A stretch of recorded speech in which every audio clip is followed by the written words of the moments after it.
And welcome everyone back to the last week of group stage in EUSL Season 1. I want to welcome all of our guests here. First of all, the first time we ever have a Fury player on board. Zar, how you doing? I'm doing good. Then the super sub Otta from ZZZ. Yo, what's up? And lastly, Scream Elves also jumping in from KLB. Hello. I guess soon. You ready for the last week for groups to finish up? It's gonna be great, right? I'm super excited. I finally get to play a game. It's gonna be Yeah. It's still such a shame that we weren't able to get a starting spot. I would love to see you play more, but hey, we get a game. That's always good and important. It's gonna be a show at least. Yeah, for sure. For the rough rundown for pre-show, we'll have two different segments. We'll have another draft to last segment where we have our three, I'll call them contestants, going through different drafts, followed by today's matchups, some implications and predictions. And I think there's not much point wasting any more time, and we can swap over to draft to last. Now, draft to last, we've already done it once, right? It's a re-simulation of an existing draft in an EUSL game. We will be having the first draft shortly on screen, and for the first rotation of the draft, we're going to have Scream Elves as the blue team and Zar as the red team. As I'm continuing to talk a bit, I'll give them some time to look at the team comps and everything, the draft rotation, so they can get mentally prepared for what they want to try to draft through here.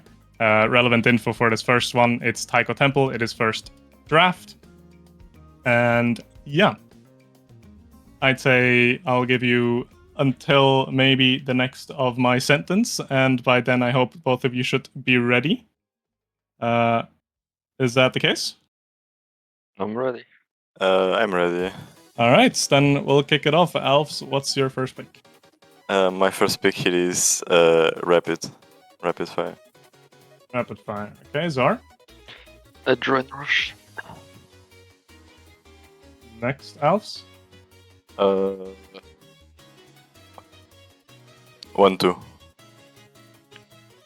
Zar. Aerials. Then Elves. Peak performance. And to finish it off, Zar. Unstoppable. All right. Draft completed. We do have our different incomes. I already love seeing Luna with more Kill Awakenings. They're always going to be great. Alta, you're going to be our first professional, I'd say, for the first rotation. Just looking at this draft that they have played out, who would you say is going to be the winner out of this Awakening rotation, and why? I mean, you gotta remember, I don't come from teams where we're well known for our good drafting, but I think this probably looks strongest for the red team. I think for Star's team, I especially like the aerials. I think is gonna be huge, depending on which Juno player this is. Do you have an inkling who this Juno players could be? Do you have an inkling what game this could be even? Well, we have a pretty unique pick in this. If you haven't noticed. Wait, yeah, true. It's the Dubu forward. Wait. Which match could this be? You know, I haven't watched a lot of games, sadly. That's fine. So if there was one, I probably would remember who it was, but I haven't seen the game, so it's a bit whiz. Yeah, I don't know who it is, but the aerials is pretty big here. I think maybe you could go for the 1-2 on the Luna instead, because that's probably getting denied from the Juno anyways. But other than that, this looks good. Well, this was one of the only 2 games that Dubu has been playing.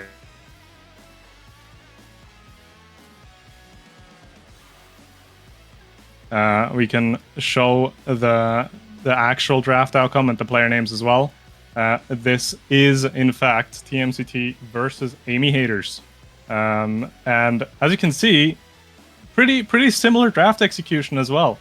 The main thing that I'm kind of noticing at this point is the difference on the Luna pick at the beginning. Zar, would you mind elaborating how you came to Adren Rush compared to Alex, who went with peak performance this time around? You have a dead idea. If you don't go for KOs, I don't know what you're doing anymore. I mean, that's fair enough, honestly. I guess by the way the draft looks, Amy haters at this point tried to maybe save that for the Zen down the line, because they did end up having it go all the way down. The only other difference that I'm seeing here as well that isn't a direct influence, well, a semi-direct influence from Adren being picked early, is Alfs went for peak performance, where Geo went for unstoppable. Why do you think that difference is? Why do you think Geo could have gone for unstoppable in this game situation? So double with more stagger and more speed, and it's also good to have more stagger against their comp, which is really hard to deal because they have a lot of damage. Yeah, I mean they're gonna be playing for a lot of kills, right? I also remember, I think on this game specifically, even though Adren is obviously, it would be better for Luna, I would think. It ended up kind of working out for Alex because I'm pretty certain he got 3 more stagger awakenings, one of them being bulk up, if I don't misremember fully. So in the end, it still kind of evened out for him. But for a first round rotation, Adren is pretty right. But yeah, I mean, great players think alike. The draft is pretty similar than what was actually executed. And in terms of who ended up winning it, I do think it would have been Amy Hater sided on both ends, but that's also just because TMCT had a really rough setup with these awakening rotations. Deal with that. But let's not waste too much time. We have a few drafts prepared where we're going to go through. Next up would be Zar against Otta. Again, I'll give you a few seconds to kind of look at the drafting situations. We're yet again in a first draft, this time on Amy's app. Zaranef being on the blue team, Otto being on the red team.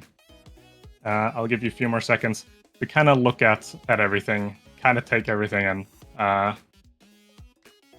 And yeah. Are you prepared for the draft? Yes, I am. Should be ready. Ready as I can be. All right, let's start it up then. Zar, what's the first pick? Heavy. Heavy impact. Figured. What's second pick? Atta. I would probably run the hotshot here, I think. Hot shot. All right, Zar. Catalyst. Atta. Probably 1-2. Yeah, I'd say 1-2. So, Zar, what's your last? Extra special. And finally, Atta, your last. Yeah, I'd say twin drive. Twin drive. All right. Yeah, another awakening rotation that has plenty of kill opportunities. Alfs, what do you think of this outcome? How do you feel about it? Do you think someone was a clear winner here? Do you think it's kind of evened itself out? Also considering it is Amy's app, right?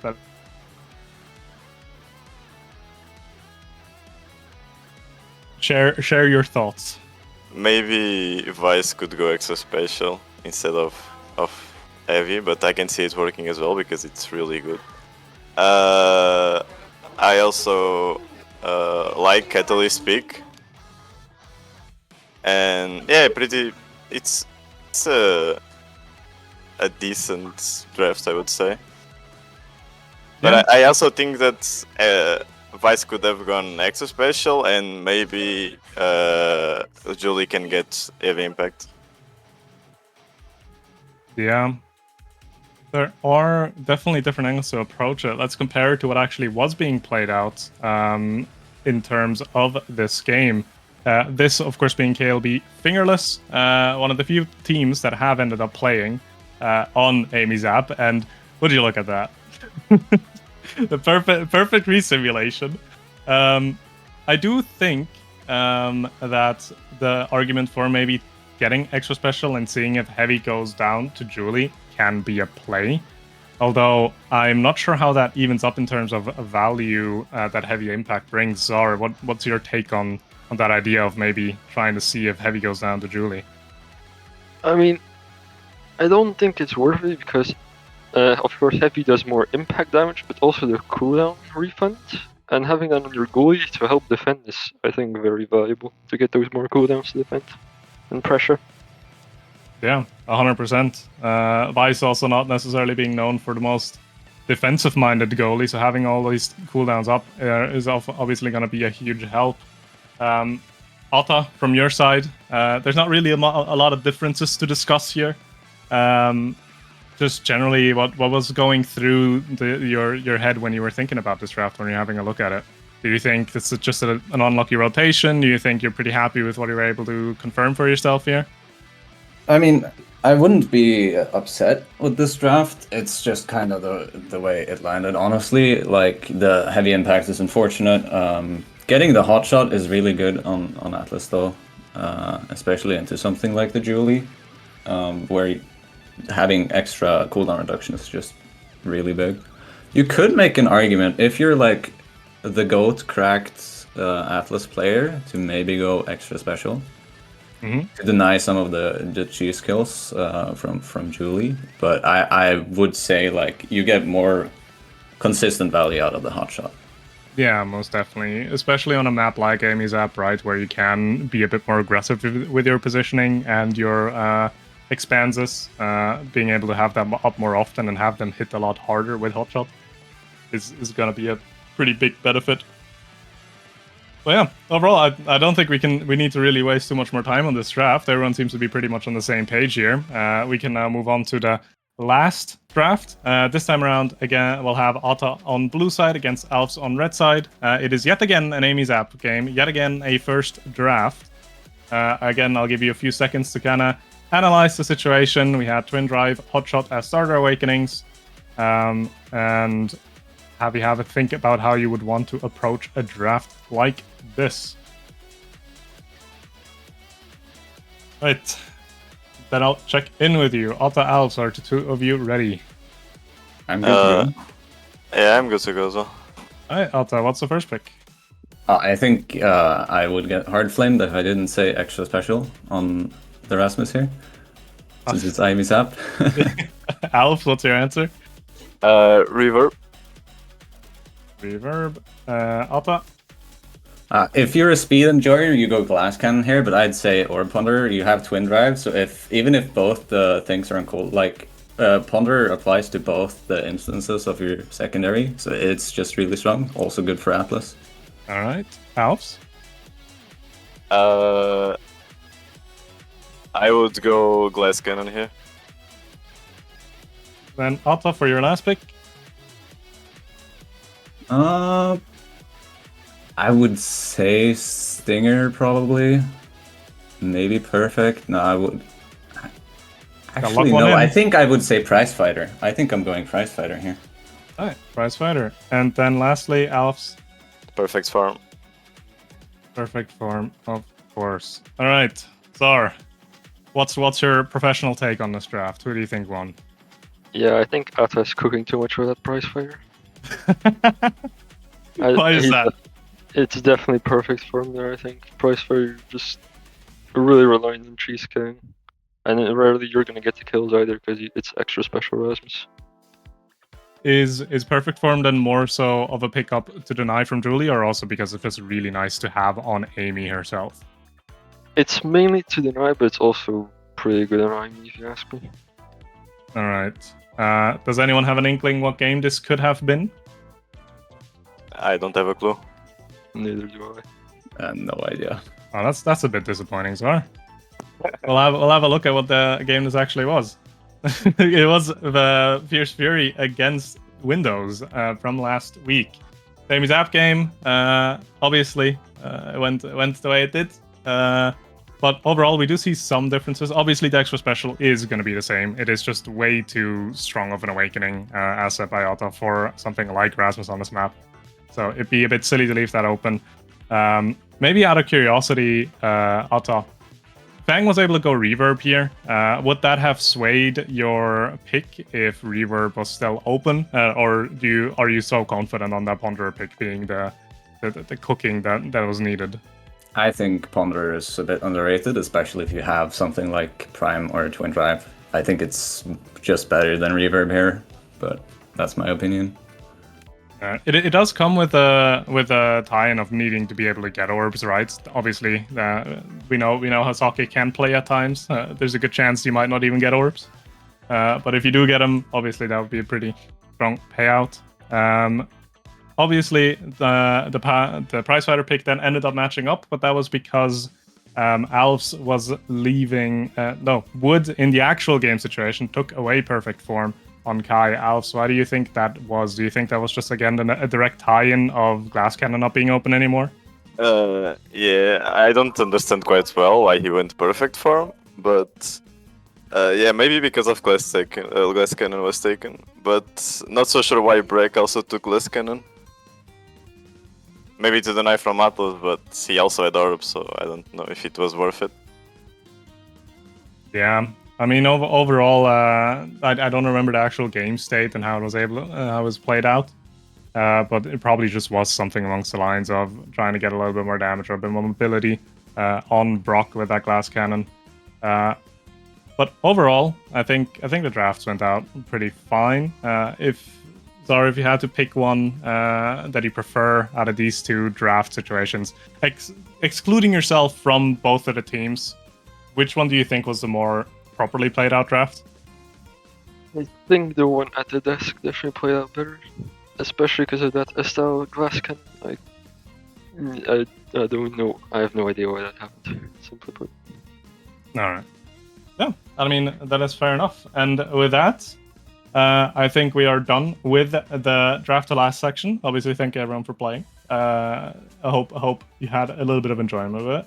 But the pre-show is not done just yet, as we have some pretty important games coming up today. Obviously, we're looking at the last day of group phase, so we are going to know who's going to be making playoffs or who's likely to make playoffs today.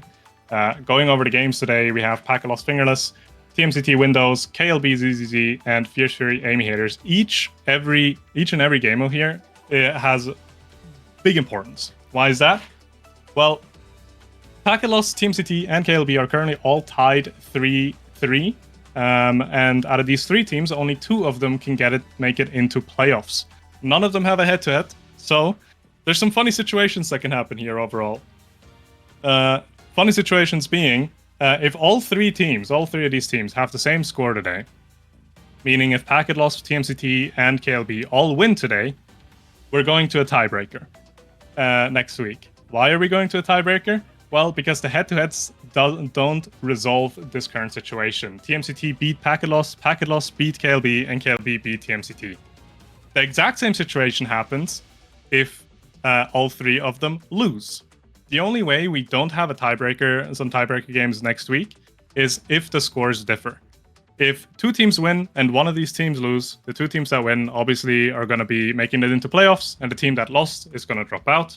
If one team wins and two lose, then it can be resolved by the direct head-to-head. So let's say TMCT win. If TMCT wins, then it comes down to Pakalos and KLB. The head-to-head between these two teams is Pakalos favored, which means Pakalos will qualify, KLB will not. If Pakalos is the only team to win, TMCT and KLB are going to be having their head-to-head. That is favored to KLB, so KLB gets in and TMCT does not. And lastly, if only KLB wins, then the head-to-head between TMCT and Pakalos is the decider, which is favored to TMCT. Meaning Pakalos will drop out and TMCT will qualify. So we're gonna know today if at least we'll figure out today if there's gonna be tiebreakers. How the exact tiebreaker bracket is gonna be played out is yet to be finalized, but we do know that there would be a tiebreaker next week if all three of these teams will have the same score. And it's all pretty possible, right? All of them are going up against a team that is currently 1-5. So everyone has fair chances to make their win happen. But arguably, the most important game of today, in my opinion, Fierce Fury Amy Haters.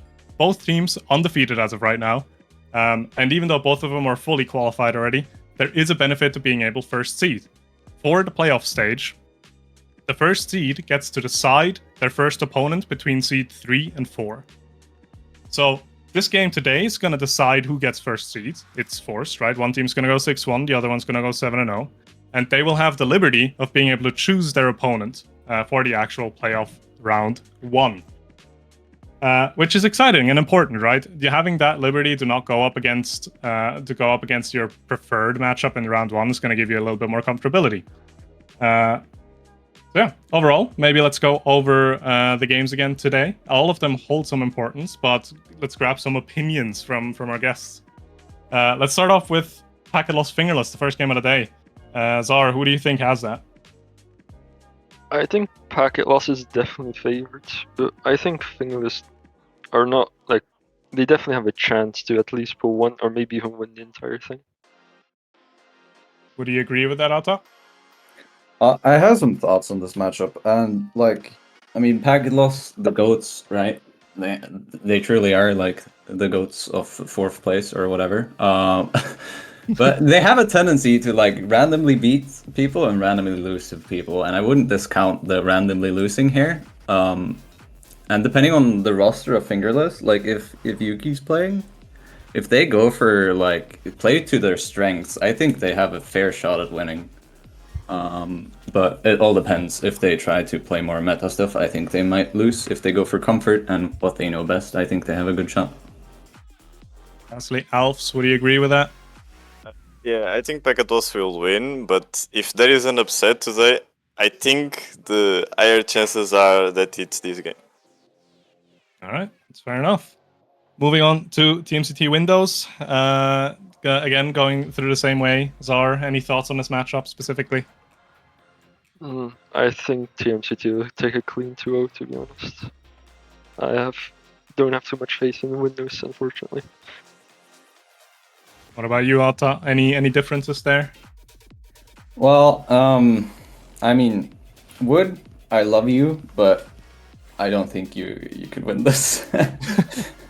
Well, that is if TMCT can keep the mental game up, because they're a bit volatile on the mental game, I think. But if they're on peak form, they are like such a strong team. So it comes down to that, I think. But like, I'd say 90% of times TMCT just take this pretty easy.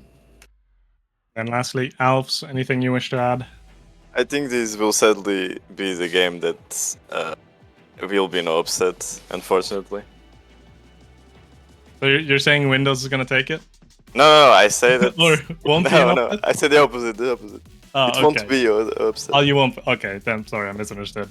All right, then we can already move up to match 3. Obviously, match 3 a bit contended, a bit heated in this VC. Who would think? Let's go from the back. Alfs, who do you think takes that? KLBCCZ?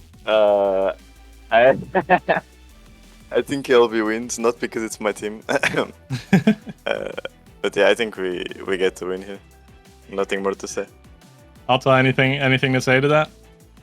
I have some thoughts on this as well. So you gotta remember, or maybe you don't know, but CCC kind of has like a hidden ace up their sleeve, a hidden forward, you could say.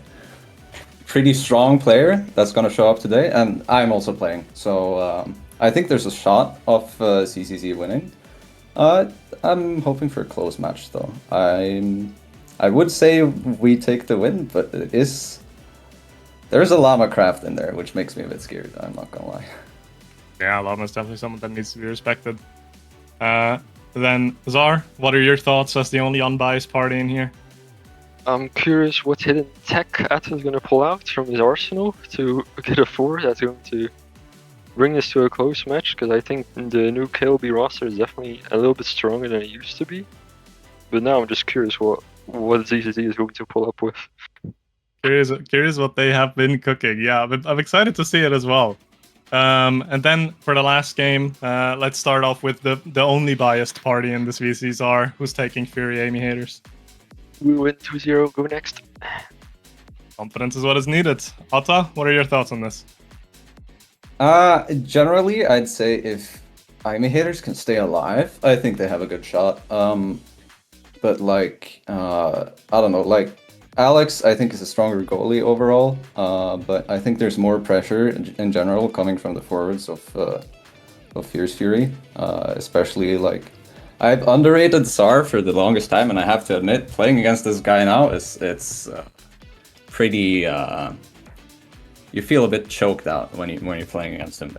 So I don't know. I think it's Fierce Fury favored. I wouldn't discount like Amy haters being able to win, but I'd say Fierce Fury.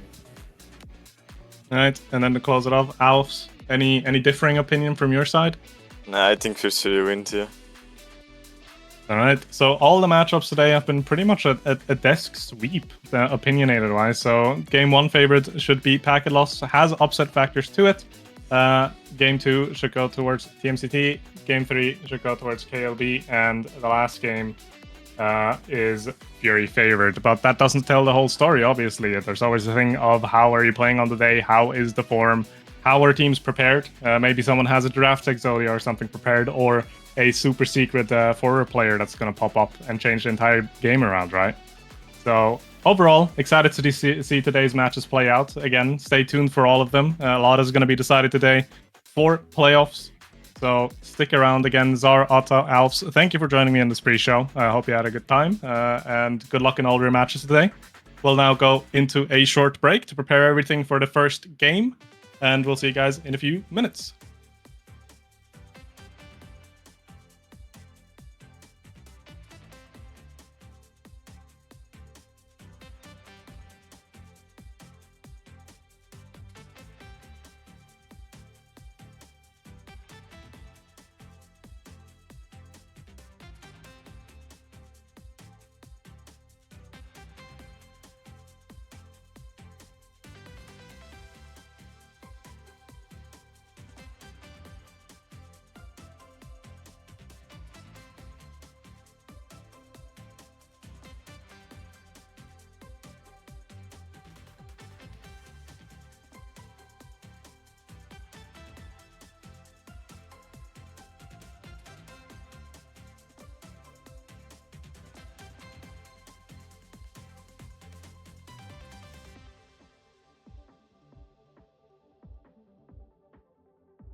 Who lived in a pineapple under the sea? SpongeBob SquarePants. Hey guys, I'm Nitron. I will be one of your casters for the day, along with Mai. Hi Mai, how are you doing this fine day?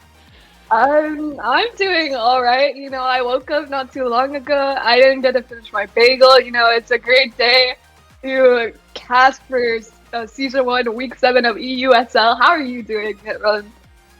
I am doing just fine. I have not eaten any bagels, but I am still just as fine as you are. I'm excited to see the games that we will have today, especially considering some of them will be very determining games for some of the teams playing today. What are you hoping out of today from the games you'll be casting today? I hope I see a unique comp. You know, I hope I don't see the same comp I've been seeing again and again every single time I cast for EUSL. You know, I need like a pop of splash. You know, controversial take. I need a Mako goalie up in here. But, you know, I think we're going to be having great matches today. I don't know the scoreboards of what's going to be happening, but all I know is that we're going to have some good matches today. You know, we have Packet Loss versus Fingerless. That's going to be a good game to watch. So, yeah.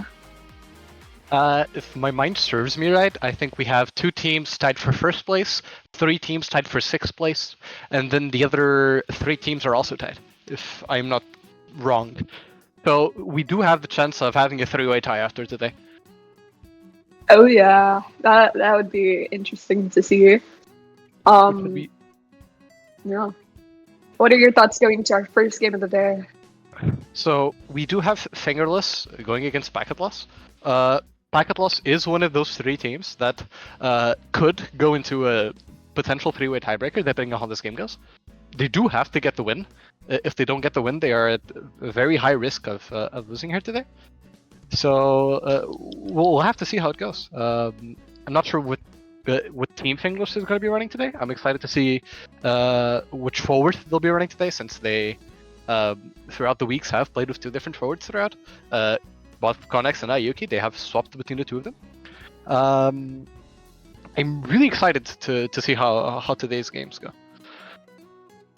Yeah, I definitely think it'd be, you know, interesting. Again, we've seen both of these teams before many times. I've seen both of these teams before only like a few times in my time of casting. So, again, it's just gonna be interesting to see how it goes. You know, what people are gonna ban, what not. You know, if it's gonna be the same comp again. Unfortunately, I do think it is going to be. We do have the chance of seeing a bit different comps, considering that both teams actually have quite a lot of overlapping character pools. So there is actually a decent chance of seeing something a bit different, but only time will tell. We'll have to see what the players end up choosing. But yeah, we have the map bans right here. So Fingerless bans Inky's slash zone, and then Packet Loss bans Imy's app. So I guess not a lot of people like Inky's, as we can see. We only see Inky's, like, I think I only saw Inky's once in my time casting. It was a tiebreaker type of map. But yeah, I don't think Fingerless likes Inky's, so, and Packet Loss doesn't like Imy, so we won't be seeing some killing, for now, at least, you know. We know Zoe does get the KOs, we'll see. Packet Loss, though, chose Atlas Lab first game. You know, a pretty basic map. It's a fan favorite. I like Atlas Lab a lot. So, you know, I'm pretty happy to see that we're going to Atlas Lab game 1. We're going Clarion Test Chamber second game. Fingerless shows this, but I do not like Clarion Test Chamber. I hate the map. I think it's horrible. We should remove it from map pool. I think it should be removed from the game, you know? I'm not a fan of the map. But we have Oni Village banned and then Night Market banned. So yeah, that leaves Taiko Temple game 3, which is a pretty good map. So, you know, I would love to go to Taiko Temple, but I don't like being, you know, I don't like whenever the first game's like 2 hours long, because it happens a little too often, you know what I mean? What do you think about these maps? Because I think these maps are fine, you know, if CTC wasn't here. We have seen all 3 of these maps. They are, throughout EUSL, they have been pretty common maps. Atlas probably being the most picked map in the entirety of USL. I don't think many teams have banned it and most teams have wanted to pick it. Mostly because it favors the EU meta a lot. The Vice players, the Zentaro players, it's a pretty good map for those characters. So people do tend to be pretty prone to picking that map. Clarion isn't a map we've seen as much on being a second match. We have seen it a couple times as a decider, but we haven't seen it too much as being a second choice. It does have the potential to have some different picks here. Zentaro, despite being a good character, not being as prevalent in this map as other characters can be. So I do think it's going to be interesting. And of course, Taiko Temple, the second most picked map in the entirety of EUSL as well, I think. A map we've seen a lot, both in tiebreakers and in normal picks. And who has showed us both really exciting games and rather stompy games. So I'm definitely very interested to see if it's going to be a lot of the same this week or if it's going to be a bit different. We do have already our character pick ban phase here. PL banning the Julie that they're particularly keen on picking. What are your thoughts on that? Honestly, I've only ever seen Zoe run Juliet, so you know it's gonna be interesting to see what they run otherwise. You know, I think Zoe's pretty known for her Julie, so yeah, I guess I think we'll still see, you know, a lot of KOing coming around because brawlers get it done, but yeah, you know, I think we'll probably see Zantara and then the other forward pick we will have to see. You know, yeah, as I just said, Pekka, Let's Luxon, wait, am I blind? No, yeah, Packet Lost did pick Zentaro, you're correct. Wait, why did Packet Lost ban their own Juliet? Wait, I would wager it's probably because of Unstoppable start. Unstoppable being a particularly easy way to cuck Julie, and I think they probably just banned it to allow themselves to get that Zentaro pick with the aerial start. Yeah, I mean, PL and FL, my screen's a little too tiny, but yeah, Juno ban. Yeah, I don't really like Juno either, that's understandable. We do see the EUSL pick for Fingerless, you know, pretty decent pick considering, you know, what everyone runs on midfield. Oh, we also see the IMU pick, so that locks out like two midfielders we see kind of often, I'd say, in EUSL, especially with aerial starts, so they're going to get a bit of range onto them. And then we do see Finny in Vice, and it's great that we see Finny here because we've been, well, in NA at least, we've been seeing a lot of Finny because of her very short cooldowns. I think it's 7, 8, 25, respectively. Pretty low. They should probably fix the character. Odie, if you're listening to this, please do. And then we see Vice, you know, for that damage. I think Stinger got like a little bit of changes to it too, so we might be seeing some KOs. This is a pretty KO heavy comp. So yeah, and then we do see the Rasmus pick, probably the forward. Interesting to say the least. I mean, considering these like awakening starters, you know, it's understandable to see Rasmus as a forward player. Yeah, these comps are pretty good, but I'd probably favor the side of Paculos. Their comp is pretty, like, in my opinion, a bit better. You know, especially with that damage coming in, and you know, Finny being a little a little low in cooldowns. So, what are your thoughts? You do have a very clear difference between the game plans for Packet Loss and Fingerless. Packet Loss wanted to do with that Zentaro, that Finny goalie presumably, and that Vice wanting to go for that really KO heavy team. Whereas in Fingerless' side, they went to the Estelle, they went to the Rasmus, they went to the Amy, characters that despite not being total, not having a total lack of damage, they are a bit more core heavy, core control heavy on their side, especially that Rasmus pick. Yeah. Do wonder how. I do think most of them are probably going to take that Unstoppable. I am interested in seeing how Unstoppable is going to mitigate a lot of the damage coming from Packet Loss. If it's going to be enough for at least for the first set to have Fingerless withstand that really damage heavy comp from Packet Loss. But I think it's going to be a very snowbally game from both sides.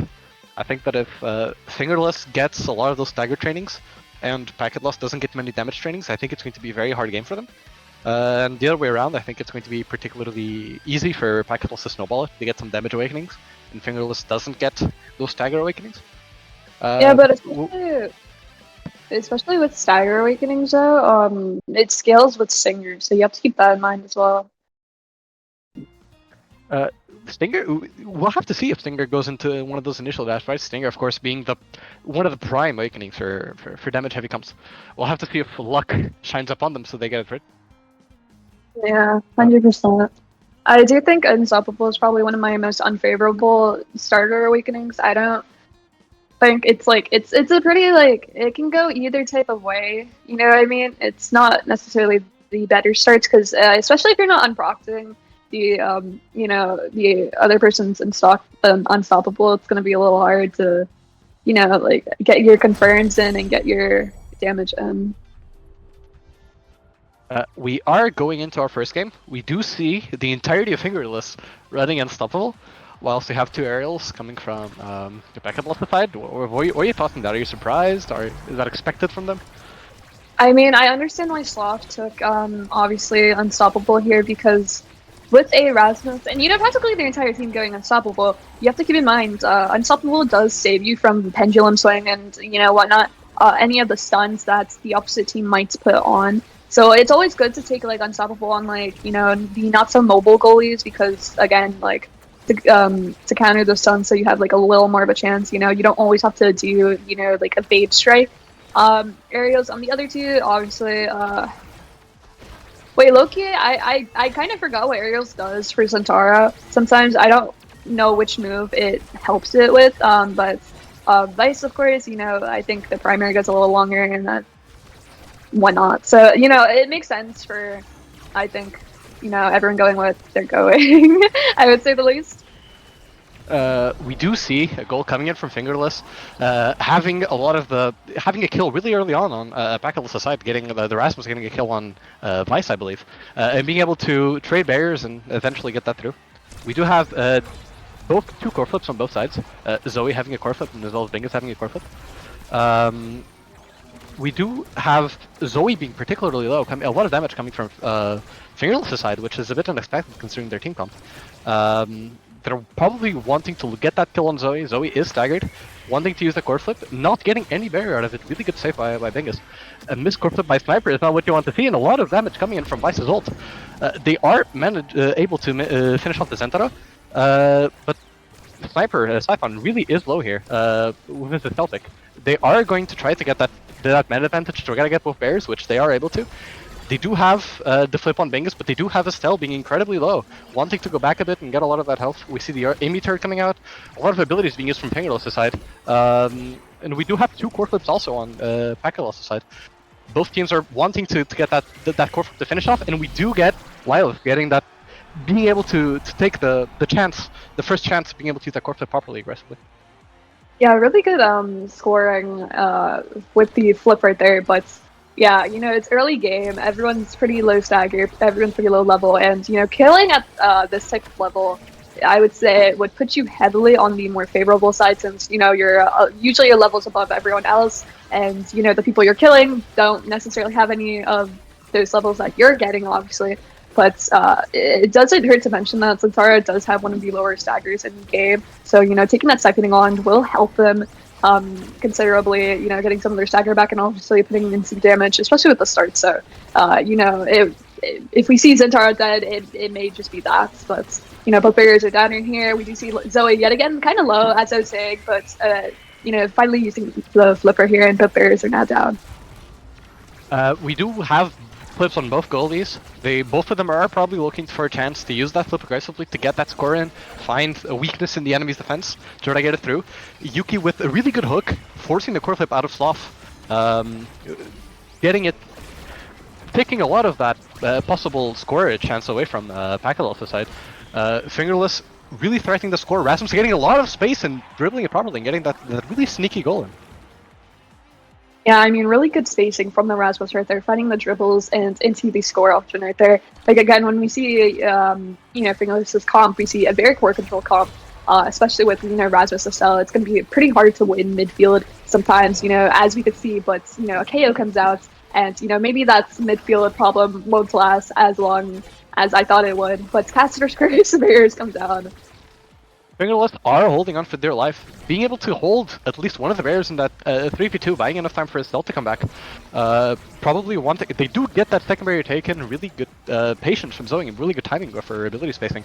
Supernova coming out from Slice, getting negated by that Unstoppable on the Estelle.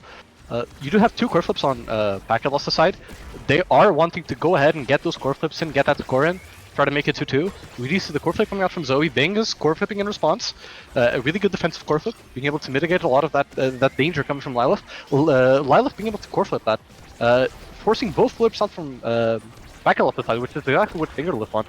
They do take that second barrier. They are pressuring the enemy a lot with that core control heavy comp. You do have a lot of energy coming from Sloth, almost having it, but the Amy turret keeps it in enough for Ayuki to finish off with the Erasmus hook. Really good, really well placed. Yeah, very good hook from Ayuki right there. It is notable to mention that, you know, I think both teams, well, I think more Fingerless is trying to take down, actually, I don't really know, but they're trying to take down the middle of, you know, Alice Lab, and if you do keep it up, it's a bit harder, especially with like ranged characters, to deal with interactions. But we do see Deadeye coming onto the Rasmus here for that little bit of, you know, pendulum swing if they're not having Unstoppable, you know, for that KO. Twin drive onto Finny, you know, some cooldowns, heavy impacts, probably for some, you know, like a deny from Vice, but also I guess, you know, for that stun as well. We do see Orb Wander, so some sorts of cooldown coming onto the Vice there. We do see Rampage falling onto Zentara, so hopefully, you know, they don't die and then reset the stacks right there. And then we do see Catalyst somehow making their way to Aimi. Is Catalyst weak? I guess we'll figure that out right now.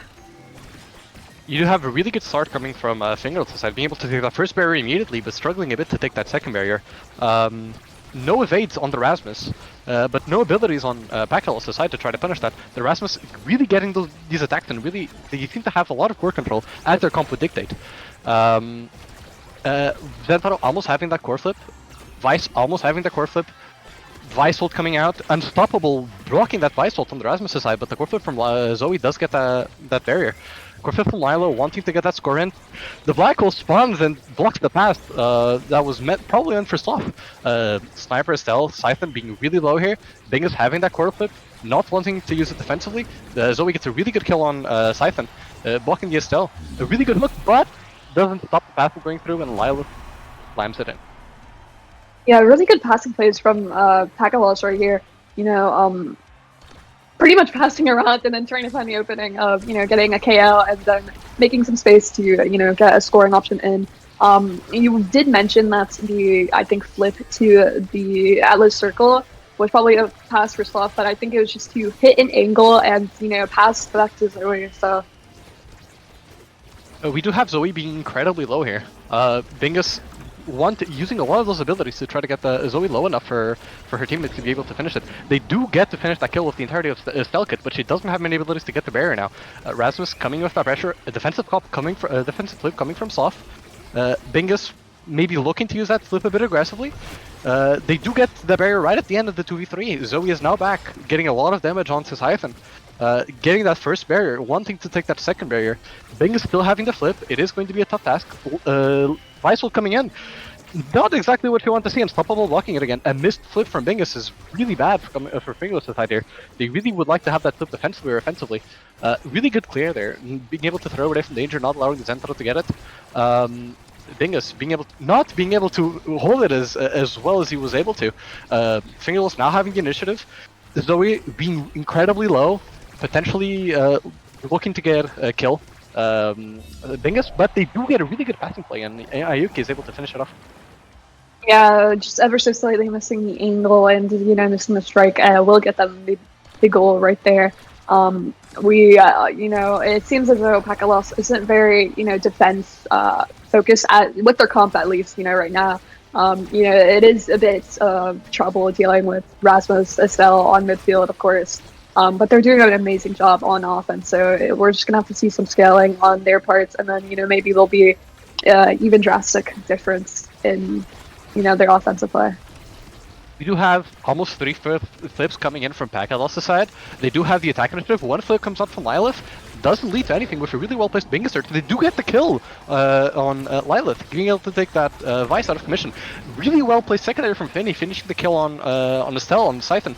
A missed core flip from Zoe again, allowing Yuki to take one of the barriers. Lilith is now back, wanting to recoup some of that lost time from their death. While still having core flip, Lilith not getting the ult that she probably wanted, not being able to get anything out of it. Finial coming out, not really hitting the core, probably trying to suffer clear. A lot of abilities coming out from Estelle, not being able to get anything done. Bingus still having that core flip, still wanting to use aggressively. Really good barrier take from Ayuki. The really Bingus not flipping, that was really fast core. They probably weren't expecting the barrier take with that. Now defensive flip. Soft still has his flip, probably going to be a tough time to get that score in. Scythe coming in right now, exactly that.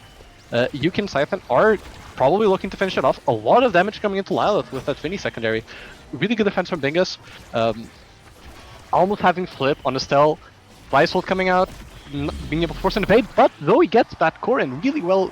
Really good use of her abilities there. Yeah, really good placed ult right there. You know, getting the bumper dribble into the ult and then just sliding it right through and then in the tiny corner. It is 2-1. They might just take the sets, and we will be seeing, you know, maybe some good draft takes like explosive entrance. But I don't know if they would want to take it, you know, with aerial start. But as I was speaking, the Vice is out of commission in both barriers as well. Oh, coming through. My bad. Yuki does get that. They do get those barriers. They do get the kill on Lilith, and they do get the score. It's now 2-2. Heading into next set, it's going to be a very important set, especially because Stinger, Perfect Storm, a lot of those awakenings are still in. Both teams are really wanting to take the set for sure. A lot of energy coming from Fingerless' side. Packaloss trying to get the flip out of the Rasmus. Flip comes out from Zoe, doesn't get anything out of it. Lilith using her ult, missing the ult again. We're seeing a lot of this missed Vice ults. That's not what you want coming from your damage dealer. They do get a barrier, however. A lot of energy still on Fingerless' side. They probably want to use that Erasmus to progressively try to take both barriers. Bingus still having his flip. They still have been able to get that flip out of Ayuki, even despite all the abilities that they're putting into her. She is not staggered. They may be able to finally get that flip away. We do get the kill. Really good chaining of their abilities there. A barrier coming in from Pakaloss' side. And a really good defense coming from Siphon, being able to stop at a really fast core. Good ult from Lilith, flip coming out from Estelle, trying to use it defensively. Sloth does not have a flip, Bingus having to use his flip defensively as well. This might be a chance for Fingerless to take both barriers, but it seems a really good dribbling coming from Zoe. Being able to get the core there. They do lose, overtime is popping in. A really well placed strike from Zoe, dodging the Amy turret and getting that little corner hit. Yeah, really good sets. Fingerless had, you know, energy advantage just first, but you know, it was a very unfortunate play. I definitely think is a bit savable. You know, the core did slide through the IMU turrets when, you know, I had that little bit of frame. Yeah, like the frame for when you could hit it through. Obviously, you can secondary and then probably redirect the core from that, but I guess they just didn't have enough time. But we do see the missile prop coming onto the Finny here. You know, we have longer range, so we're going to probably see some snipes coming in. Explosive entry coming onto the Stell. Really good for, you know, blink range and, you know, it's going to stack with the heavy impact. We do see quick strike onto the Rasmus, not the Rasmus, the Vice rather. So, you know, a bit of energy and also a quicker strike. Stinger onto the Rasmus though, so, you know, it's not going to fall to Zentar or anything, but that's still just damage on for Fingerless if they want to get some KOs. We do see 1-2 punch, obviously that's going to help with killing and, you know, someone's dead as well. But, you know, speed, and then we do see peak performance, so, you know, good awakenings all around. We do have a lot of energy coming from Packetloss' side. Being able to take that second barrier, almost having both flips on both forwards, trying to get that really good patience from Lila, keeping the core in the bottom there to give Zoe time to position properly to get that score in. Yeah, really good play here. I kind of blinked, so I didn't really see, but we do see a bit of energy advantage on the side of Packaloss right here. But speaking of energy advantage, we do see Zoe's health just kind of get tanked all over, and a KO comes out from the hook. We've been seeing Ayuki do really good with their hooks, so, you know, good uses of that. Flip coming out from Miles, being able to take that barrier despite being pretty stacked. Really good core flip, really good angle getting there. Siphon does get that one of those barriers. Yuki being particularly low, having to dodge that Finny primary. Being really clustered. PL wanting to get a lot of that damage into Ayuki, get another one of those evades off. probably going to look to try to finishing her off soon, and very much getting that with the really good snipe from Lila, being able to strike and immediately using primary to get that that clear stop coming from Biggest side. Yeah, 100%. That play was huge. They worked on the power play, you know, getting that KO and then converting into, you know, scoring, of course. Definitely, you know, when it comes to their comp, you want to be using their abilities, not only on the core, but also, not only on the enemies, rather, but also on the core, because, you know, having a good usage of getting KOs and being able to score is, you know, one of the best things you can do, especially with your ability usage. But, you know, both barriers are down here. They're just trying to, well, Pack-a-Loss was just trying to get it past midfield, and they do, kind of, somewhat, you know, and then trying to find, you know, that one scoring opportunity. There is 2-0 coming from Pack-a-Loss side, wanting to finish off that set. They do have both barriers open, and they do have the flip on Sloth, but Fingerwolf does have the initiative here, having their attack, using all of their abilities. Really good hook from Yuki, unfortunately not being able to lead to a barrier take here. Really good combination from with their abilities from Zoe and Lila. Really good passing play, being able to get the kill and being able to get pressure on. Sloth moving more forward, more aggressively, wanting to get that flip in. Bingus does have the flip, is forced to use it. Really good Zenta ult and really good Face ult, stopping the Bingus flip and getting the set.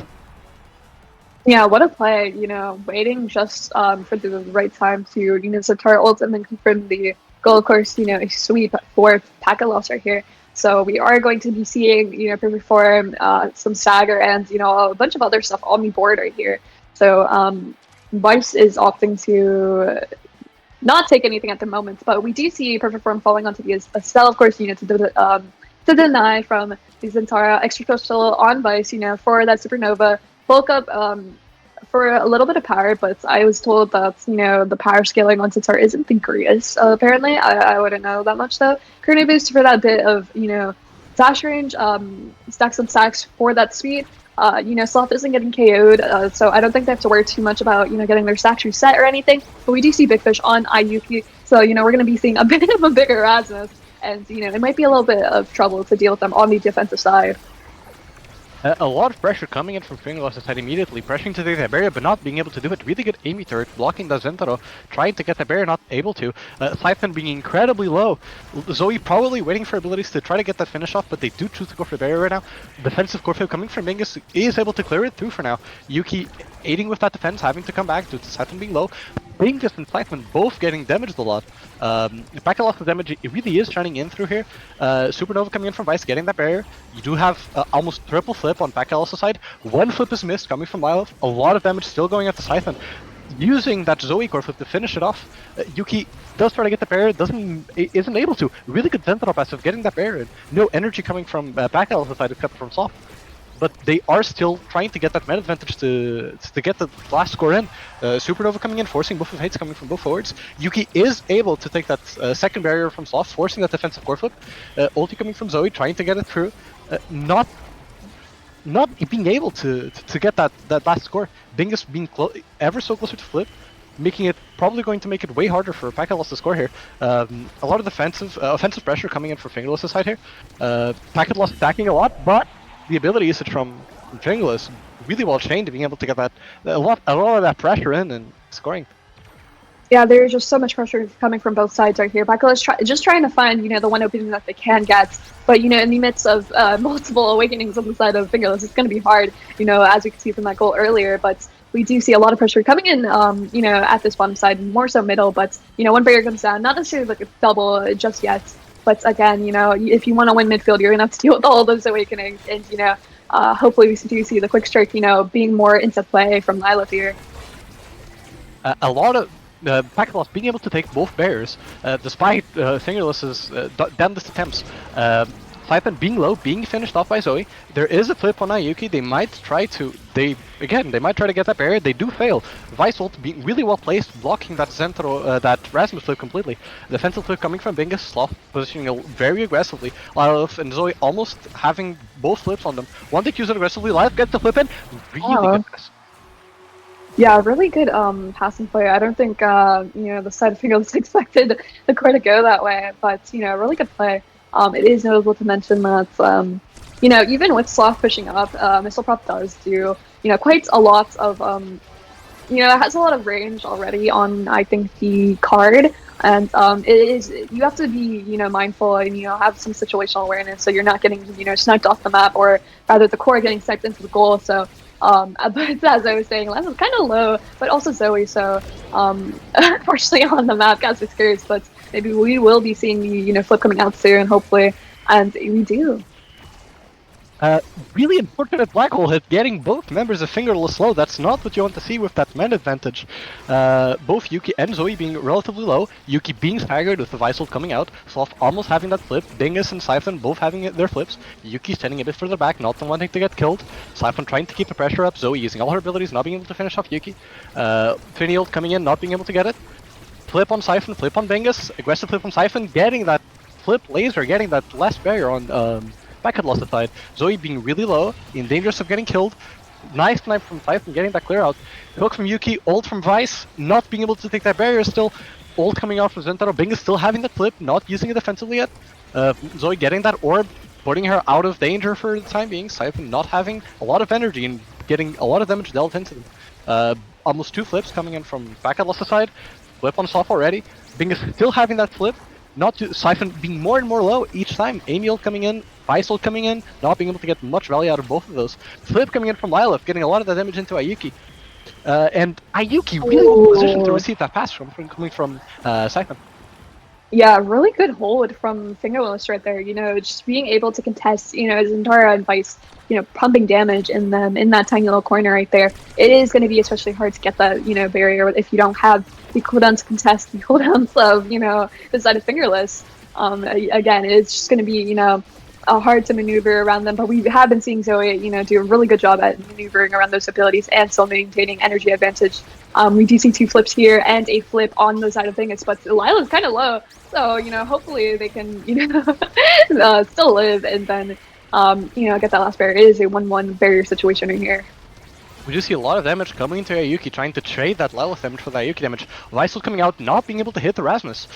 Flip on Zoe, flip on Bingus. Bingus dashing aggressively, not getting able to get Zoe, trying to get damage onto Ayuki. Both of them, Ayuki is staggered, they're looking to finish out that kill. Siphon almost having flip. Bingus and Siphon both having flip. Yuki trying to hold on for their life, unstoppable, saving her from that Finny hit, being able to get the orb and get that health back that she needs.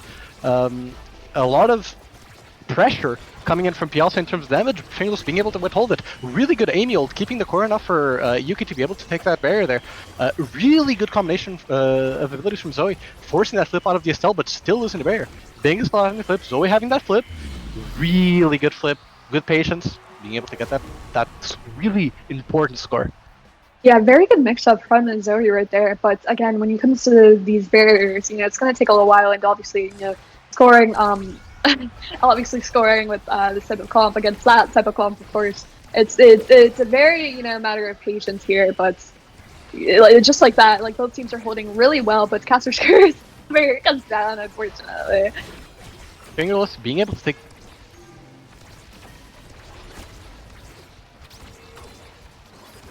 Siphon almost having theirs, but a barrier almost is lost from Fingerless, but that the Bingus flip finally coming in, being able to defend that.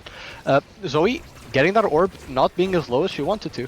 A lot of abilities coming in. There is a really important show coming from Pakalot's side, wanting to get that score and being able to. Visol comes out, doesn't get too much out of it. Vice does have that core flip, Sloth almost having that core flip.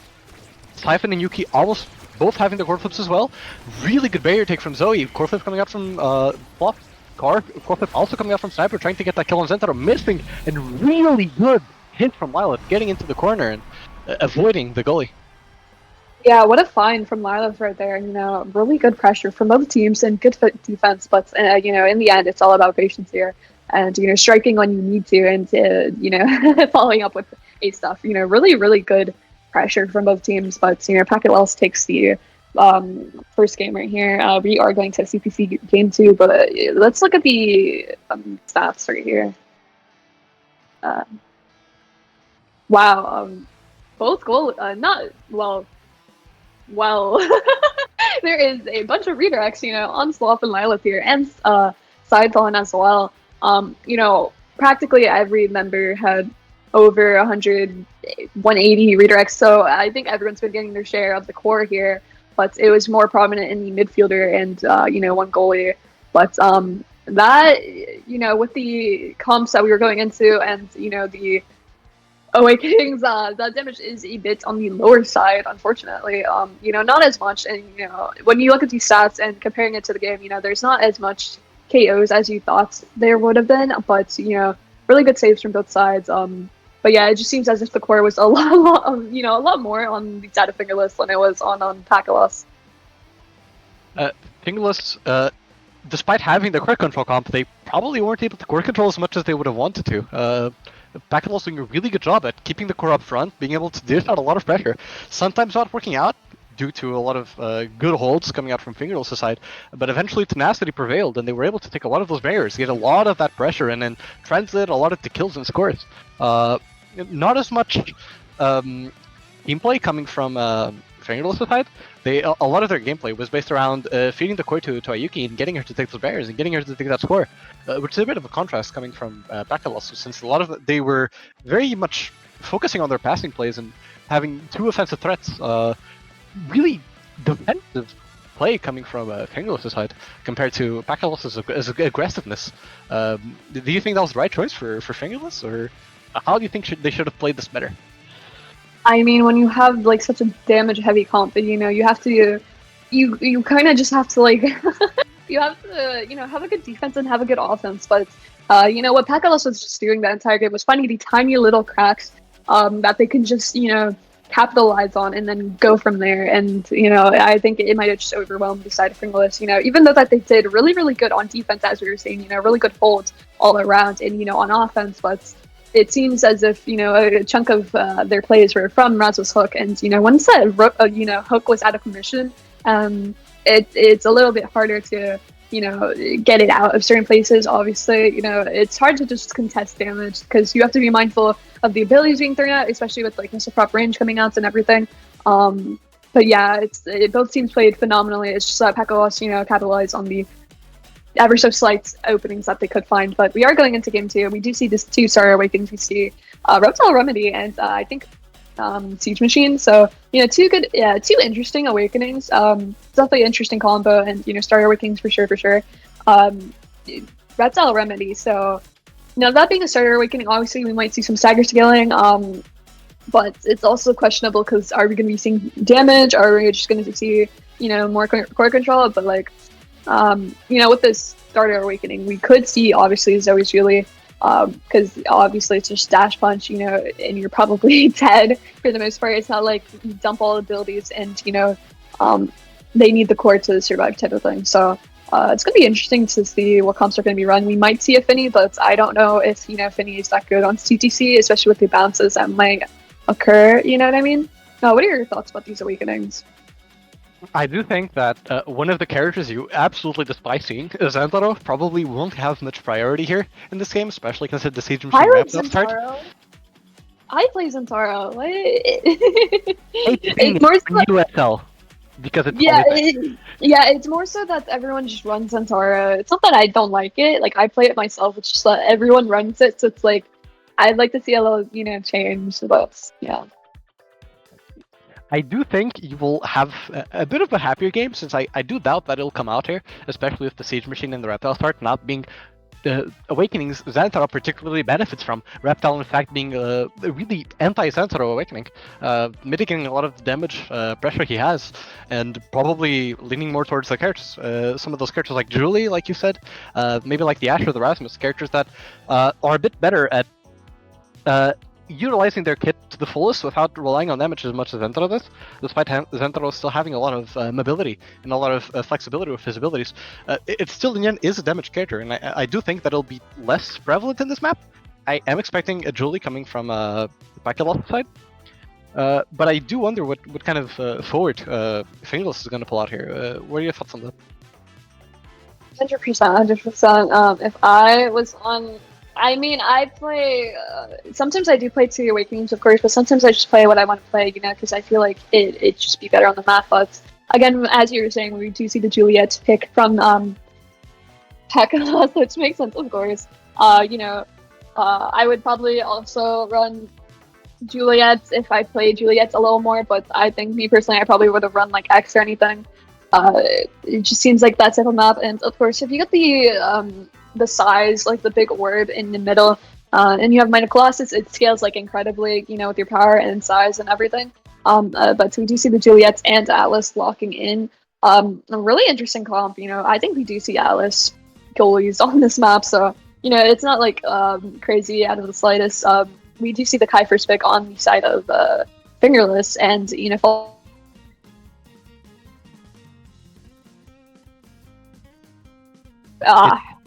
It does seem like our caster temporarily died here, but we do have X being that pick that you talked about, being able to use a lot of that size coming from the middle. But I do think that X isn't as good with the reptile start, considering that a lot of the damage that X could probably pump out isn't as good with reptile start, considering the fact that X doesn't have too much KO potential. But we do have Zen still coming out from Fingerless' side, not really caring about that, probably wanting to use him a bit more towards damage side. And we do see Era coming in from Packet Loss, wanting to go with a lot of that core control comp. A really good contrast from their last game, which they wanted full damage, wanting to now go mostly core control here. We do have Amy, Zentaro, and Kai. Probably not, maybe looking to damage them a bit, but not looking too much for that damage comp. Wanting to probably use that Zentaro mobility and that inability for him to die, trying to get those awake like explosive entrance, like perfect form, trying to abuse a lot of those Zentaro cooldowns to get that mobility in and get it through. Yeah, I don't know how I died there, but I'm a very happy brawler because I see Era right there, and you're probably like, what do you mean? You're a brawler player. Why would you be happy, with Era? Well, no worries, no in NA, but I love Era. I barely get to see an EUSL. We always see either, Aimee, or a Cell midfield, or like Juno, or like every other character but Era. But that makes me pretty happy. I love Era. She is me for real. But we do see the side of I think Pacolos, yeah.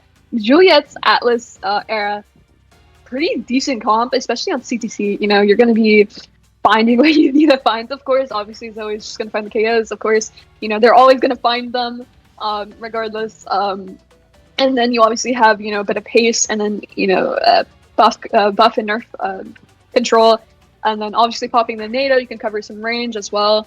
And then on the side of Fingerless, we do see the Kai, Zentaro, Aimee. Obviously, we do see the Zentara that we always see, regardless. Zentara will just always see the forward, no matter what.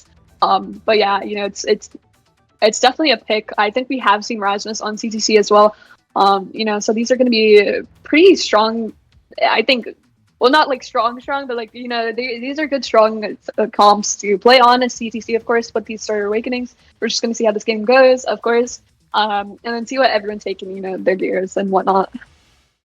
Like you were saying, these are pretty strong comps. Era being a favorite midfielder of Julie's, being able to give her that size advantage, being able to allow Julie to not get punished as much for not having too much mobility, being able to get that size to increase that kill pressure with those tornadoes, pushing people to the corners, with that speed, being able to give Julie the mobility that she lacks. And on the other hand, you have Aimee and Zentaro, two particularly versatile characters with pretty long effective ranges. Zentaro being able to put a lot of pressure from anywhere on the map, and so Aimee being able to do the same thing. We'll have to see how this game plays out. Yeah, 100%. But so we are going to see Zoe taking Pumlers with the Sager. Everyone practically taking Sager except Sloth, obviously, for that bit of range. A bit surprising to see that, maybe the Aimee or the Kai won't take, that bit of range, but we are seeing slick kicks on Ayuki here, so I guess, I guess they might have countered with the Reptile Remedy, because they do, get that bit of Sager, but, it's a little too early to say. I guess slick kicks would be good into this comp, especially with the, the starts being Reptile Remedy, but I think I probably would have just... well, really good goal from Ayuki, but yeah, I mean, I guess they don't need the slick kick, they don't need the siphoning. They got it done anyway. The thing about siphoning is that it gets pretty easily countered by red though, right? So this Slick's probably wanting to use Zental's mobility more than his damage here. Yeah, but do yeah, see- again, the low stacker. We do see a lot of energy coming from Packet Loss's side, and a lot of really good double barrier take, and a lot of energy coming in from Zoe's ult, being able to get that core flip and getting that score in. Even though Xanthar still tried to ult and get it through. Really good double barrier take. Yeah, I mean, really short rounds as well. You know, it seems as if we're just, talking about things, and then suddenly both players go down, and then we get scored on this. We are seeing a bit of level differential, but not anymore. Thing is, getting level 2, so they are going to get another ability to, save the core with, and using it, of course. The pressure is on. Both barriers are down. The pressure from Pakalos is immense, as both barriers are down, and they still have both of theirs soft, pushing up considerably to help. There is energy advantage on the side of packet loss here, but unfortunately both barriers go down, and flip comes out. Though he did force that flip away from Siphon, taking away one of their offensive capabilities. Ult coming in from Zentaro, and Lilith isn't able to get that pass that she needed. Mistiming that strike and not being able to defend that corner there. We do see. Yeah, the plays that are happening here are a little bit confusing, or I guess a little bit abnormal. There are plays that you would think like, oh, they're surely gonna score there, but I guess not, type of thing.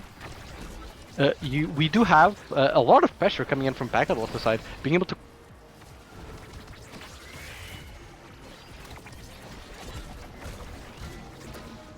Getting one of those barriers, really good Typhoon getting the second barrier, and really well-placed secondary getting the goal. Sloth being pushed away to Narnia from a hit into that run there. Yeah, 100%, 100%. We are getting to the draft though, thankfully.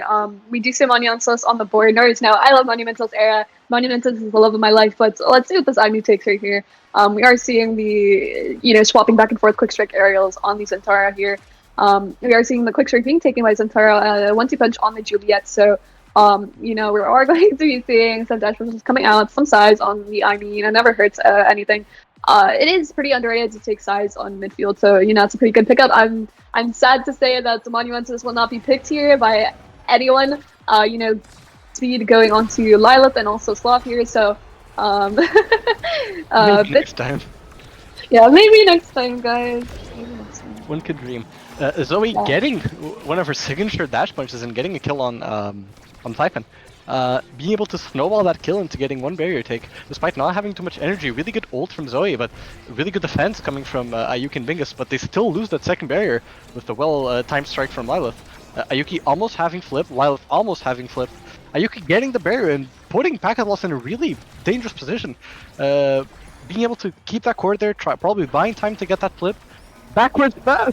Not working out the way they wanted it to, almost working into an oopsie coming from Fingerless' side. Amy ult getting that push and getting the core ahead, and giving Xanthar the core flip that he wanted, and getting a kill on Soft in the process. Yeah, that is one Atlas that's not on the map anymore. Hopefully, but that also resets their glass cannon, if I recall correctly, because you get hit and you don't have speed anymore. But they just got wiped off the map completely. But you're seeing the pressure coming on from Pakalester here. Zoe kind of low though, so we do see the Atlas ult coming out. Hopefully they can stay alive, especially with the bugs that have been happening with Atlas ults and everything like that.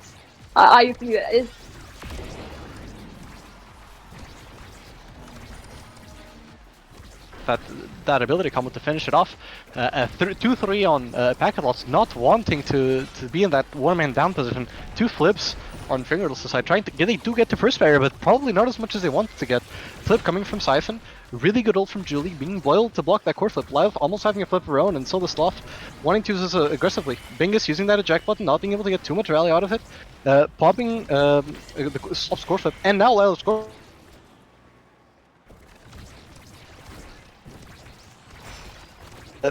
Fingerless, to get that energy advantage and potentially use those core flips to get a lot of those barriers. Really good glitch pop coming from Siphon, abusing the fact that Barrage kept it there, and really good turret from Siphon as well.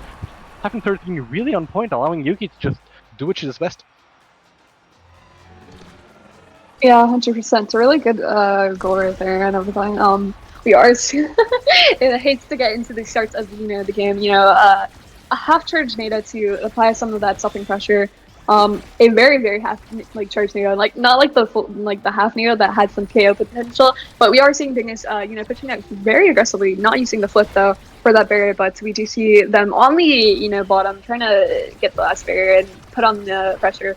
They are a bit low. We do see the Atlas ults coming out. Maybe a little confusion as to, never mind, guys. I'm a little confused. It's their own team, but, good pressure from all around. Really good dash from Zoe getting that last barrier. Bing is still having that flip, so probably not going to have the easiest time getting score on. Yuki and Siphon almost having their flips. Imi turret getting a lot of that energy that they really want to be able to take that last barrier. Sloth almost having his own flip. Probably wanting to defensively dash it from Zoe, not getting the kill. Yuki being able to get that really good barrier take with her ability usage. Zoe trying to get that core flip as well, using a lot of her abilities. Being able to get it through, forcing Bing's score flip, and still getting that score in a really well-timed strike.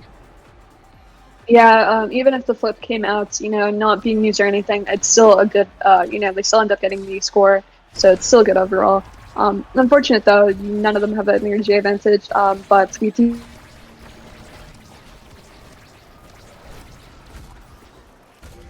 Able to not getting that flip as much as they wanted to. You got to get up there, sorry. All good. Discord is acting up a little bit here. Yeah. We do have two flips on Packet Loss's side almost, but that they don't need them. Using the Zoe using those drums really effectively and being able to get that really fast core into the corner.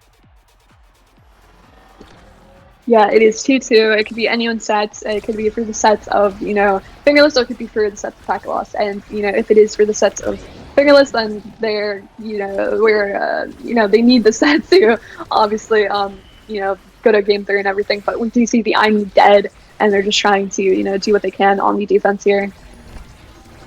Siphon is back, but his team lost both bears in the meantime. Yuki getting a really good old stopping Lyle score flip. Really good defense coming from Bingus, being able to stop the Zoe dash punch. Sloth positioning really aggressively, probably wanting to use that flip to finish it. Amy ult coming out, not being able to get too much out of it. Bingus using a check, trying to be offensive, get that barrier, not getting too much out of it. Really well placed strike from Siphon, getting one of those barriers.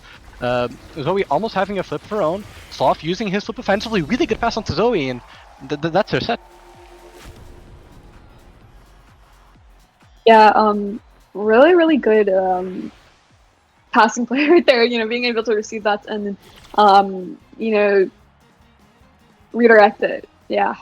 We are seeing the draft though. It is 1-1. We are on the 3rd set, if I recall. Yeah. But yeah, let's just see what awakenings are being taken. Perfect form on the Juliet. Not only is it deny, but it's great to mention that, the ult of Juliet, all those hits, go into perfect form, so you're going to get your secondary and primary up pretty soon. We do see Chrono Boost on the Centaur for that bit of dash range. Could be also a deny from the era. Rapid fire on the era.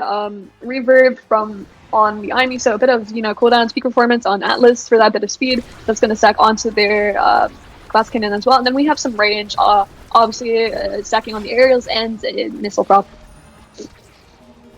We do have Bingus. She's using a lot of that eject button really offensively this game. Sometimes getting a lot of sticks, sometimes not.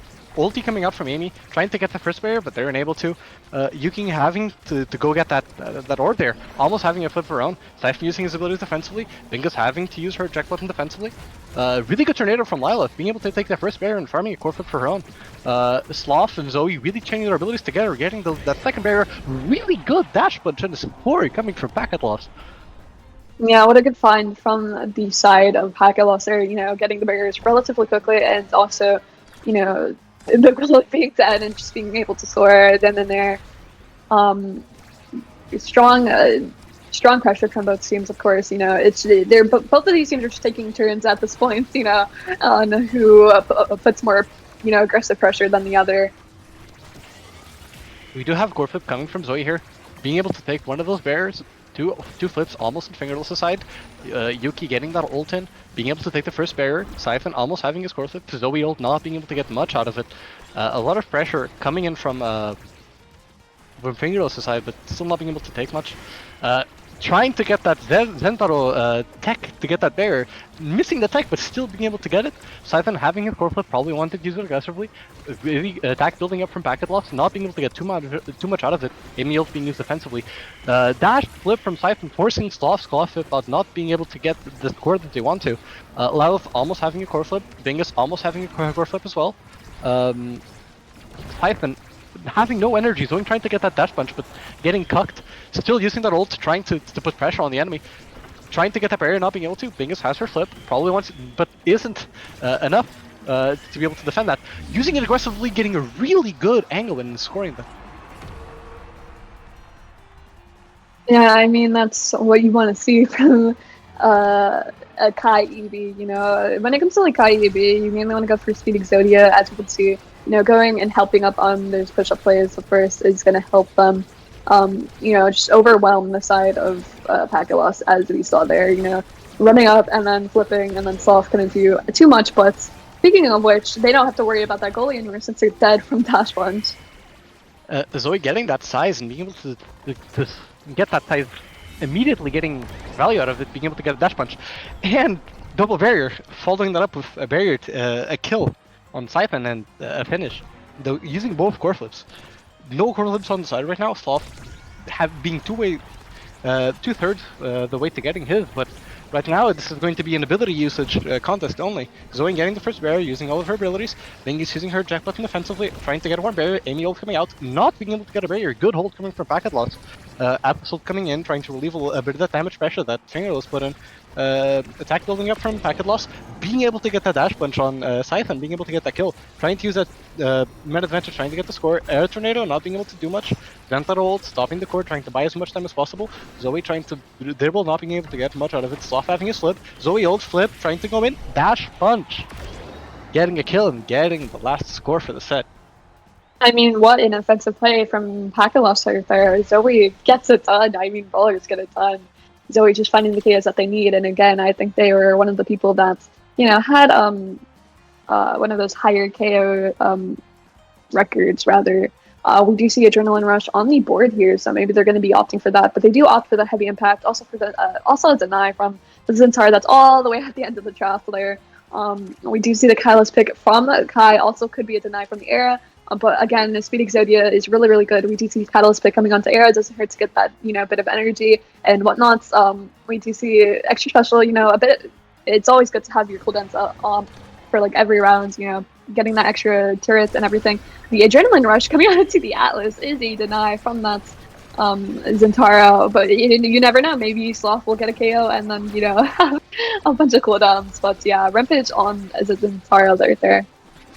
There is little things scarier than Atlas with Adrenaline Rush. I'll tell you that much, especially when he's goalie. Packet Loss was able to get that first barrier, using their flip offensively to get that second barrier. Yuki using her abilities, being able to take that first barrier, getting a bit of her rampage attack, so she just got really well placed strike from Bingus. Being able to get that second barrier, now both open barriers from both sides.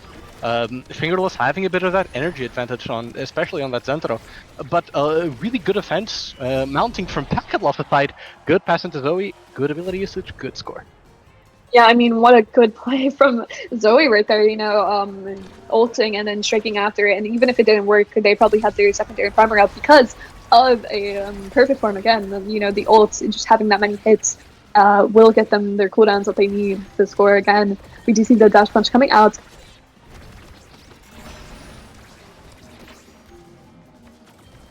Unfortunately. But Yuki does get her core flip to get that first barrier. Discord acted up in the middle of this, hurry. We do have a core flip coming in from Lila.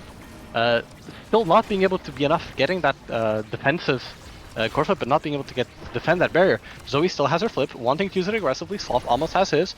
Dash punch missed, not being able to get the kill on Siphon, but Yuki does get the kill on Sloth. Almost scoring, not being able to. Emil coming in and finishing it off. Yeah, I mean, I blinked and then the goalie was not there anymore, and you know, I think they're Adrenaline Rush, I guess, but again, you know, that's, I think Glass Canyon is just getting resets every time, but, you know, good pressure from both sides again, it's just a matter of who converts and whatnot. This is the, you know, set points for the side of Packet Loss, so, and game points because they are up a game, of course, and everything. But the flip is going to be come out from both sides, I think. Energy advantage is on the side of Fingerless here, so let's just see how this goes. A really good hit from Sloth and a little bit of a mess up from Bingus. Losing that second barrier, Amy's second barrier. Air Tornado trying to get it in. Dash Punch also coming out, not being able to get the score. Zentro has flip, using his dash and flip really offensively, getting that kill on Lilith. Wanting to look to get that the meta attention to get that second barrier. Sloth using all of his abilities, trying to get it out. Flip coming out to dodge the Amy yield. Yukin Siphon trying to get that last barrier, struggling to do so. Good hold coming from Packet Loss, buying enough time for Lilith to come back. Tornado keeping it in. Zoe wanting to get that dash punch and getting that last score. Yeah, really good pass from Lilith to Zoe, and then Zoe just setting up a dribble from that, CDC bumper and, into the dash punch and everything. It is, officially match points for the side of, Packet Loss here, and, Fingerless just has to put a bit more pressure. We do see the flip on Dingus, so maybe they're gonna go, like EB and everything, but that is one big Juliet. We do have a flip on Bingus. She probably wants to hold it, decides to do so, and decides to give up away the first barrier to hold that flip, which is probably the better choice. And it paid off, being able to use that flip to defend the second barrier from Zoe's flip, but not enough from Lilith. Lilith and Zoe both getting her flips, dash punch missing, not being able to do good barrage coming from Bingus. Amy ult not being able to use it aggressively. Atlas ult coming out, trying to relieve some of that pressure. Yuki flip, getting one barrier, really good usage of her abilities. Almost getting the second one, not being able to. Zoe getting that size in the middle, being able to mount an offensive. Amy ult coming out. Dash punch being cucked by Siphon's core flip. Yuki ult, Zentar ult coming out, not being able to get much out of it. Lilith and Soft almost having their flips. Zoe also building her flip up. Fingerless not having too much energy on their side, they probably want to finish this one as soon as possible. Really good dash from Yuki and being able to get that port to get that set point.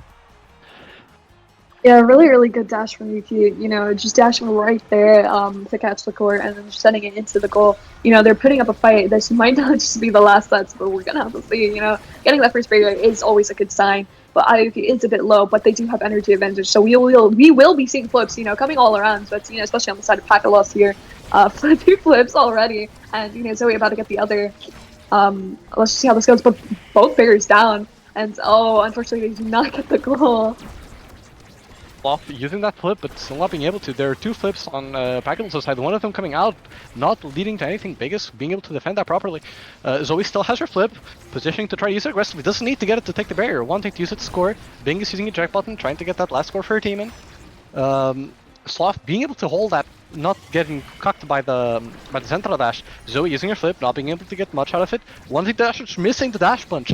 Allowing the Fingerless to mount an offensive, especially with that flip coming in on Amy's side, flip coming out, doesn't get the pass off to Zentaro. Bingus not being able to use that ejection how she wanted to, almost having a flip on her side, allows almost having hers.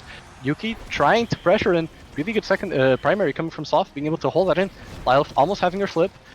Really good Giga from Bingus, getting the pass onto Yuki and giving them their set. Yeah, I mean, really good pressure. Bingus is pushing up considerably and, filling the space of stats. They can in order to, give them the offensive pressure that they need to find. That's what you want to see from an EB goalie and everything. Still maintaining that flip as well, just in case anything went wrong. But we are going to the, set 5. We will be seeing bulk up onto the IME right here. But we do see primetime rapid fire era, I believe. So, there will be a bit of shrinking in, still stuffing power, of course. We do see the hotshot onto the Zentara. Twin drive, always good for that, cooldowns and everything. But Might of Colossus, really good to mention that, with the little big orb in, like the middle, you take that, you're considerably large, and you also have considerable power, so it's something you got to be, a bit of concern for. But we do see team player on Kai, so considerably, these matches have been getting into overtime. We will be seeing a bit of red core coming out, so it's a matter of patience from both sides here. We do have a set 5. This is being an incredibly tight game. Both teams trying to play their best and holding it out. Really vital game from Fingerless here, trying to block Packet Loss from being able to get there. Their last win in their playoff contention. Lilith having her flip, Siphon also having his, using it, being able at the mercy of Dash Punch, but the middle not allowing Zoe to get that kill. Yuki being able to win the strike course, get that last barrier. Lilith still having that. Really good ejection from Bingus, being able to get that barrage in. Yeah, I mean, again, that's what you want to see from an AB goalie, that amount of pressure. And, they're just doing a really good job at filling the spaces and applying it onto Sloth there. An unfortunate goal, of course, but it's there. Both teams are just scaling considerably, again, rapid fire, prime time.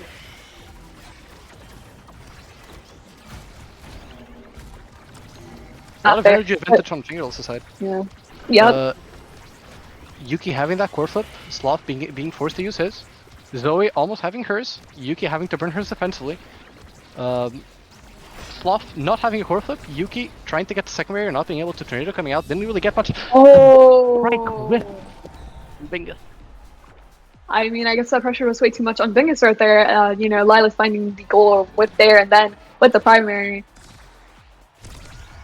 I also apologize for any issues we may have doing Discord. It's not helping us, and a lot of us are getting cut off and we don't mean to. I apologize in advance for that. Yeah, thank you as well. We do have a core flip coming.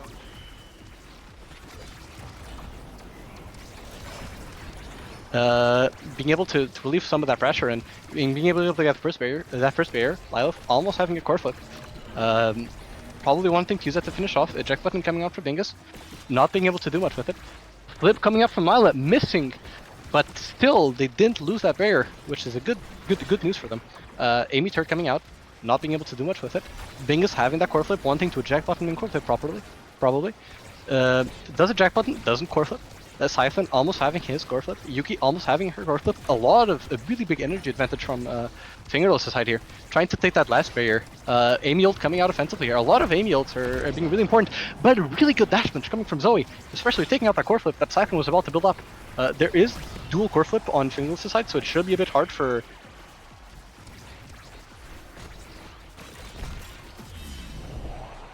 I mean, trying to get it without being able to. I mean, what is entire ult? Yeah, what a play. A lot of cutoffs on our end. Sorry about that, but we do see the buff from Lila over here. Giving that bit of size on Zoe when they can, of course. We do see the flip on IUP and is going to use it, but doesn't find any barriers, unfortunately. But there is a considerable amount of energy advantage on the side of Pakalos. Atlas ult's coming out, for that bit of health regen right there. Slav is on the offense right here. Both goalies just doing a really good job at converting and helping with offense when they can. They're just trying to get this last barrier and fighting, and unfortunately a little low. The flip will be coming out though on Slav, not on Zoe yet, but right there and then it will be coming out. IUP a little staggered, Zoe almost staggered, but is finding the KO. The pressure is on, and hopefully this is the power play that they've been looking for. Trying to get the last goal that they need to end the game and end the match, of course, with having one game up on the side of Fingerless, of course, but Fingerless isn't backing down whatsoever here. We do have Bingus almost having her flip. Amy's turret coming out, not being able to get too much out of it. Good clear coming from Soft, being able to mitigate a lot of that offensive pressure that Fingerless was putting in. Kaigega being able to get the core away. Yuki almost having her flip. Zoe ult coming out, not being able to get the barrier. Bingus trying to use eject button defensively, but does get dash punch, losing both the core flip and the goal. Yuki being staggered, also being at a really good, in a position to be able to get scored on. Really good attempt to defend from Siphon, but the Julie dash punch does get in. And I want to mention, Atlas got that adrenaline rush proc in there. And yeah, I was gonna say that. I was gonna say that you were hating on me, but I had faith in that Atlas, bruh. I had faith that he will use their general and then and there he did. Use a trend rush to get the KO and get the cooldowns that they need, just in case if the core went on their side and everything like that. But really good offense from the side of Pakalos, and again, Fingerless just contesting them every single time. But it just seems as if Pakalos is just finding that one single opening again and again to sweep through and then capitalize on it, and then guns blazing, go right in and everything. But really good plays from both teams. We aren't going to a third game, unfortunately. But let's look at this redirect on Scython right here. 303 redirects. That's considerably, a large amount of redirects. Really good hold from Scython, of course. But in the end, again, both of these teams are doing really, really good. There's the stats on everyone is really good and everything. But again, Pakalos just finding what they need in order to, win in the end. you did have a really good play coming from Fingerless' side, battling in until the end, going into set 5. A lot of those aim yields probably contributed a lot to those redirects. Aim yields were being a really good, really important part of Fingerless' offense, being able to build it up and get both barriers. However, they just couldn't seem to deal with that Julie, with that cracked up build with heavy impact on.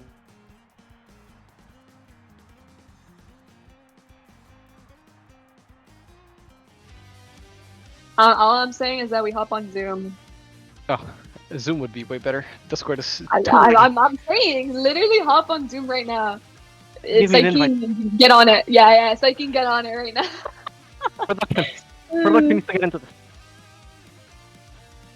We need to go to Curse. We use Curse voice chat. Wait, what are we using? Curse voice chat. What is that? Oh, that's a relic from past before Discord was a thing. It was you were able to get games on League where you would queue up in a League game and you were if your teammates had Curse and if your teammates had Curse, you would be able to automatically get in a voice chat with them. It was cursed. No. I hear League. No, I don't want to hear you talk. But our next game is TNCT versus WWD. We're going to be getting to that momentarily. Hopefully, we can go on Zoom, you know, in the small break time that we're going to do. Right, guys? Right, Psyche? I know you're here. Bro, this guy keeps cutting us out.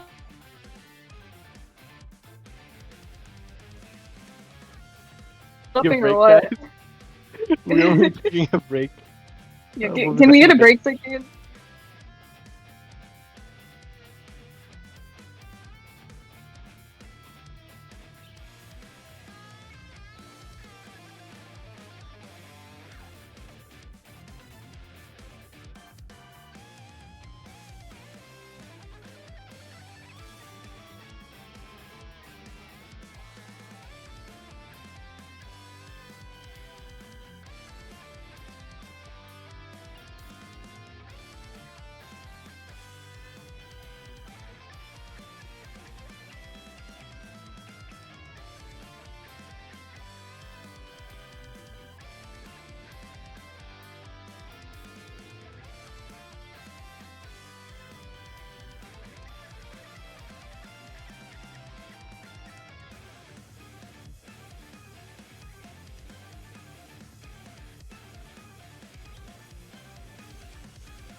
Who lives in the EUSL under the sea?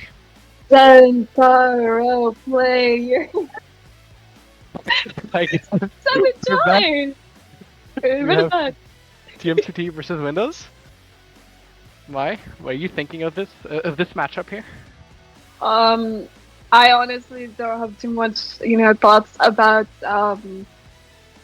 yeah, because I'm from NA, so I'm not too informed about EUSL yet. Ignore the fact that it's week 7 and everything, but we're gonna be looking at these map bans first. Cut me some slack. But Inky Twasham yet again getting banned from TNCT here this time, and also iMuseApp. So we did see previously in the last match that those two maps were banned first, and they're banned yet again first. And we are also going at Atlas Lab game 1 from WWD's pick here, and TMCT going to Oni Village second game. So we might just see a relatively long Oni Village game, or we might just see a 9 minutes Oni Village game like we did see previously. And if we do need to go to a game 3, it's going to be Clarion Test Chamber, which I hate 100%. I don't like Clarion Test Chamber. What do you think about these map picks? I think Atlas is just stable, normal map we've always seen. We have Clarion again. Clarion being a particularly hated, a particularly liked map, goes both ways. And then you have Oni Village, the map famous for having 1-hour slugfests. By the way, for context, TMCT, I'm pretty sure this is one of their deciding games. So if they win this game, their chances of going to playoffs is way higher. Whereas Windows can't make playoffs in any way. So this is a very important game for them. Oni Village is not a map we've seen today. What type of game are you expecting there? A very, very long one, unfortunately. Hopefully it's not long. I hate long Oni Village games. Especially because, getting Lost Bear is always just a nuisance because, you miss it and then the core goes on the blue speed thing and then, it's like a nightmare. It's like, I'm trying to describe this in like the worst way possible. I don't know, it's like you're on like a merry-go-round and it just goes on and on and on and you can't leave for some reason. Like your belt is like stuck. So you're just stuck there going, around and around and around. And, but we are seeing the awakenings here for Atlas Lab, Stinger Start, and, Aerials. We are going to see WWD here, ban Zantara. So we won't be seeing that, today. I wonder what we're going to see for forward picks since, EU loves Zantara lots. But what are your thoughts? We do have that Stinger Start, so I do expect to, even with the Zentara ban, I still expect to see a lot of damage coming out. We do have TMCT banning Estelle, not wanting Grin to hop on Estelle, being one of his most noticeable characters, and being particularly good at it. He has shown to be really good on Luna, so I do wonder if they're going to opt with that, especially with that Stinger Start. But with these two awakenings, what do you think are prime picks for this map here? Honestly, I mean, yeah, we do see the Vice pick, so that too, we might see Finny here, considered because Finny has low cooldowns. We saw it like previously in the last match, we will probably see it again because of the low cooldowns, and a lot of people have been playing Finny goalie recently as well, so, it probably won't hurt. You guys are running Aramako X, but I would honestly think that, an Aramako X play would work here. But we do see the IME pick from the side of TMCT here. That is a midfielder option and also a goalie option, of course. But, those are, Cell, IME, Junavice. Those are just like midfielders I think I see a lot more in EUSL. But we are seeing the Kazan pick. I haven't necessarily seen someone play Kazan in a hot minute in EUSL. I don't, again, like all the times that I've been casting, I've always just seen Zantara. So it's a fresh like change of pace to see the Kazan here. Probably gonna opt for, well, it's a preference pick because he could obviously opt for dash range. Me personally, I don't like dash range, but there's also Stinger, so you can find some of the damage and then stack onto it because he does have two forms, of course. But we are gonna see the Juliet and a Drakkar pick from the side of WWD here. So their comp is Vice, Juliet, Drakkar. All of these characters can be goalies, but it might just be, Vice goalie, and then Drakkar midfield. But, it could also be Drakkar goalie and Vice midfield. But, on the off chance, it could also be Juliet's goalie. But for the sake of this, I think it might just be Vice or Drakkar. But we do see Luna as the final pick for TMCT. It's going to be Aimes, Kazan, and Luna. Probably Luna goalie, and if it's not, we might see a walk of shame happening. We might not know, but what are your thoughts on these comms? This is going to be an absolute slaughterfest. Both teams having characters that are incredibly good at dealing damage, having that Luna, having that Vice. Two characters that are both pretty good at core controlling, as well as being able to dish out some damage of their own. That being Amy and that being Drakkar. And then on forward, you have two characters that are pretty damn good at finishing off kills. Julie with her ult and those dash punches, Kazan with that hook into open umbrella. You do have very similar teams in terms of roles. I presume that Luna may be going goalie, perhaps, with the Amy going forward here. We'll have to see. But it's definitely they do have very similar game plans, both teams, with very similar roles filled, coming from both teams here. In terms of Amy in particular, Amy being a character that can very well both use aerials and Stinger, which one do you think Amy will opt for here? Probably the aerials pick, just for that little bit of dash range, of course. Honestly, like, you're given aerial starts, you probably take it, but again, like, it never hurts to get some damage and go for that KO comp, especially if you're running that KO comp, you know what I mean? But again, like, range doesn't hurt, especially on like Ivy. But that's what I think. I think they're probably going to opt for that aerial spike over the Stinger. But we'll have to see. It doesn't hurt for, either Awakenings. We do have the Vice goalie. It does not seem to be the potential Drakkar goalie that we have here. Despite, I have seen it a couple times in solo queue. I'm not sure if it's been played on USL yet. We do have Luna goalie and Vice goalie. That is Amy midfield, and Amy does have Stinger. It's a full Stinger game. I mean, wow, they're running double siphoning, which is something I didn't expect. I thought, both of Kazan and Aimi would opt for probably slick kicks, and I also thought maybe Drakkar would probably opt for slick kicks. I don't know, I just thought they all would. But we do see Narath on Vicious Vambrace. It did get buffed, I think, last patch and everything. I think it's 45%. They're probably just going in with the fact that they're probably going to get KO'd. And they still can find, the dash punches that they need to find. They don't necessarily need pummelers to do so. So, these are very interesting gears that are being taken. Probably most definitely going to be a Slaughterfest, as you said. But, yeah. We do have 2 barriers taken. Windows being able to take both barriers on the MCT side. Visel coming out, buying time for that Nerf dash punch. Really well executed from Windows' side. Yeah, 100%. You have to load too much, and then, a score happens right there and then. But yeah, we are gonna see Ivy and Kazan here. Still level 1, so only one form Kazan right now, but not anymore. It was two forms right here and then. But we are seeing some damage on, and again, when it comes to damaging really low percents and everything like that, it can make a huge difference, especially with drafting picks and scaling for late game. Because when you have a level differential, really early game, but oh, what a KO onto the goalie, and another KO from Atsuru right there, and then Cookies is a little low though, but can they find the score that they need to find?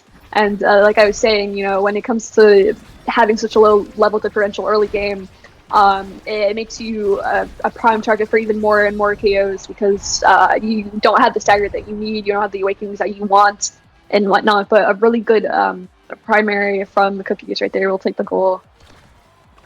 Kazan showing why he has 2 forms. The moment he got that level 2, they did get a lot more damage in, being able to get a lot of those KOs into Windows' side. We do have a really good double barrier tick from Giovanni here. Him having core play, using that turret offensively, and getting that score really quick point, I think.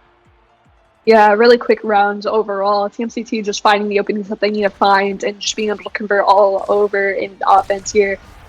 We are going to have to see some patience from the side of WWD here, and probably some, damage to contest, because again, you want to get some levels, early on, but that dash will help secure them to KO, but not the barrier. Double barriers are down, but only one is left on the side of WWD here. Can they go for the power play while Narath is still low, and they're just trying to get rid of their flip before obviously they can use sets and everything like that. We do have the dash punch in with the Vambrace and the flip, healing Narath back to almost full. We do seem to have a DC or something lagging coming from Grim here. That's really not what you want to see during the USL match. TMCT, however, wasn't able to convert that. Windows was able to hold it in. Cookie's being really low, but really good self-pass from Geo, timed with that glitch bot, being able to get that score in and the kill. Yeah, really.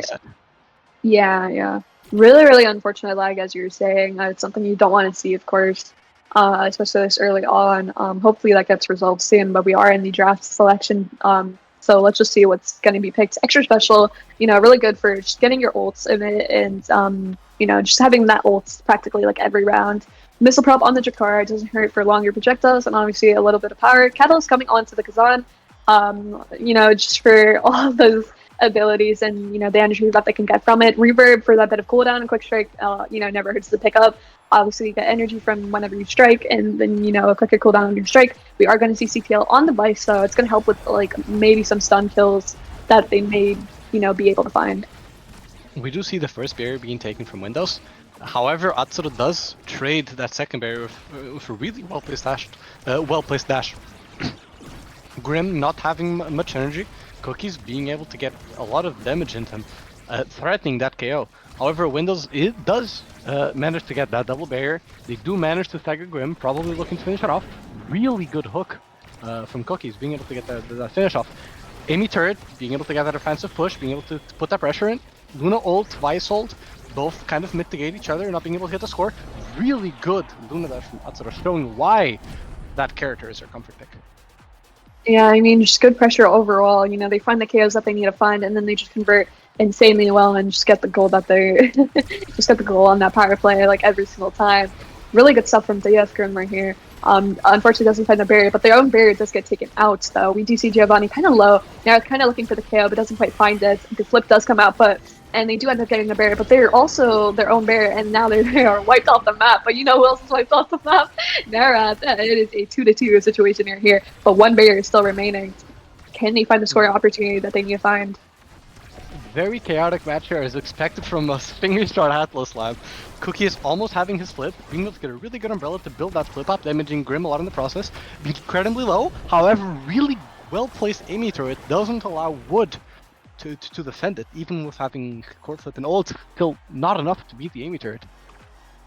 Yeah, I mean, that scoring opportunity also means that Cookie still gets their flip regardless. We are seeing a bit of a level differential here, as Wood is level 3 compared to all of TMCT being level 5, but not only that, even if they're level 5, we do see Aini off the map in both barriers as well. Really good double barrier take from the side of WWD, but it doesn't matter because the flip will secure the goal right in.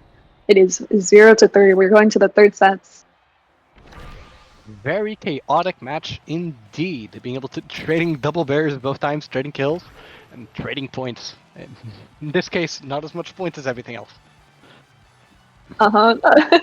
We are going to see a lot of awakenings on the board. We will see the Luna opt for the hot shots, you know.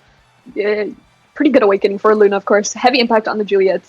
You know, it's going to hit a lot harder. We will be seeing explosive entrance on the Kazan, a bit of dash range, peak performance for that bit of speed. I don't know if they took a Sagar Awakening previously, but we will have to see. We will be seeing Big Fish on the Aini, though. Again, it doesn't hurt to take size on a midfielder. It's pretty underrated. It's pretty good.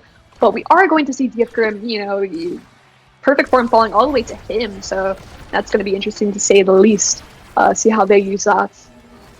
We do have an initial barrier take from TMCT with a well-placed Luna ult.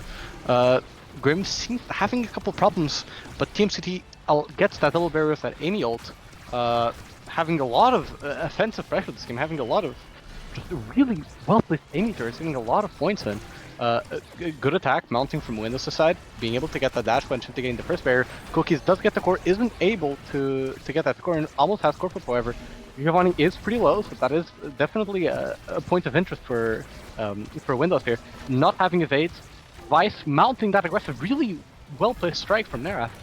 Getting the corner barrier here. Amy ult, this time getting mitigated by the Vice Supernova. Cookies having flip, having used it, however not getting the kill. Yeah, really good play, really good offensive play from the side of TMCT. They've been doing the same thing again and again, and it's been working really good for them. But yeah. Cookies doesn't have evades, does get hit by the Vice Lightning, but not much past that. Two barriers being traded right off the match, Luna ult coming out, a lot of Luna dash and eject button as well. Narath getting a really important kill on Cookies there. Amy ult coming out, being able to stall for time as much as possible. Atsura does have her flip, Wood does have her flip as well. Having to use it defensively, a lot of pressure coming from Windows side. Dodging the kill, but being flipped in turn with that eject button. Cookies is back, trying to quasi-goalie for now in the meantime. Dash punch missed by Narath, but flip coming out from Giovanni. Not hitting anything though, however. Vice, primary coming in, Atsura has respawned, trying to get that score in. Vice ult does come out, Luna ult does come out. Wood is incredibly low now. Giovanni does not have evades, tries to get that mounting in. Cookies does get Wood staggered. Probably trying to find that kill. Giovanni is incredibly low as well. Luna dash coming in. Cookies gets the kill on Wood. Trying to finish it off. Kazan showing that he is definitely a character with a lot of well-timed strike resets to getting that point. Yeah, I mean, really good at shuffle between close form and open form from Cookies right there, being able to secure that goal right there and then, and really good hold from Atsura. They've been doing really good at just holding whenever they can, and those long-range dash, you know, making use of their time that they have when they EB, but we are seeing Cookies a little low, but contesting some damage while they're at it. Narath does have flip, does get two barriers off of it. Wood is incredibly low, so Windows really do have to be careful in their backline there. Giovanni using both abilities, getting that barrier with that glitch pop. Luna probably looking to eject one, especially with that hook coming soon. Giovanni does get the core, doesn't have ult, it seems. Really good dash punch from Nera, punishing Amy from getting close by, but a really good dash from Atsuro getting that last point, and that's the match. I mean, that was a TMCT sweep. Wow. I mean, really, really good pressure from the side of TMCT. They've just been like they went in their guns blazing and had the stats to show that it was a very, very quick match. But when we go into Onis, I don't think it would be a quick match. But we'll have to see. It was a 10-minute, 11-second game. Let's look at these stats here while we have the chance. Practically everyone having over 70 redirects except for Nerath, and yeah, it just seems as if the core was on the side of the Windows for a pretty long time, and they just couldn't find the power plays or converts that they needed to find to put on the pressure that they needed to do. Like, again, as I was saying, it's very important to get that level, your levels up early game. Obviously you can make a reverse sweep and everything, but when you have such immense pressure that TMCT was putting, it's really hard to kind of bounce back from that unless you're putting the same amount of pressure that they are. But yeah, really good in quick match. We do have a lot of similarities between KOs. TMCT having 7 KOs, where 2 Windows is 5. It is a difference, but not too big of a difference. However, as you've mentioned, the pressure that TMCT was able to pull off was just that much bigger, partially due to Atsuro using that eject button really efficiently. Giovanni getting a lot of those Amy ults in really well. Just being able to overwhelm Windows, not giving them time to think, time to breathe, and just snowballing that into a really fast win. Yeah, I mean, it was very prevalent, the amount of pressure that TMCT had with all those clickables. But we are going into Oni Village second game, so we might be seeing a longer game, but it's maybe too early to say, as we did see a 9-minute Oni game before. So maybe there will be a bit of more patience when it comes into this Oni game. I hope to see this Kazan again on Onis, because on Onis I think Rasmus and Rasmus, Kazan, and then I would say Zentar are like the forwards you want to go on Onis. There's also teams that run double midfield on Onis. Like, it doesn't hurt to go EUSL and then bring on that stuffing power. Yeah. What do you think the comps will be seeing on Onis? At least on the EU side of things, a lot of teams give priority to having that Kai goalie, being that omnipresent goalie, being able to use the eject button to be a really meaningful attack presence. A lot of goalies do give a lot of that preference to that guy, so I do think that's going to be a really contested pick.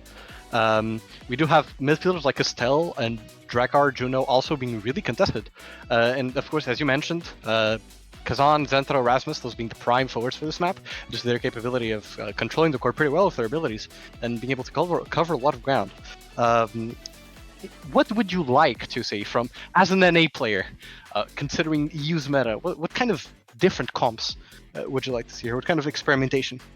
As a NA brawler, for me personally, I see Oni Village, I would go Rasmus. I don't play too much Kazan anymore, but Kazan is the other option you can be going, of course, on the forward pick. And then obviously I would say the third would be Zentara. It'd be Rasmus, Kazan, and Zentara. Those are the picks that you want to be picking as a forward.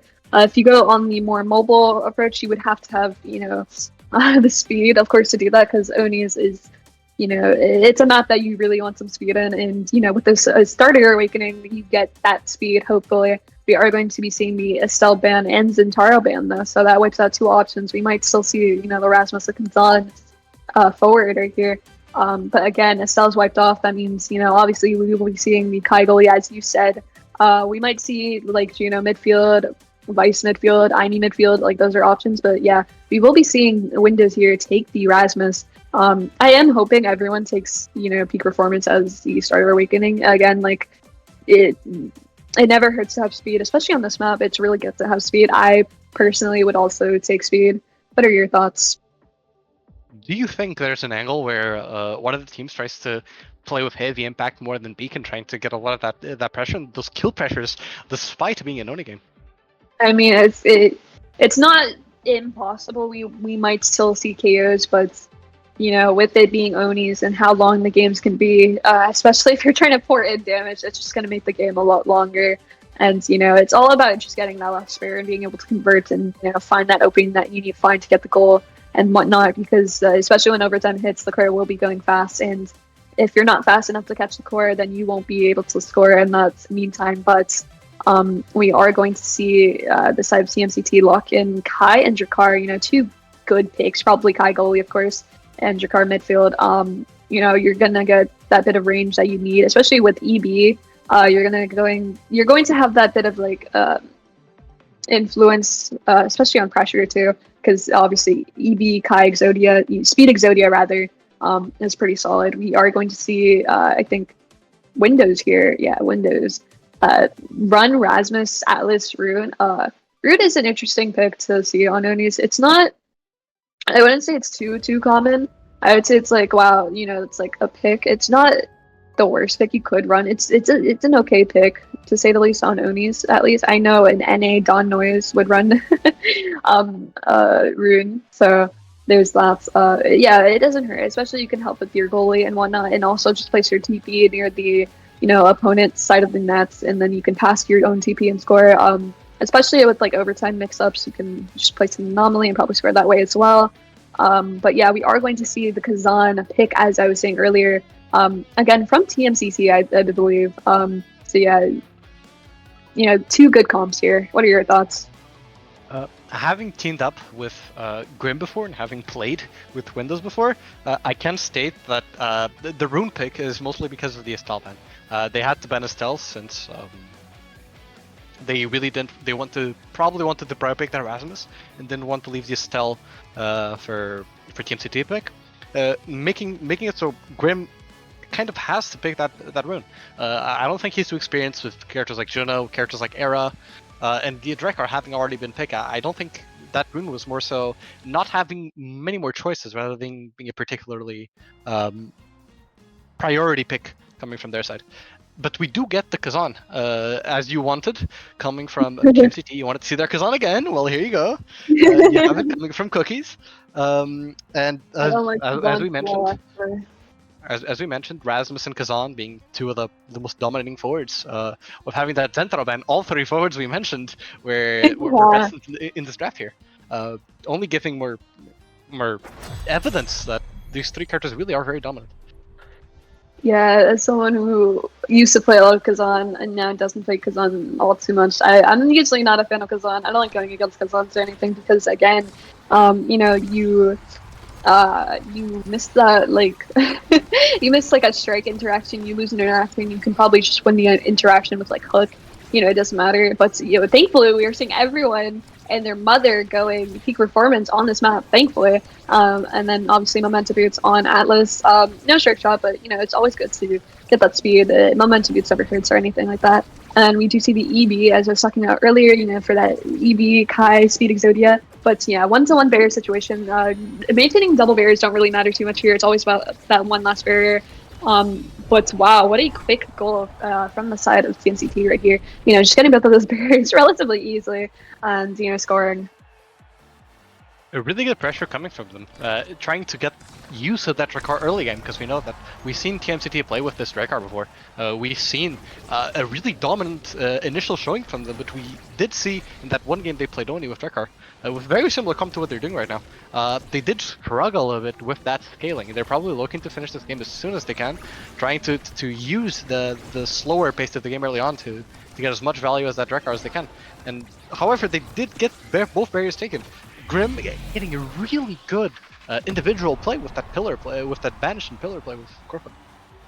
Yeah, I mean, really good offense from the side of Windows right there. They didn't find the goal when, obviously, with that banish, but they did find the goal when that pendulum swing landed a stun on them, and obviously DF Grim being there just to put the core right in. Both of these teams are finding these barriers a lot easier than I thought. It seems as if this game might not be as long as I thought it would be, but we are seeing energy advantage on the side of TMCT here. One flip, about to be another on Cookies here. Both barriers down. It's a 0 barrier to 1 situation, but no flip though. Being used on Casper the Ghost here, but we will be seeing a banish come out. We do have Cookies and Geo almost having both of their flips, Wood almost having hers as well. Flip coming out from Geo and being able to evade that Selexal expansion, being able to get that corner hit with that increased damage and range coming from the close strike from Kazan there. Yeah, I definitely thought that we would be struggling to get these barriers, but it seems as if both of these teams have been getting the barriers relatively quickly, but a really good pendulum swing, and the flip will secure a double KO. Good passing plays all around, but they do not find the goal just yet. Cookies has been holding on pretty well, but not anymore. It seems they ran out of cooldowns. It will be 2-2 now, and there is a flip on Wood just in case. As you said, this Oni game is being way faster than you would expect from an Oni game, making it quite interesting, especially since it's not being stomped in any way. Both teams are trading these barriers really efficiently and just constantly doing it out. We do see Wood having the flip, probably going to be particularly hard to take that barrier from her right now. We do see the Ejectron coming from Atsuro, not being able to get that barrier. Neraf trying to get an attack and not being able to. Rune barely missing the core with that TP. Cookie's trying to get that push in, isn't able to. Pillar coming in from Grim, being able to defend that properly. Geo being able to outstrike Wood, being able to get that barrier, even despite Wood having flipped. We do see no ejection coming from Kai here. Really tight flip from Wood, really good defense, being able to currently evade the danger, but a really good hook and like a really well placed strike on Cookies, nailing that set in for them. Yeah, unfortunately, that Rune player did cause some havoc and nervousness on the side of Windows there, and TMCC found that and capitalized on it. We will be seeing very interesting awakenings on this board right here. I wonder what people will be picking. Obviously, you can go stagger scaling, which I'd assume, yeah, of course, reverberation. You get the cooldowns. You also get even more speed, so really good to stagger scale, especially with the start. We are seeing the Meta Colossus falling onto the Rasmus. Good to get that size, good to get that power. We are seeing missile propulsion on the Drakkar. It doesn't hurt to have that extra range and also hitting power. We are going to see Mentalist on the Rune. Bigger anomalies. We will be seeing explosive entrance for the bit of speed on the Kai to sack on their peak performance, and we will be seeing Catalyst on the Atlas, so a bit more energy all around. Good banish from Grim, however, they weren't able to take any of the two bears. TMCT being able to take that lack of success in the barrier taking from Windows and taking the two barriers themselves, utilizing that Drakkar mission support really well. Naraf almost taking double barrier, not being able to. Really good pillar by Grim, being able to take that second barrier. GLS coming in, not hitting it. Giovanni trying to get it through, not being able to. Really good defense from Wood, being able to nail those sneaky Kazan strikes, and however suspension doesn't get it, goes right through the corner. Yeah, I mean, what a tight score right there, and then just going through the expanse and also that anomaly right there. But yeah, with this Rune pick, you can get the barrier as we've been seeing, just by surprise, with that anomaly, like right there and then. Good banish, but a little bit of a delayed secondary. It doesn't quite find, the goal that they're looking for, but they do still have two barriers, so they have a bit of time to, get that scoring opportunity while they still can. But he's trying to use that multiple hit, but doesn't get a barrier. Really good defense from Wood. He does have flip, trying to use this expansion aggressively, not being able to get too much out of it. Grim being able to clear away from danger. Narf getting the core 1v1 against Atsuro. Atsuro does have to pop the flip, almost gets the barrier, barely doesn't get it. Wood does have to pop flip. Atsuro Barrage coming in, not being able to get it. Gigablast cucking Narf from being able to get the core flip farmed. Oh. A missed strike, allowing Naraf to punch it in. Yeah, and we also see the get orbs, call out from Wood right there. So get orbs, I guess. Yeah. But yeah, we're going into this match. Really good pendulum swing, gets the first barrier, double banish with the double anomaly, but doesn't quite find the KO though. We're seeing some passing plays trying to get the last barrier. It is a 1-to-1 barrier situation, but not anymore. A 1-to-0 situation. We are seeing the flip coming out. The really good hook for that mix-up, trying to get that barrier. Anomaly does, find the core. Oh, a flip does come out, unfortunately. And we are a little too grouped up in the top corner, but we do see Giovanni with the flip here. Might go for that bit of a passing play for Giovanni to score with that flip, but not yet. Oh. Really good anomaly coming in from Gim, being able to stop that attack, and a really well-placed pendulum from Neraf, stunning Atsuro and being able to get that score in. Yeah, the car just slipped right past Atsu right there, and we have been seeing Nereth, you know, trying to go for that pendulum swing play there a little often, but unfortunately gets shut out by Barrage every single time. That is something you do have to, you know, be a little cautious about when playing, you know, Rasmus into Kai. We do have an attack mounting from TMCT. They do get the first barrier. Anomaly doesn't get placed probably as well as they would like to. Really good pass from Alvin, being able to allow Nerf to take that first barrier. Atlas Primary not getting it. Anomaly not getting it. Really good passing from Cookies into Giovanni, being able to take that second barrier. Gigablast coming in, not getting too much out of it. Anomaly blocking that pass route. Atsuro does have flip, uses the check button, doesn't get too much out of it. Wood almost having their flip as well. Is probably going to have to use it defensively because a lot, like Team City is mounting a lot of friction. Really good banish and really good select suspension coming in from Windows, being able to barely make it out. Atsuro flip, really good anomaly, being able to stop that. However, Giovanni does get the core in a really unfortunate position for them, being able to shotgun it in. Yeah, I mean, really good pressure from the side of TNCT here on DF Grim, just helping whatever they can, you know, with Wood. Trying to, you know, help on defense as we saw, but I think they helped a little too much and just couldn't get the core out that well. But we are going to see a 1-to-1 barrier situation again. It doesn't hurt too much. Again, this one barrier is all you need on this map. We haven't been seeing barriers go down as quick as we have been earlier, but oh, what an anomaly save! Get that, you know, save and maintain the barrier. Good passing plays all around. Nara's trying to find the dribble and trying to find the scoring opportunity, but can't quite find it yet. DF Grim looking for the passes, trying to get it to Nareth to score, but inside of TMCT does find the barrier, and it is no barrier situation, but there is energy advantage all around. We will see the flip come out. Doesn't quite find the pass to Nareth, though. Cookie is dribbling with core flip right there and then gets the KO and ends up scoring. They maintain the second set. We are going on to the third set. We do see the Awakening draft coming in here, sort of getting the first pick, and a lot of interesting Awakenings. Yeah, we are going, let's say if, you know, I think it was Kazan who was stagger scaling here. We do have the Reptile Remedy, so I wonder if the room here will be, you know, denying that Reptile Remedy, you know, from Kazan, but ends up doesn't taking it, because also, you know, team player Kazan is also pretty scary, especially if they're on goalie, but we will be seeing the stagger scale even more. Quick Strike falling onto the Rasmus here and Unstoppable on the Jakar. We are going to see some Orb Ponder on the Atlas, so cooldowns never hurts anyone, obviously.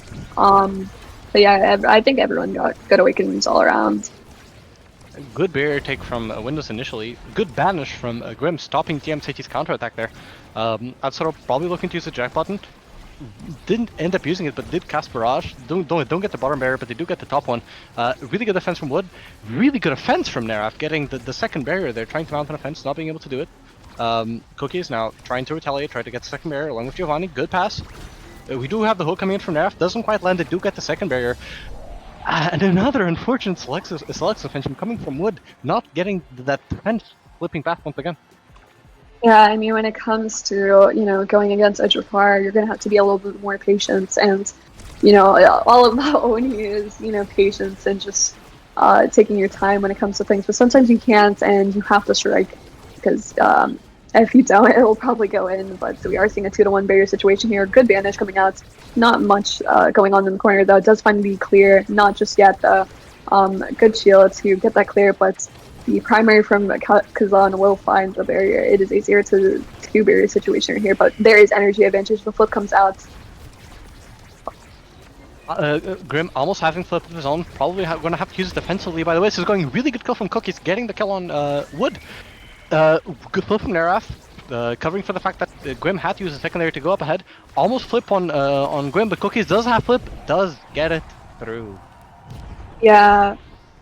Really good power play from the side of TMCT here. We are on match point right now.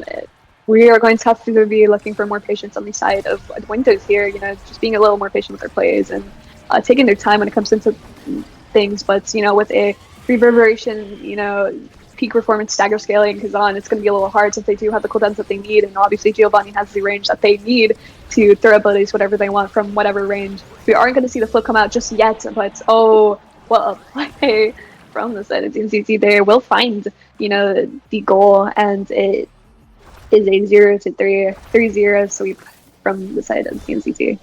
We aren't going to be seeing a third game, if I recall correctly, because it's 0-2 now.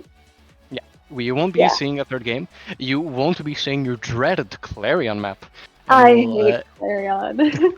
And we'll end it with Oni Village. A 12-minute Oni Village game being particularly fast, which is kind of deceptive considering how much, especially on the first two sets, how much fight Windows were putting in. I'm pretty sure going 2-2 on both the two first sets. It's a really deceptive game compared to how much fight that was coming from Windows' side. The redirects being really similar on both sides, the chaos being the same on both sides, just ending up getting to a matter of execution, right? TMCT getting those barriers way more often, getting those scores way more often. Sometimes due to unfortunate slice suspensions coming from Atlas, we saw it a couple times, slipping through the corners a bit there. Atlas not being able to keep her properly with those drag shotguns, being really sneaky. It's hard to deal with those as Atlas. Drek is a particularly good character at dealing with them, since Atlas is a notable anti-stuffing character. We did see a lot of tight defenses coming from Windows' side, especially with those wood core flips, a lot of those Grim Pillars, but at the end of the day, it was just too much too late. It wasn't enough. They had to stop that core from getting there in the first place, but they just weren't able to. Yeah, I mean, there's just so much you can defend and so much you can do, especially with the Awakenings that TMCT was getting. You know, they had the speed that they need to convert and regroup. They had the, range and cooldowns that they needed to just score. And in the end, there's only so much you can save. And sometimes you just have to go all back on defense to, help with that. They had really good defensive plays, especially 26 saves on DF Graham and Wood having 36. So, it was just a little hard for them to convert and, pour out some damage and apply some pressure, because practically for the entire game, we've just been seeing them on defense. But we will be taking a short break and we'll be swapping casters and going into the second block here. So stay tuned. Thank you for bearing with us, guys. Take care. Bye-bye.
So, Ether, come here often?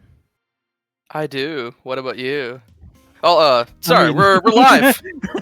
Hello, everyone, and welcome back to the final week of EUSL. Well, this is going to be a great series of matches we got today, right? We already had Packet Loss taking down Fingerless, and then TMCT kind of beating Windows just now. Now we have KLB versus ZZZ coming up, and then Fierce Fury and IME Haters to fight for that top spot in the regular season. How are you feeling? I mean, it's going to be exciting. Both games we are going to see right now. Very important games due to the fact that ZZZ is sadly out, but can play spoiler for KLB, because both Packet Loss and...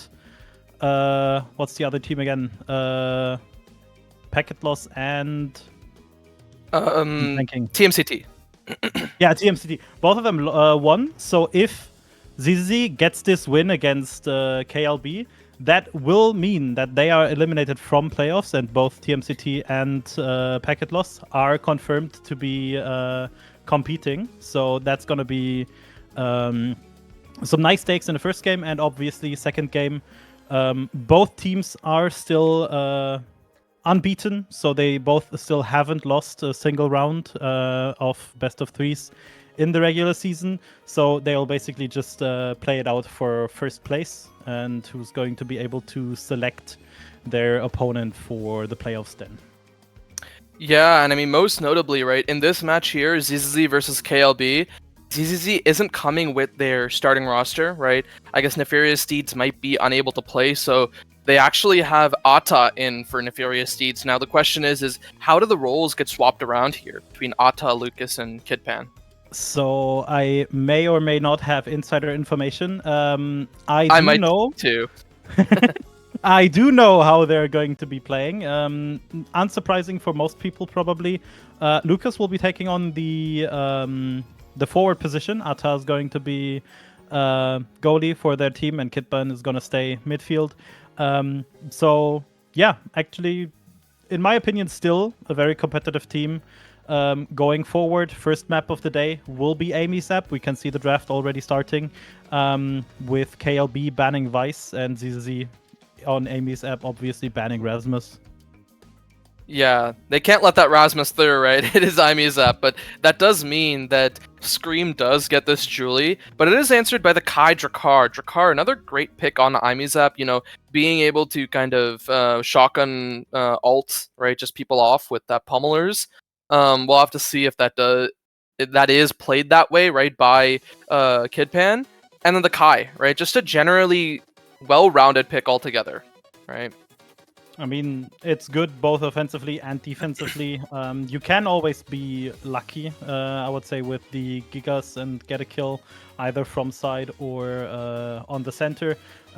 We do see Amy and Rune being picked up. That Rune could technically be a counter pick to Ata, but then I do think he already picked Kai for himself. Ata is known to be playing one of the meanest Rune goalies you've ever seen, but they do not get Rune in the first place, and probably had Kai already as goalie selected. Amy and Rune as a combination, probably good to just confirm kills, because Amy with a dash and primary combo on a banished target, you can time it really well and get those KOs. And last pick for ZZ being that Kazan, just good pressure. Yeah. And rounding out that roster with Kai Drakkar really well, with some finishing touches both in kills and in goal. Yeah, again, I think this is the Llama-Craft rune, right? This is KLB who selected it, right? So we'll probably be seeing Llama-Craft pilot it. I think he did have a game on rune earlier this season, and he looked really good on it. And I'm pretty sure he has been known for a long time for being that rune player who is very good, despite rune itself not being a great pick all around. I mean, yeah. Rune, I don't think, hasn't seen that much play in general in EUSL. I do think it was played today by Grim on Oni Village. Yes. Not quite the map I would imagine Rune to be played on, but then again, I think it can work well both on very open maps or very closed-off maps. Amy's app is more of the like closed-off kind. You can just, if you have Monumentalist, just block off one side, win midfield pretty easy. But once you get that past the midfield, it is going to be hard to defend as Rune against something like the Drakkar. So it's going to be interesting to see how they will play this out. Starting Awakenings being team player and Twin Drive. I will assume that we're going to see more Twin Drives than team players. Especially from Kazan, Amy. That Twin Drive can really just do a difference. As well, Kai with eject button if we do see it goalie. It will just be so much more oppressive. So we might actually see team player go back into rotation after the draft. Hey, what are the chances we see team player Kazan goalie with Kai midfield and then Drakkar brawler? Hey, it's not zero. It's not zero, but we sadly do not have Yankata here. True. So the chances go down a lot. That's very fair. If we have Yankata here, I would say that's a 50-50. Yep. I think I agree. But I'll have to see. Like, this Kazan could still take team player, but Twin Drive just seems way more likely because it just allows you to move around the map a lot more. And oh, what did I say? It is team player Kazan goalie. It is the Kazan team player goalie. We did say it was a non-zero chance, and we do get rewarded. It's gonna be a lot of red core this game. I can't promise you that much. Yeah, that is for sure. But yeah, I mean, we are seeing this getting kicked off pretty well with the side of KLB just, you know, pushing very well. Leifire getting that first barrier means that KLB seems to be in a great position, but with this red core in Kazan, this means that anything can happen, but no, Scream just finishes off with a dash punch. Well done. Yeah. Awakening and gear-wise, I don't think we see something too wild. Both goalies having team player and Juliet having those pummelers, and Llama does have the Vambrus. Everyone else, or not everyone else, Drakkar also going pummelers, and Kitban does opt to go for just a speed option and has slick kicks. Yeah. Now we do see the members of ZZZ getting taken very low. Now both brawlers on the side of TMCT. Fire angle. Sorry, not TMCT. KLB and ZZZ getting taken off, and that is the Leifire angle as it bounces off the center. I did not expect to see a Leifire angle that early in the game, but I mean, it wasn't him exactly who did it, but I mean, he kind of did dash in the wrong place, so I'll still count it as a Leifire angle. And we almost see another one, right? As Leifire is forced to walk off in shame, as Lamacraft manages to save it, and oh, another close goal attempt by the side of KLB, but ZZZ keeps defending Atta with this Kazan goalie, piloting it very well. Yeah, getting that perfect amount of like passing and clearing out. Really nicely done there with team player getting the barrier.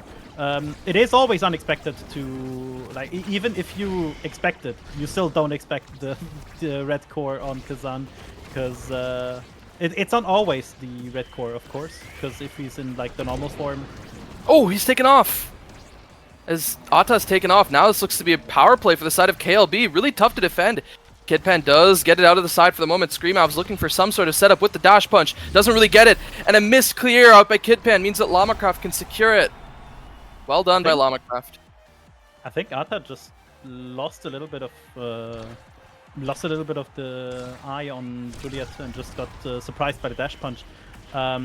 He did have dodge from what I could have, saw, but might be wrong because the energy was kind of close to not having that flip. But in the end, that just means that KLB actually gets the upper hand here right now. So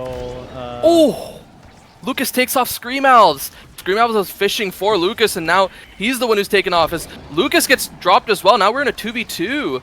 Now Kitpan in this offense looking for anything. Ata waiting for this pass. Llama-Craft ready to intercept, and now Kitpan is taken off. Now it's a 1v3 for this Kazan goalie. Can he defend? The topspin not enough. As now Llama-Craft dribbles it, gets it back to him. Now it's a 2v3 as Lucas respawns, but this might not be enough. And the missed dribble means that it goes in. That's the first set for KLB.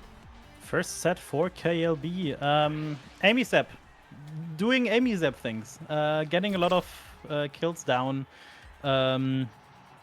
with like most of them being on center. So we have seen some like the one on Natar or in the beginning of the game. But yeah. Oh, there's the 1-2 punch heavy. Yeah, we do see a lot of damage focus trainings as well. Perfect form, explosive, heavy impact, 1-2. All of them really good choices. Rapid fire being picked up by Rune.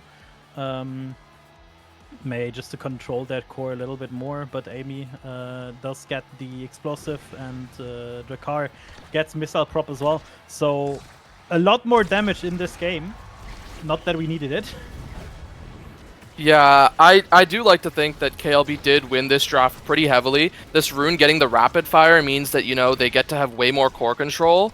And then both other members of KLB getting more damage, and that advantage might not matter as the side of ZZZ is just taking barriers and taking goals. A great lock and load by Lucas to finish that off. Alves missed a dash combo on Lucas, and Lucas just said Uno reverse and used this missed position to just finish him off into the hole. So Alves went into his own demise for that one. And yeah, we've seen that as kind of how this Julia-Drakkar matchup works, right? Where Drakkar has the option to punish Julie if Julie's not careful, but Drakkar needs to still be careful because it is still Juliet on EUSL. And we do see Scream Elves getting taken off, but no power play is really being found for the side of ZZZ. I'll have to see how this kind of converts because they did lose a barrier, which means it's really tough for them on this defense. Yeah. I mean, they did try, but Rune with that rapid fire can just cover up the barrier and basically just wait it out. That's basically what was happening right there as well. Alves tries to kill Lucas again, this time from the edge, but does not get it. This time he does. You can never say that something didn't or did work on EUSL because there's just too many things happening. Yeah. Oh, and Scream Elves getting it right around the top spin. Means that Kitpan isn't really able to reach it. It just slips right out of his grasp. And just another way to even out the set by KLB. Yeah, we do see a lot of flips right now as well. Something you wouldn't necessarily expect, because I usually think on EUSL, dodges are being utilized heavily. Again, once again. Misses combo, and also Llama missing the flip there. Yeah, Kitpan has a flip of his own, and he's running up, flips, oh, gets knocked off by the Flame Flurry, and now Lucas is looking to be in a pretty dangerous situation as well. Staggered, ready to die, the Glitch Pop takes him off. Now Ata has to defend this 1v3. The Unstable Anomaly gets his barrier, and now in a passing play, there's no pass even needed as the Dash Punch comes out onto the bot side by Scream Elves. Yeah, I mean, just perfectly what you expect to happen here. 2 kills, just getting those pass plays in.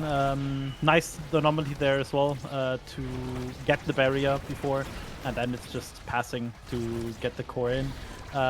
Early barrier loss here from KLB, so we see if that has any repercussions. Last few times they lost barrier. ZZ wasn't able to confirm much. Now they lost their own barrier as well, so equalizing the playing field here a little bit. Yeah, most notably, Scream Elves and Llama-Craft almost have this flip. The side of ZZ really needs to convert here, but no, Scream Elves actually takes off Lucas, and now in a 2v3, they have to keep this defense going. The flip into the strike, a great sequence out by Scream Elves, ends off the set in favor of KLB. Yeah, I mean, good utilization from his kit there. using dash punch to basically just bait out Kazan's defense and then just flipping to getting it in. Really nicely done. Yeah. Quick strike, adrenaline rush. Great pickups here. I feel like Lucas has to take this adrenaline rush, and yeah, he does. Which means that they have this chance to kind of turn this around. That could be the X factor, right? If Scream Elves keeps missing a lot of these dash punches, and Lucas keeps shotgun ulting him in, then he could use that to kind of help these power plays come alive. And the Kai also getting Chrono Boost. I think this is probably a 1 draft for the side of ZZZ. Yeah, not as much as the first one was for KLB, in my opinion, but still getting a lot of good things that can really help you get back into the game, especially that adrenaline rush on AmiSep in general just gives you a lot more agency and opportunities. Unfortunate, they lose barrier pretty early, so hopefully they can still profit from their awakenings and everything. Oh, what a great strikeout by Ata. Means that barrier does fall there. But now KLB is on the other side as they're trying to push forward and look for the side of ZZZ. Lucas with a great dodge on the banish means that he's not at any threat of dying. And, ooh, almost a great blink in by Layfire, saved out by Ata's crooked leverage. Now Kidpan and Lucas in this bottom side. Scream Elves trying for the dash punch, doesn't really get it as the topspin defends. Lucas keeping it forward for the time being. The Firewall Sentry being popped on the defense, dodging away from the dash punch, the flip. Stopped by the barrage, another flip, stopped by the flame flurry, and this defense and offense keeps flipping back and forth. The unstable anomaly in the corner, it's actually saved away by Ata and Kidpan, and a great bounce down to Scream Elves ends it. Llama using the Layfire angle, but in the opposite direction. Actually using it for something good. Getting on the center hole and passing it perfectly to Elves. A pass that would not obviously be possible otherwise, but in that case, really nicely done by Llama, having that awareness to get that pass even, and then also getting the goal off that. Ooh, what a bounce. Goal of the potentially last set of the round. Yeah, and I mean, the way it's looking right now, it might be the last set of the round, and the Flame Flurry, the pop-up is not enough to stop it, and that's kind of what secures that bottom goal. And we saw it, right? The side of KLB having this very lethal offense on the bottom side, right? With the Firewall Sentry being dropped, with all the unstable anomalies, with just Juliet doing Juliet things, right? And that's why they got that barrier, and then now we see them also get the goal off of that. Yeah, Elves getting another kill on the car here. I mean, they did get Adren Rush, but I don't think it has been procced once in this set. No. Nice defense on the goal line. Yeah, that's not the way we want to see things end, right? Yeah. Another kill for Elves here. Nice defense. Oh. Yeah. Not much you can say. Not much you can do as well. I think that one was just KLB finding those kills early, getting a good first draft. Second draft might not have been as good as the first one, but still managing to just keep everything going, keeping that upper hand throughout, and I think they got one of the most decisive games we've seen today. Yeah, and I mean, we can kind of see this just by how Llama is really running the midfield, right? With an Aimi goalie, you typically expect her to have a lot more redirects as well, but Llama really did not need the help of Layfire most of the time, right? He was kind of single-handedly playing a lot of these offenses with the Unstable Anomaly and getting it up to Scream Elves to convert, right? And you can see this on the opposite side, right? Lucas and Kidpad not really being able to do as much, and Ata being stuck a lot on this defense, defending against Llama-Craft, and then Scream Elves also coming in. And yeah, this is pretty similar to the last IMIZAP game by KLB, right? Where Scream Elves was just chilling, doing a lot of killing, and would convert, right? While Llama-Craft and Layfire were really just playing the map. Yeah, I mean, on AmiZap, a map where killing is a lot easier and gets rewarded a lot more, I feel like as well. having Alves just consistently get those kills on either Lucas or Kid Pan just really gave them more opportunities. Llama basically just, as you can see with the redirects as well, doubling Alves redirects, just making sure that the core never gets past the middle of the midfield line, and just in general having that core control that you are allowed to have with Rune, especially when one person is out of the game and you're basically playing 3v2, or even as we saw in most cases with the 3v1.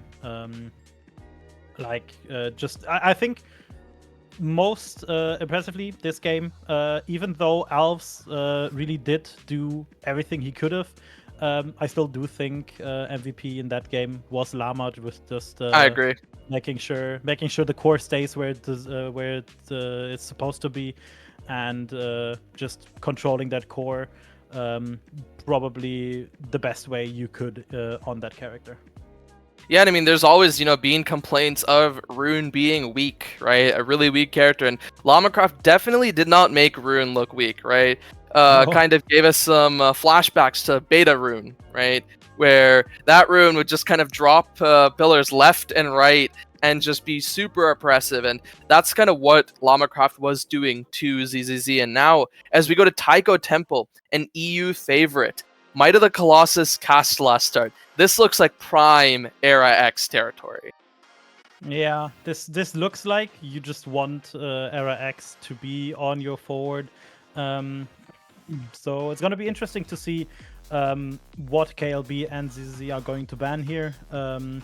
I do assume we're going to see probably at least one of them banned.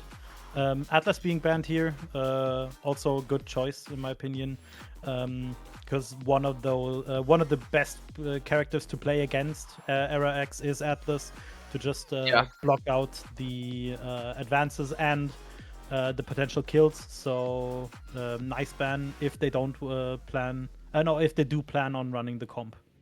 And then the Vice banned out by ZZZ means that Layfire won't really have this for the offense, which Vice, as we know, is a really good pick all around. And on this Castellas start, kind of shines even more. Now, Era being picked up, this might be a Layfire Era goalie.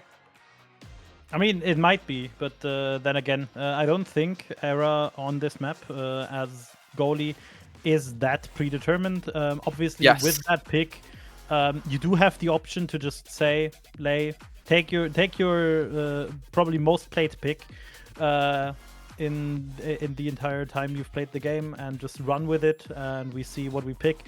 Or if ZZ decide to not go for the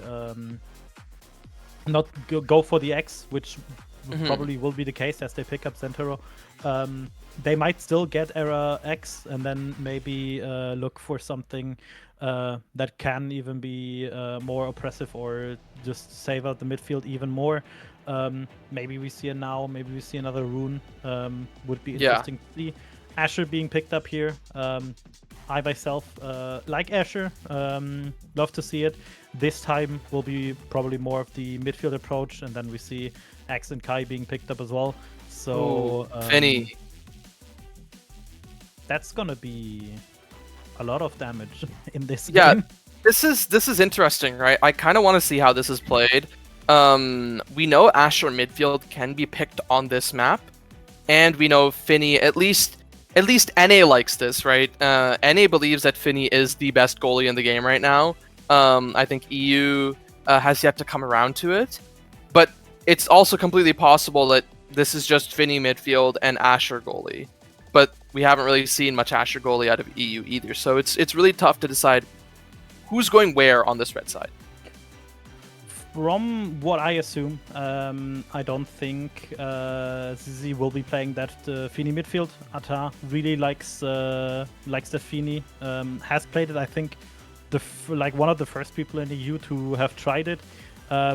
Got a lot of laughs back then, I remember. By now, more and more goalies are trying to pick up that Fini. I know of at least 3 on the top of my head that are currently trying to learn it, play it more. get used to it, just get everything with their character right. Because as you said, it probably has a lot of potential. Probably fits the playstyle to EU a bit less than it does in NA, from what I've heard. Yeah.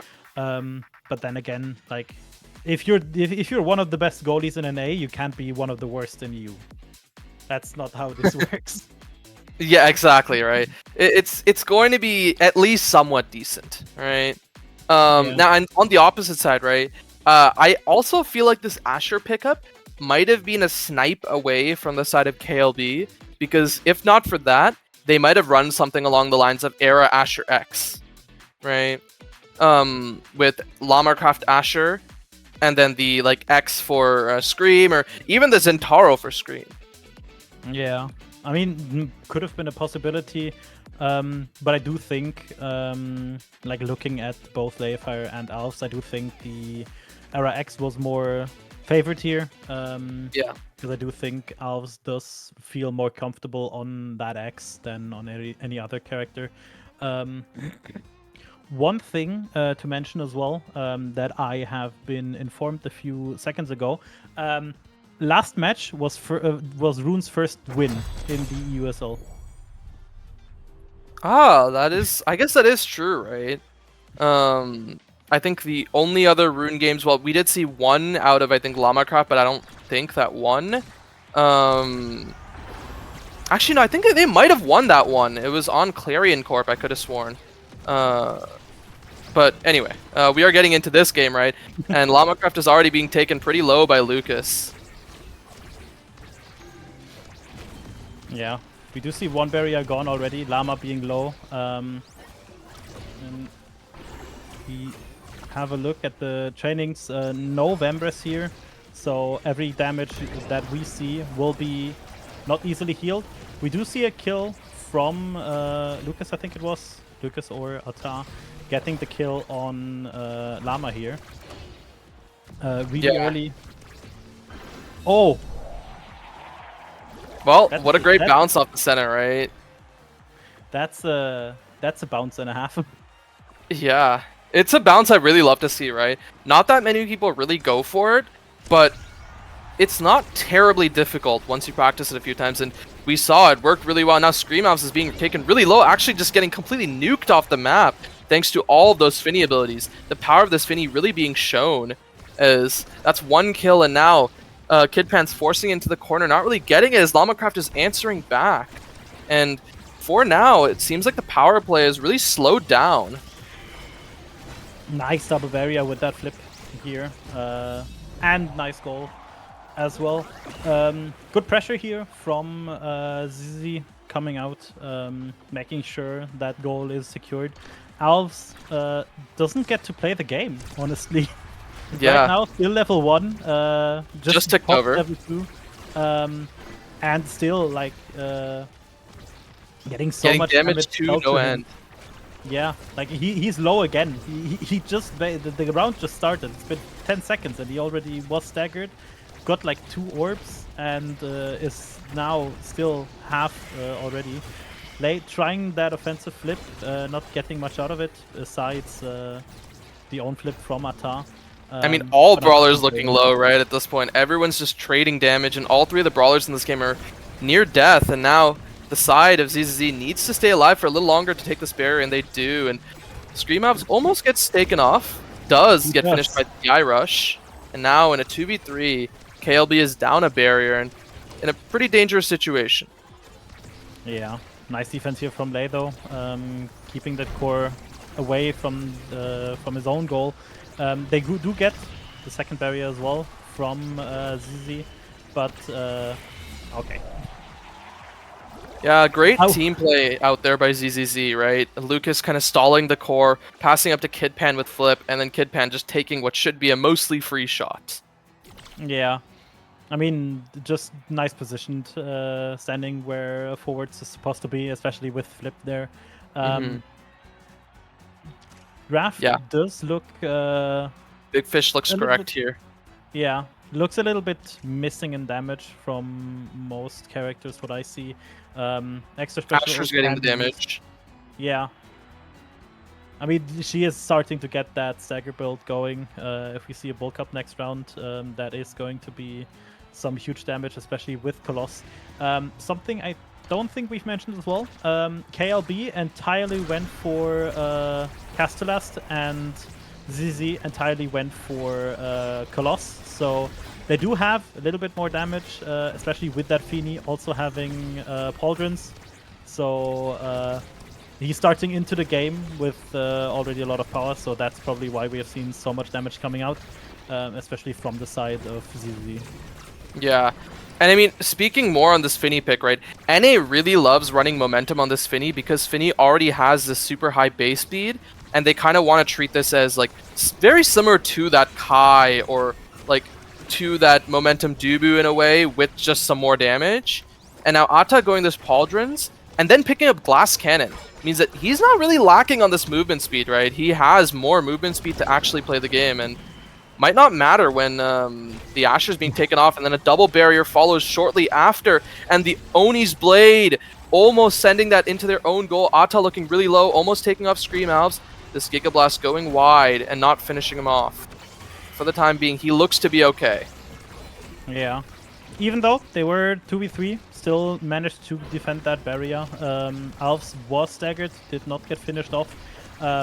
They do get nice passing play here, get that barrier as well. Atta really low here. Yeah, probably has to forfeit the goal defending, as Kidman has to take over. Yeah, Asher's a good goalie, right? But that might not matter as these dribbles and these passes come down to Llama-Craft, and Llama-Craft finishes it by sending it into that bottom corner. Yeah, especially also something you need to look at right now. They already have an advantageous position, I feel like, with KLB, and they also have 2 flips, almost 3. So that's going to be really bad to defend for Z here going forward. Alves does flip, does not get barrier, is really low, so has to be careful to get KO'd here. Oh, a missed clear out by Atta really punishes him as he loses both barriers for it, and now the flip out by Kidpan means that both barriers fall on both sides. Atta using his abilities defensively to keep Scream Alves away from Kidpan, but it doesn't really matter as Llama-Craft just sends it, and the NATO means that there's nowhere for Atta to clear to. Yeah, and I do think even if he clears here, there might have been just him dying for it, which again probably would have just ended in another in the goal anyway. So really nicely done here with the ability usage. Atta trying to defend. Oh, we do have a disconnect here. Oh, that is really unfortunate for Layfire and KLB by proxy. So he is completely disconnected, which is really unfortunate. We do see a little bit of sportsmanship coming through. Again, you know, that rulebook, right? When someone disconnects, you're usually supposed to be playing the current point out, and then following that, you do have to wait for that next point. Yeah, really good for KLB here as well. Because this is obviously a game for their playoffs, basically, which does mean that on paper, if they would just continue playing here, that might just be the way they end up losing their playoff spot. So that rule coming in really nice as well. We see Alves trying to strike himself, probably, as we're waiting. Yeah. It's going to be interesting to see when or if Layfire can connect. I don't think we have any information on that one right now. Yeah, I am kind of checking to see if there's any information, and I don't see anything just yet. But yeah, I mean, what are your thoughts on this game so far? How do you feel like this Finny pick is kind of panned out? I mean, with triple might means that the side of these guys have damage. Yeah, I mean, I do think Atar has been playing it really well with the way he's been using abilities and everything. Second set so far has been less good for them, mostly because they do keep having to be on that defensive side more often. So kind of hard to defend against an Arrow Tornado and X just running at you as Feeny, because you don't have that many like defensive tools once your secondary is down, and you just have to pray that you win Strike War against X, who can just press your special, who can just decide to win Strike War. Yeah. But yeah, it'd be really unfortunate if, this is kind of the way KLB goes out, right? With Layfire disconnecting. Gotten word that even his teammates don't really know what's happened. Yeah. We sadly also don't know. But hey, I guess in the meantime, while we're waiting for them to come back, why don't we talk about our days so far, right? How's your day been so far before all these games, really, even? I woke up and watched EUSL. I slept in a little bit longer. Wrote a few people on Discord, maybe considering the Camcast today. I also did a little bit of art with the whiteboard behind me, but in the end, it doesn't look like it's shown up on cam that well. So a little bit disappointed. Unfortunate.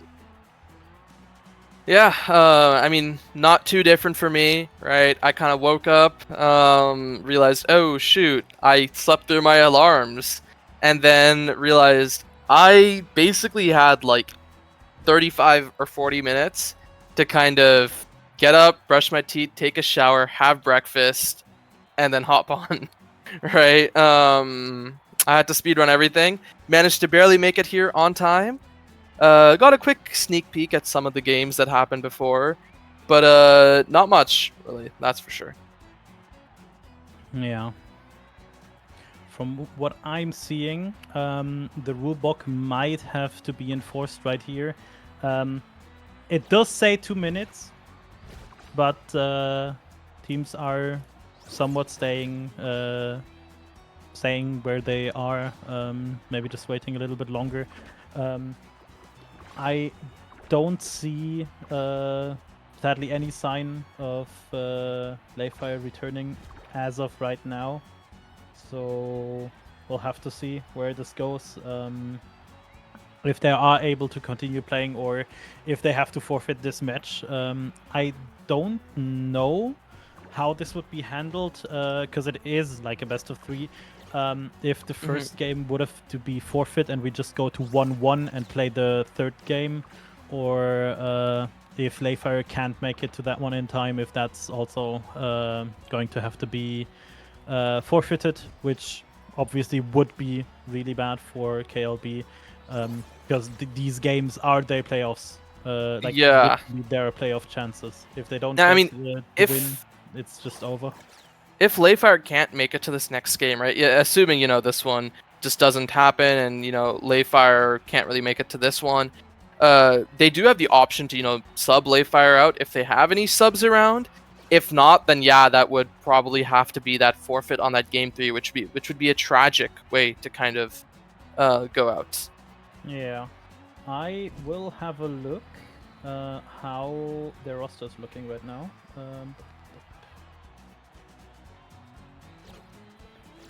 I don't think they have a substitute goalie. They have substitutes, but I don't think I see a substitute goalie. Is Keckley still on the team? I don't remember. Or did Keckley? I do think he is. I did see him being updated, but I don't know if he's if he would be if he's here, because usually I haven't seen Kekla in queue and everything in a while. Yeah, that's fair. going to be interesting to see how this will resolve as we're waiting for Layfire to reconnect. Yeah, I mean, Yeah. allegedly, you know, it does seem like Layfire should be around pretty soon. Now, bear in mind, right? Rulebook does say, you know, 2 minutes until what is it? Game restarts, or sorry, not game. Like 2 minutes until, you know, the game has just played out. Yeah. So it looks like we are going to be getting 2 minutes from here. So yeah, Layfire should hopefully, you know, be connecting really soon. He needs to come back to save his team, Yeah. especially Now- considering the fact they might not have a substitute goalie. Yeah, it's not looking likely that they do. And I mean, the other thing also, you know how Omega Strikers is, right? When you come back, hopefully he gets the good side of the gamble, and he just can't see the points up top. Because if he cannot see his abilities, that is really bad for him. If he can't see abilities, that's going to be horrendous. Because especially on this level. We have a returner. He is back. All right, we're starting things right back up, right? As while we're already in overtime, right? Lucas is just completely nuked off the map. And now the side of KLB has to play this 3v2 and a flip out by Atta. Layfire in the wrong position at the wrong time means that does hit the barrier. And now Scream Out's taking a double barrier of his own. They might just end this set off right here as soon as they come back. Kidpan living for the time being. Scream Out's almost dying. Now, almost getting taken off by this Oni's Blade. Scream Out's living for now. Great clear out by Atta. Now passed on to Lamacraft. The flip, not even needed, as the barrage secures it. Layfire says, yeah, I'll be back, and let's speedrun this set. And that's what happens. Atta was kind of preoccupied with trying to kill elves there. Didn't have any abilities left, and then Llama as well had that core flip, even if he would be able to defend. So, this draft, though, right? The quick strike means that most likely the perfect form will fall to Zentaro, yeah, and it does. Now this X, what does he get? It's probably the Catalyst, right? Or Bulk Up, I suppose. Kind of to... There's no stagger on him, which is a little odd on that Bulk Up pickup, and I feel like ZZZ heavily won this draft. yeah, Quick I do strike think rapid fire really good, but... I do think that bulk up is being taken away from Kid Pan from Asher because she does have big fish. So bulk up, Might of the Colossus, and like with bulk up and big fish, the stagger might just be able to scale too hard. So maybe that's why Elves decided to take it, because Layfire obviously doesn't want to take bulk up. Yeah, Layfire finishing off that goal, right? Lucas, I believe, finishing off Llama on the other side of the map, but it doesn't really matter as Layfire is just up playing midfield and scoring that. Yeah. Kidman does have flip right now. Lucas also really gets damaged. Too close to wall. Yeah, Screamel's being taken off, and now Kidpan with the slip kind of has to use it for this offense. Atta trying to keep it forward, but Lamacraft doing a great job in this midfield, pushing it back, and now Lucas in this corner almost gets this. The EI rush not enough as Lamacraft and Layfire keep this defense going, and now Screamel's taken off Kidpan. But Atta with a great strike means that the second barrier does fall. And now in this 3v2, the side of KLB has to go for this barrier, and they don't get it just yet. And a great bounce into a missed flip means that Lucas secures that goal. Layfire gets outplayed by enemy strike twice, I think, in that scenario. First losing that barrier, second losing that goal. Really unfortunate, I think. Nearly being Barely punished staying for alive being there. right against the wall, right? Yeah. But still great positioning in the end. The flip getting stuffed by that bell ringer. And now the X Maximus being popped, just trying to hit anyone to get some sort of value out of it. Doesn't get too much, as now Screamavs is being almost taken off the map with really low stagger. Has that flip almost there, but has to burn this evade to live for the time being. And the flip being burned after the barrier take means that it almost goes in, but a great defense out of the side of ZZZ, but it might not matter as they still have two barriers to chunk through. Only one more left. Atta getting the defense down. Staying alive.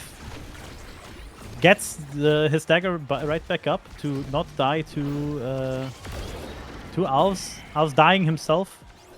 Really unfortunate there. They can't keep the pressure up, as it seems. Oh, a missed flip. By Lucas, so Llama being staggered as well right here.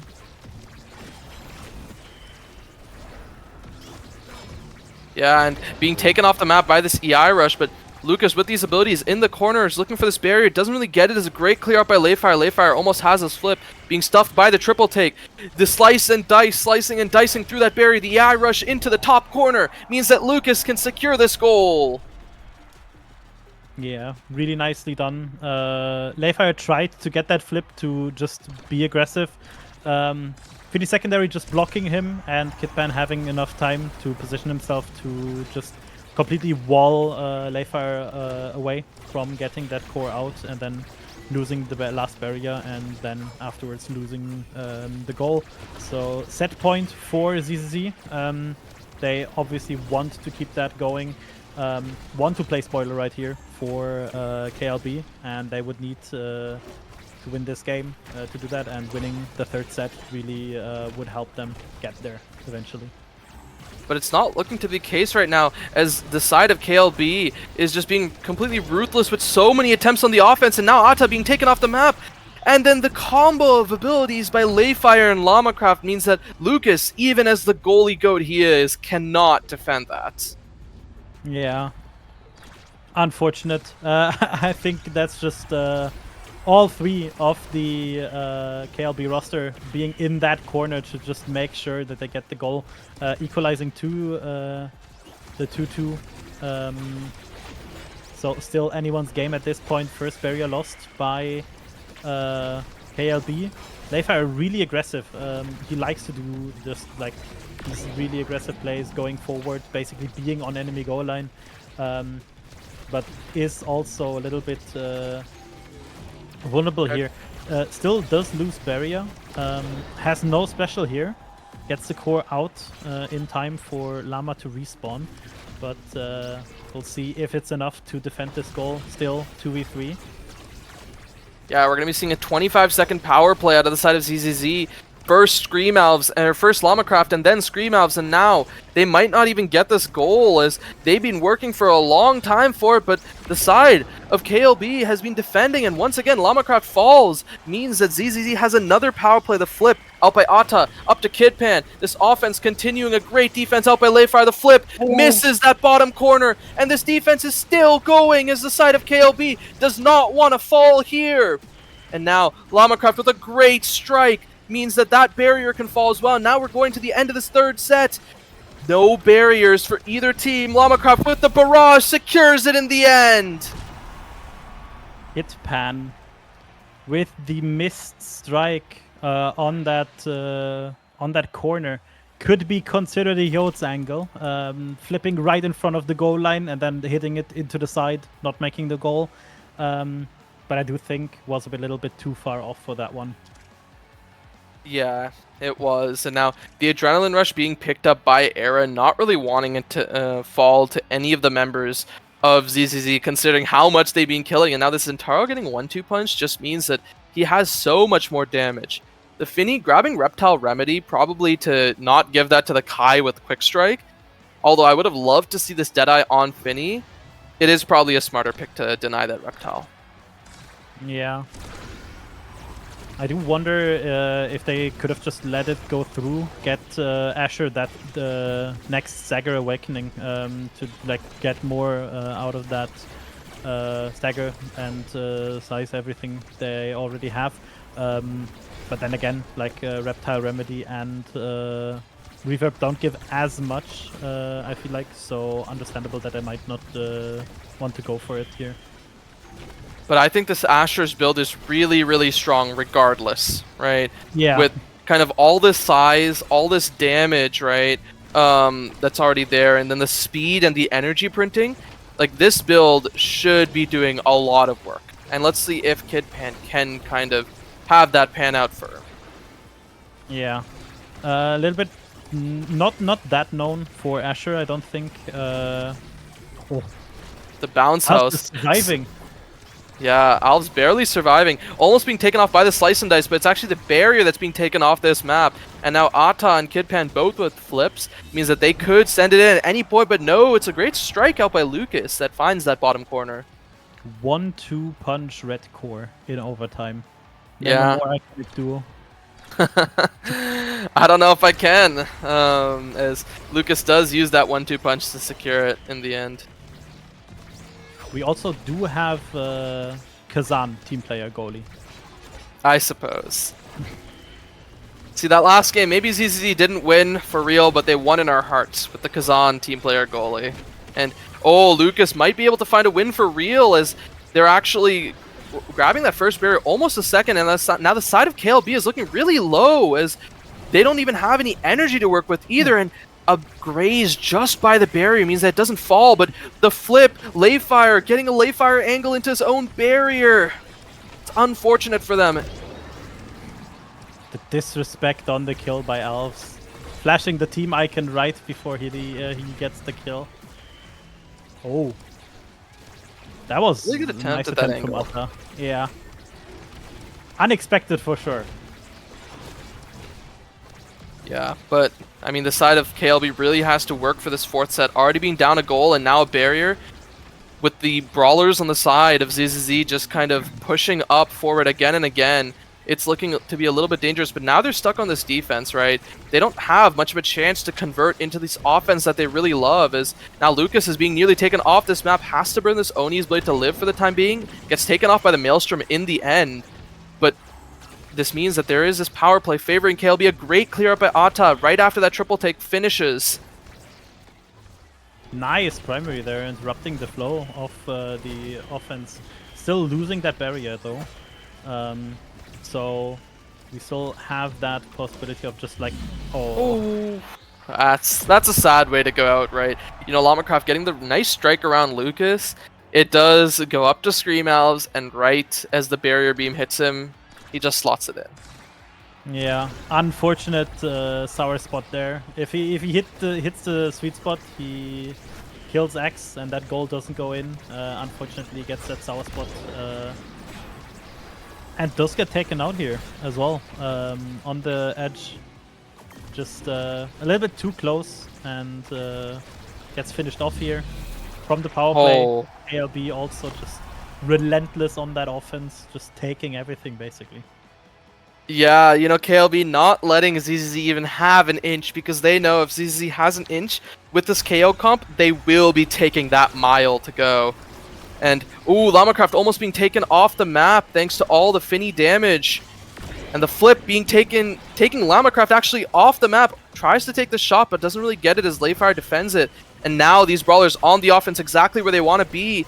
But will they be able to stay here for long as the Maelstrom pushes out? Layfire, Scream Elves, all looking really low. The damage needs to come for ZZZ if they want to drop these guys, but it doesn't look to come just yet. They do get one barrier, but the Nado 4 KO kill streak on Layfire. Because he keeps getting people with that tornado and has been keeping away from those edges. Still power play, one barrier up for ZZZ, so they do get to this, defend that barrier, so they still really have a good chance. Obviously, this is match point and game point for that matter. So if they win this goal, if they get to strike this, they will have tiebreaker for playoffs. Oh, nice passive from Lucas there, just barely getting that core in. Yeah, and I mean, the important thing is, right, you know, if KLB does lose this match, yeah, they're even with TMCT, which in theory doesn't really matter, because I believe because of the way the tiebreaker should play out, I'm pretty sure that it's going to be a single elimination gauntlet, and because Packet Loss, I believe, has the best game count, they'll be guaranteed in playoffs, and then it'll be TMCT versus KLB for that last playoff slot, regardless of if KLB loses this, just the game. If ZZZ takes the series, that means it's just TMCT over Packet Loss. Nice hit there. Getting that barrier. Maybe we see set 5 coming. Alves and Lucas both really low. Alves staggered, no energy as well. Both of them trying to kill each other, not getting there. Oh, but Layfire does get the primary. It kills Lucas, but in the end, Kitpan is there to just get the set win. So we're going to set 5 in this game. And we see next draft, obviously having all those missing awakenings like Peak, heavy impact. It's gonna be interesting to see what people pick up here. Prize Fighter, I don't know if anyone should pick it up because the kills have been kind of volatile, and you could obviously scale with it, but at the same time you could also really get hit by just too many kills and don't get to profit of that. We do see Era taking heavy with that primary, also really nice having those cooldown reductions. Kai getting that twin drive, and X getting that little bit of extra range on his dash with the aerials pickup. So it's going to be interesting to see how they're going to manage that one. Rampage does go to Asher as well, so that's a really nice pickup to round up that build. But the other thing is you know, we need this kind of Asher to grab these barriers, at least some of them, right? So that she can scale off this size. But again, with Rampage and stacks, it means that you can reset this Asher pretty hard if you focus her, and that's what's looking to happen right now. Scream Alves is taking some damage and now being focused down and being taken off the map. Yeah, it's really important to note as well, Zentaro does have as well the prize fighters, so both of them took stacking awakenings for the last set, so Fini gets that little bit of movement speed as well with the already previously acquired Reptile and now Peak Performance, so has even more movement speed than he had before, so really nice for Ata to pick that up. Oh no!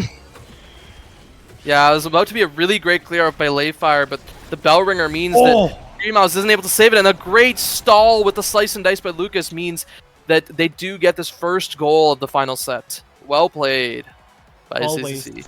Every time I see like X spinning an own half, I get reminded of the one clip where the forward says to the goalie, never spin in your own half and own goals 2 seconds later. Oh yeah, that's funny, but what's funny for KLB might be that they get this second barrier, but they don't, and Scream Alves nearly gets taken off the map with a misdirection from Ata, but lives for the time being as the second barrier does fall as well. And now we're seeing a 3v2 in favor of ZZZ, but they have a lot of work to get done. Yeah, nice barrier take here as well. Kitpan has those 3 stacks on Rampage right now. Has a lot of damage therefore. We do see Llama being low. Oh, that size also another unfortunate being reset. Yeah, being reset. Size might be nice with all the power you have and everything, but being bigger also means you're a bigger target, so...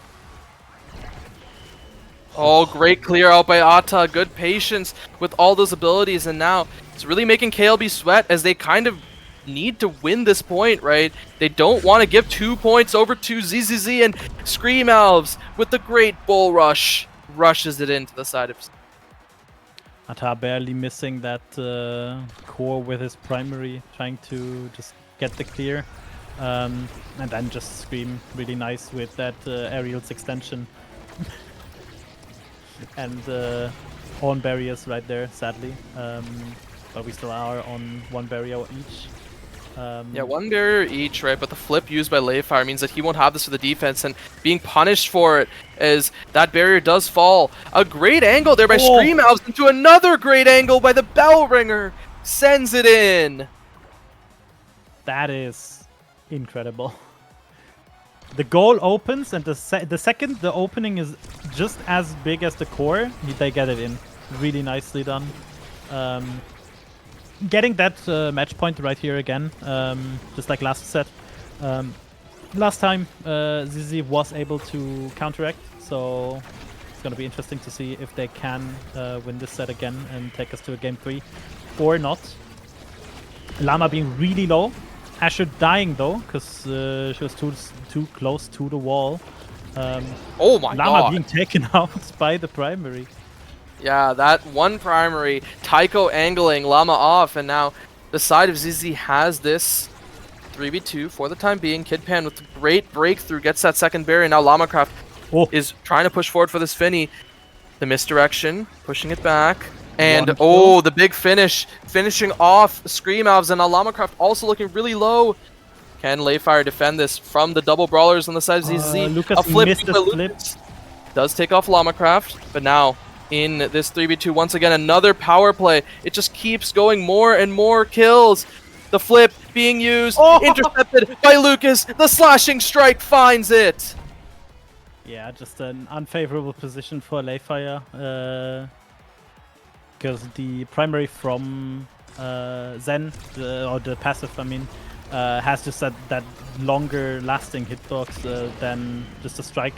And we see another early kill from the side of KLB, so... Yeah, the adrenaline rush from Era is actually really important there. It means that second special can come out and get that barrier. Now, the opposite barrier does fall 1 apiece on this final point of this game.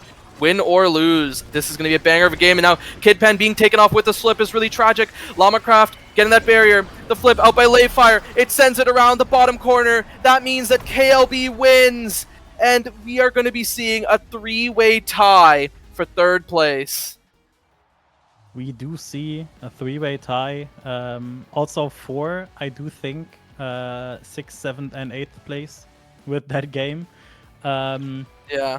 So, technically speaking, we only have 3 places right now. We have 1st, 3rd, and 6th.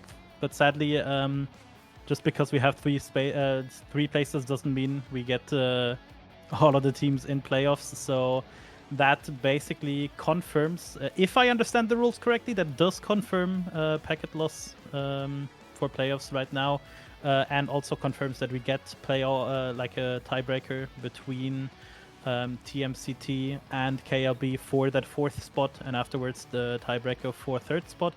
But I am not 100% certain, so take that with a grain of salt. Yes.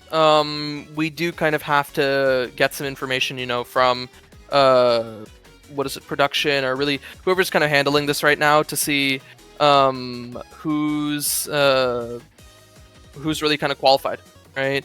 For that playoff spot between the 3. Yeah, the people that know what's going on, really. There's probably some stats guys working on this stuff that might have some information, but I'm not 100% sure, right? We do have to see. I mean, we will eventually know. Yeah, we will eventually know, right? And if I am correct, I believe tiebreakers are not played this week, but next week, I think. Which would probably make sense, right? We don't want to run to 9 p.m. or 10 p.m. today for that single Elam gauntlet after all these teams, like let's say Packet Loss, right? Has to play in those tiebreakers. They played their first game today, I think around 3 p.m. or 4 p.m., right? No, I just checked. Playoffs will be played next week. Tiebreakers. Ooh. I mean. Oh, tiebreakers. okay. You scared me for a second there. Will be tiebreakers will be played next week on the 17th, and then afterwards the next week, 24th, will be the playoffs. So yeah, my bad. Wrong word at the wrong time. So, but now, next game's gonna be a lot more interesting, I think. Just because both of the teams are still in very high demand to be seen how they play and everything. Because both teams are still undefeated. Yeah.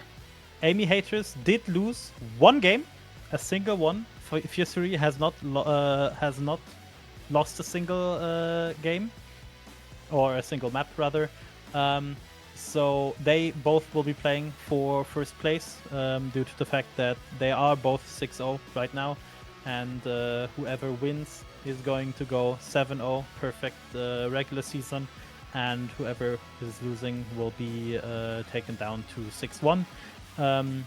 So it's going to be interesting to see how everything will be shaking out, because that first spot, first of all, really just a nice ego boost to go into playoffs knowing that you have beaten everyone already, and being able to select that select your opponent from the 3rd and 4th place. Yes. And really just make sure that you keep the momentum, keep rolling, and in the end make it to finals and hopefully win everything.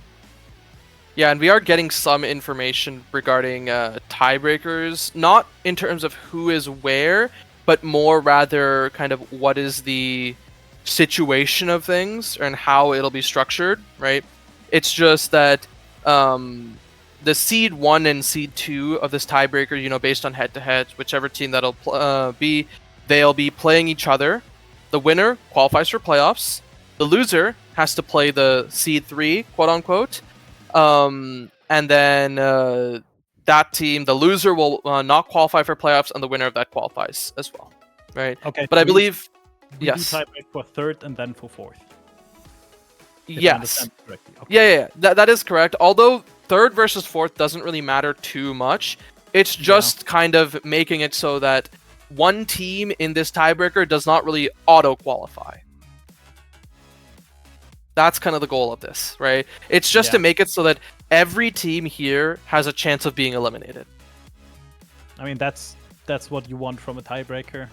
Yeah. Kind of, especially like if all of the teams are as close as these teams are. Win 4 games, lose 3. I think that's like perfect material for 3rd, 4th, and 5th place. So deciding who goes where will be very important as well.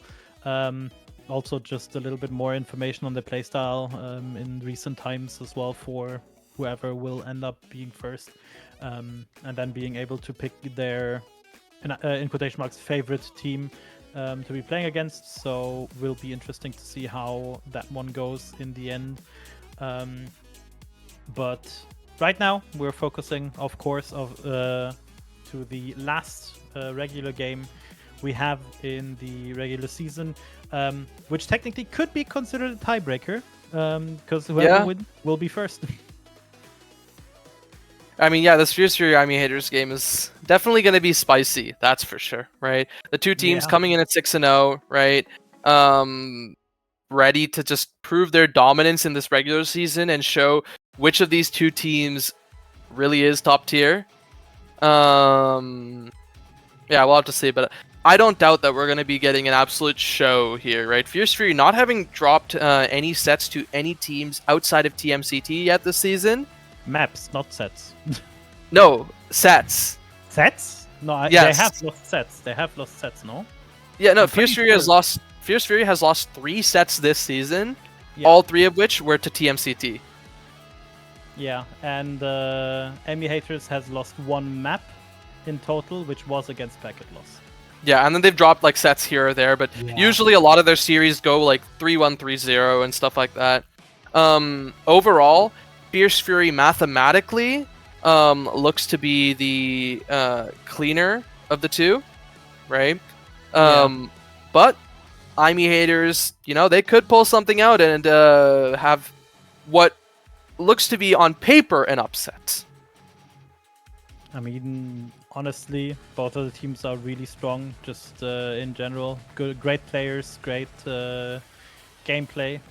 So it's going to be interesting to see how this is going to go.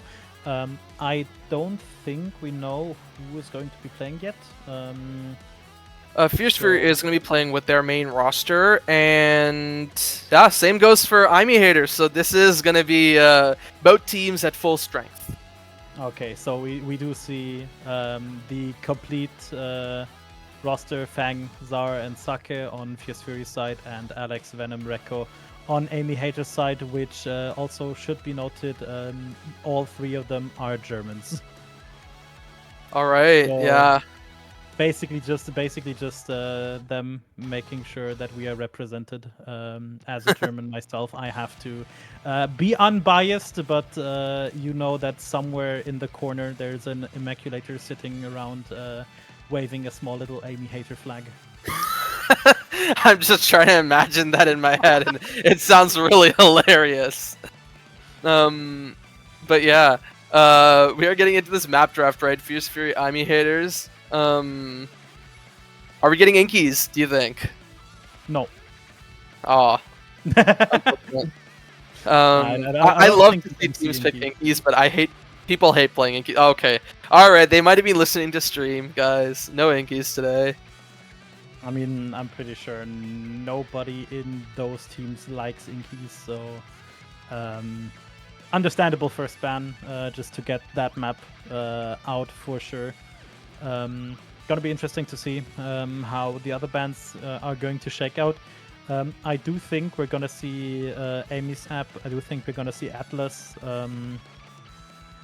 from the other Market map. ban is pretty smart, right? Because Fierce Fury is really, really a great pilot of that double brawler comp, and then even if they don't get double brawler, they're really good at not double brawler comps. And this Oni Village pick is kind of smart by Amy Haters, really gambling on the fact that TMCT took 2 sets off of Fierce Fury on Oni Village, and Fierce Fury did have to reverse sweep that game.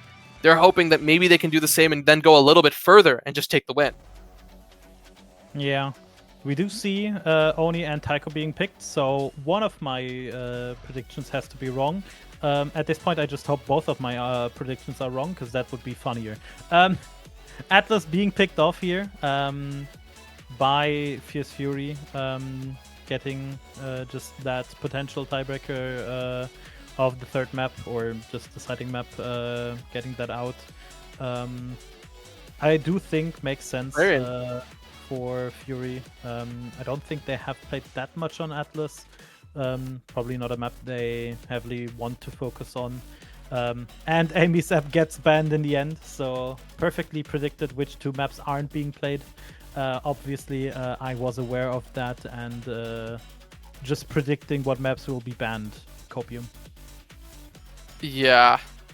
Now, I will say, at least after Oni Village, right? Oni Village is a very different stylistic map compared to stuff like your Night Market, Atlas Lab, Taiko, Clarion. Taiko and Clarion are generally pretty well-rounded maps, at least from what I've seen in EU. I would say, compared to NA's Big 4, quote-unquote, which are like, the Atlas Lab, Oni, Night Market, and then Clarion, EU's Big 4 is probably Atlas Lab, Night Market, Taiko, and then Clarion. Would you agree? Probably. I don't know about Clarion myself. I've seen a lot of Clarion games in EU. That's kind of why. Yeah, no. Clarion is being played a lot, but I don't think we have like a Big 4. I do think we just have a Big 3. Yeah, that's fair. Because, like, for example, I know a lot of teams that just want to ban Clarion. Maybe in EUSL this is a bit different, but I do feel like in most cases I do see it banned in normal tournament play more. So depends. Maybe it's just a preference for the higher quality teams to still keep playing on Clarion, or if it's just in general something the teams in quotation mark have, that they don't want to play Clarion, for example, in best of ones or anything, because the map does sometimes tend to be a little bit more versatile, more volatile. I mean, and if you get the correct or incorrect maps for your team comp, that might be just unfortunate, and you lose early sets, then enemy team snowballs. So having that as a decider will be fun if we get there. First game, I mean, Oni Village with Quick Strike and Rapid Fire, so yeah, we will be seeing a lot of ping pong. That's for sure, right? I think my favorite thing, about quick strike matches, especially at like a high level, right? You get to see a lot of these teams really show what they're able to do with these stylish dribbles and stuff like that, right? Because it's a lot more common to see stuff like the strike primary strike, right? With a quick strike start, and yeah, this Juno being taken away from Venom on the rapid fire start of pretty terrifying pick when it comes to rapid fire. Yeah. It's going to be interesting to see what else is going to be picked. Wonder which team is going to pick up a cell at this point. With rapid fire will be really good pickup here. We do see Kazan being banned from Amy Haters. Saka obviously being really well known for his Kazan play. So and there's the Estelle for Zarheinef, or maybe even Fang, right? Potentially. I do think Fang is more like playing the defensive style goalie, or just the Kai. So I don't think it will be him. But we've been proven wrong before. We also said that the Kazan is going to be forward, and in the end we saw team player Kazan as goalie. So. And the Aimee Kai getting picked up. So this is probably just the Alex Aimee into the Venom Kai. I don't see it going any other way. There is a world where, maybe Rekko grabs this Kai and we see some double midfield shenanigans, but I don't think it's likely. And now, the Era getting picked up, I don't know if that's who's taking what. Probably Fang Era to deal with whatever brawler is getting picked up. I do think it is probably Fang on that Estelle. Mostly because I tend to be always wrong, as I've seen today. So me saying Fang didn't play Estelle, he heard that and decided, nah, I'll show you. Yeah. Now, I could have sworn Fang does have one game on Estelle this season in EUSL, but I could very well be wrong, right? It's completely possible that, Fang has just not played Estelle this season. But Fang Era also makes sense because I believe Fang has played the Era on this map, right? Specifically to deal with brawlers, right? Yeah. I mean, it's going to be interesting to see how they're going to pilot everything as well. Era, especially as well, with that potential rapid fire, will be able to just deny a lot of offensive play, just blocking a lot, like a big area, and having that Estelle to also clear, depending on if it's midfield or if it's goalie, probably more favored towards the Era. But then again, like it's just a really good defensive combo, especially if you have like the Era that has to ping pong a Zen on the booster pads, and then you just get that primary snipe from Estelle because you're slowed from the Era beam. Is just really good combo and hard to be aggressive against, because then you can't cover the side closer to the wall as good, so might be a problem to just keep that pressure up entirely with Zen. But it's going to be interesting to see how both teams are going to play this as well. Yep.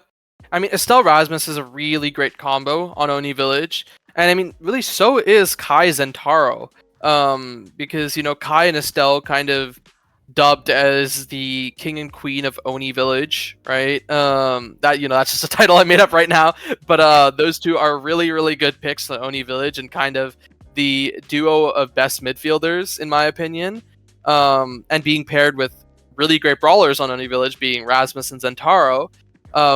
That's very possible that we'll see that. But yeah, we did get some information from production that yes, Fang does indeed have one game of Estelle this season against TMCT on Oni Village.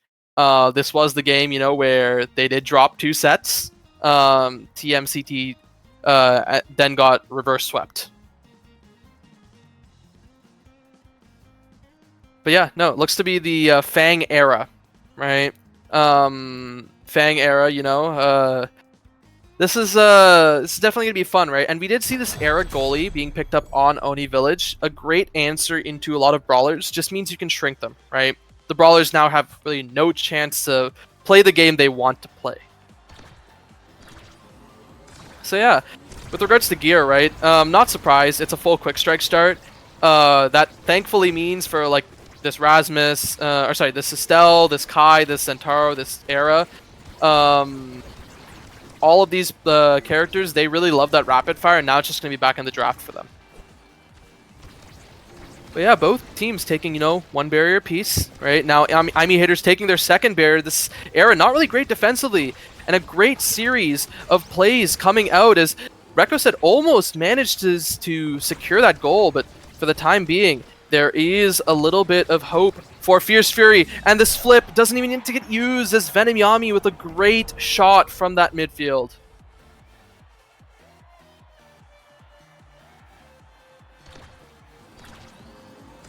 But yeah, as we get to this next point, right, IME Haters taking their first point might mean some good stuff for them, right? Fierce Fury being favored, and oh, there's Venom Yami being taken off the map. Rekko said kind of has to stall for the time being. They are up one barrier in terms of that advantage, but now Fang in this corner with the flip, intercepted by the Firewall Sentry. For the time being, it looks to be okay for Fierce Fury, and now in this corner, Sake gets a great Strike War win against Alex, and now Alex is left with no barriers as this IME passes down to Venom with that flip, and now Rekko looking really low, could get thrown off the map at any moment with this flip by Zarhynef. But Zarhynef seems to be saving this for the offense. Flip intercepted by Alex, and now Fang barely catches that as that comes around the map. Now Sake, with that hook, does manage to dribble for the time being, and now Sake looks really low, but Venom Yami and Alex aren't able to double up in time for Sake to be stuffed by that strike.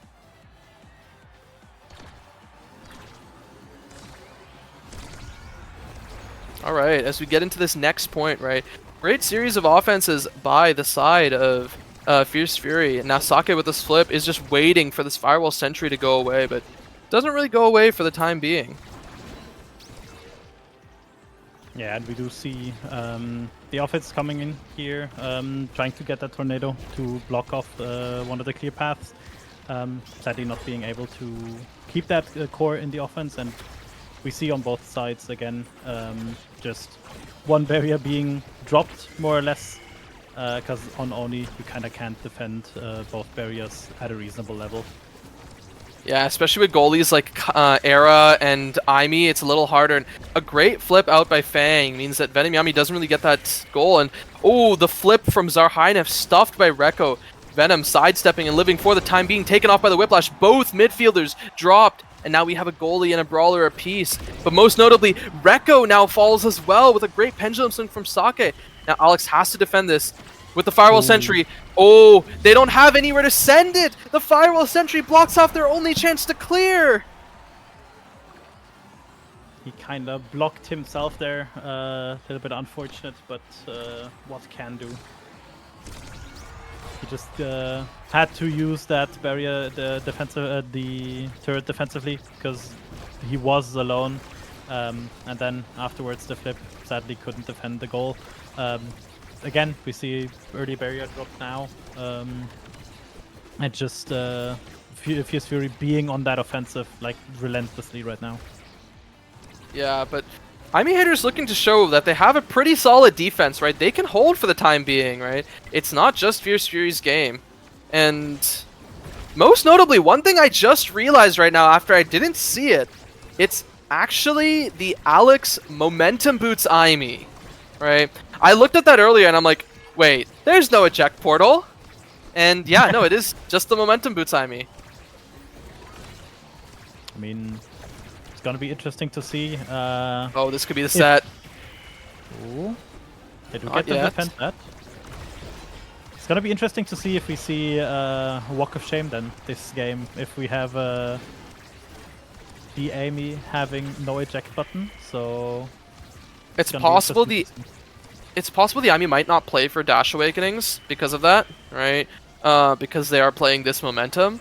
Now, yeah, the side of IME Haters trying to get this offense going. It's really tough, right? The side of Fierce Fury is showing a great 3-person defense, and now they might convert to this offense here, but no, the Firewall Sentry means that they don't have to for the time being, and now Venom with these strikes.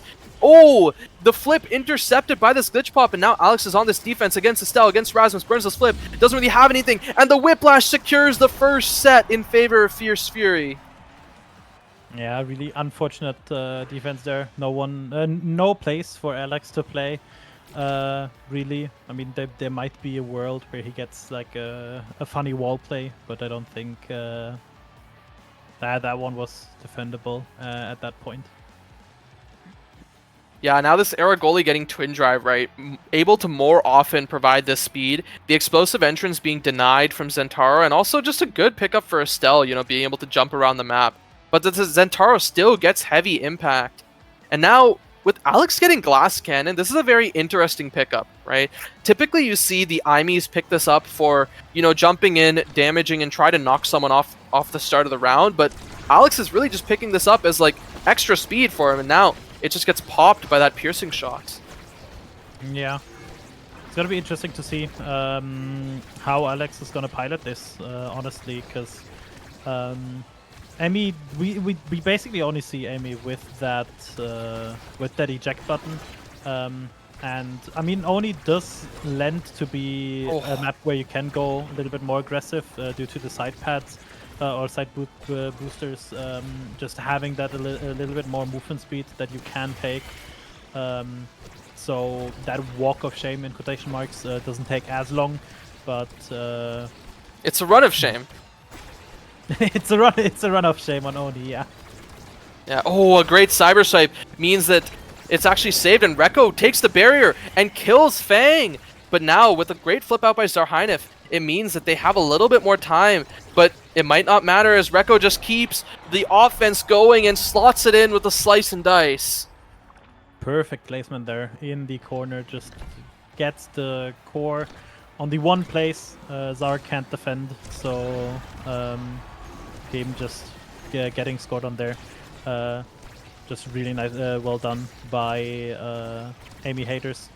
We do see Venom really low, has that flip, so might have to use it rather sooner than later. Misses the flip. Yeah, a little late on that flip, right? Really wanting to use it for that barrier, but isn't able to. And a great Firewall Sentry on the defense means that Amy Haters has another chance to go for this offense.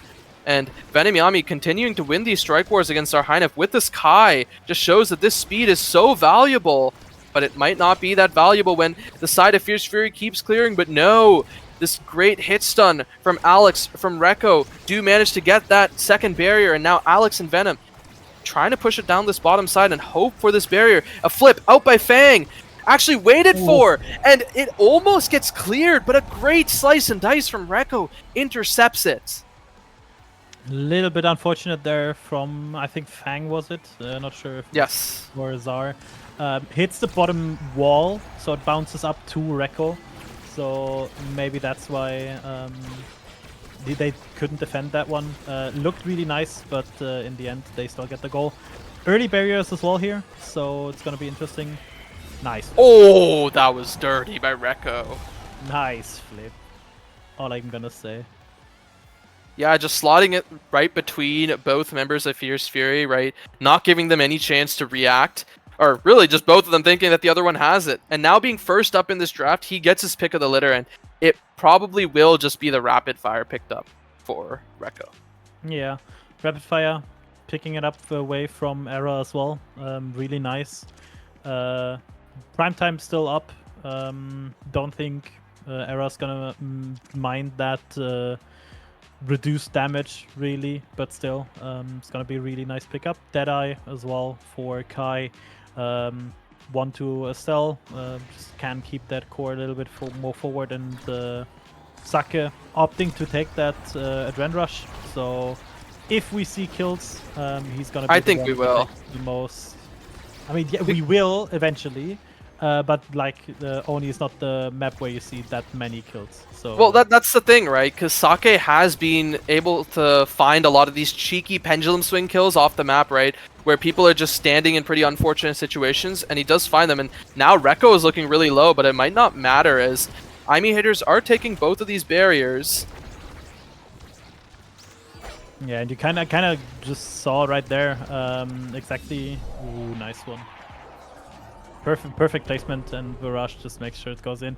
No, but what I was about to say, you could just see Alex just playing really aggressively, and then being back where he jumped from, just in really short amount of time.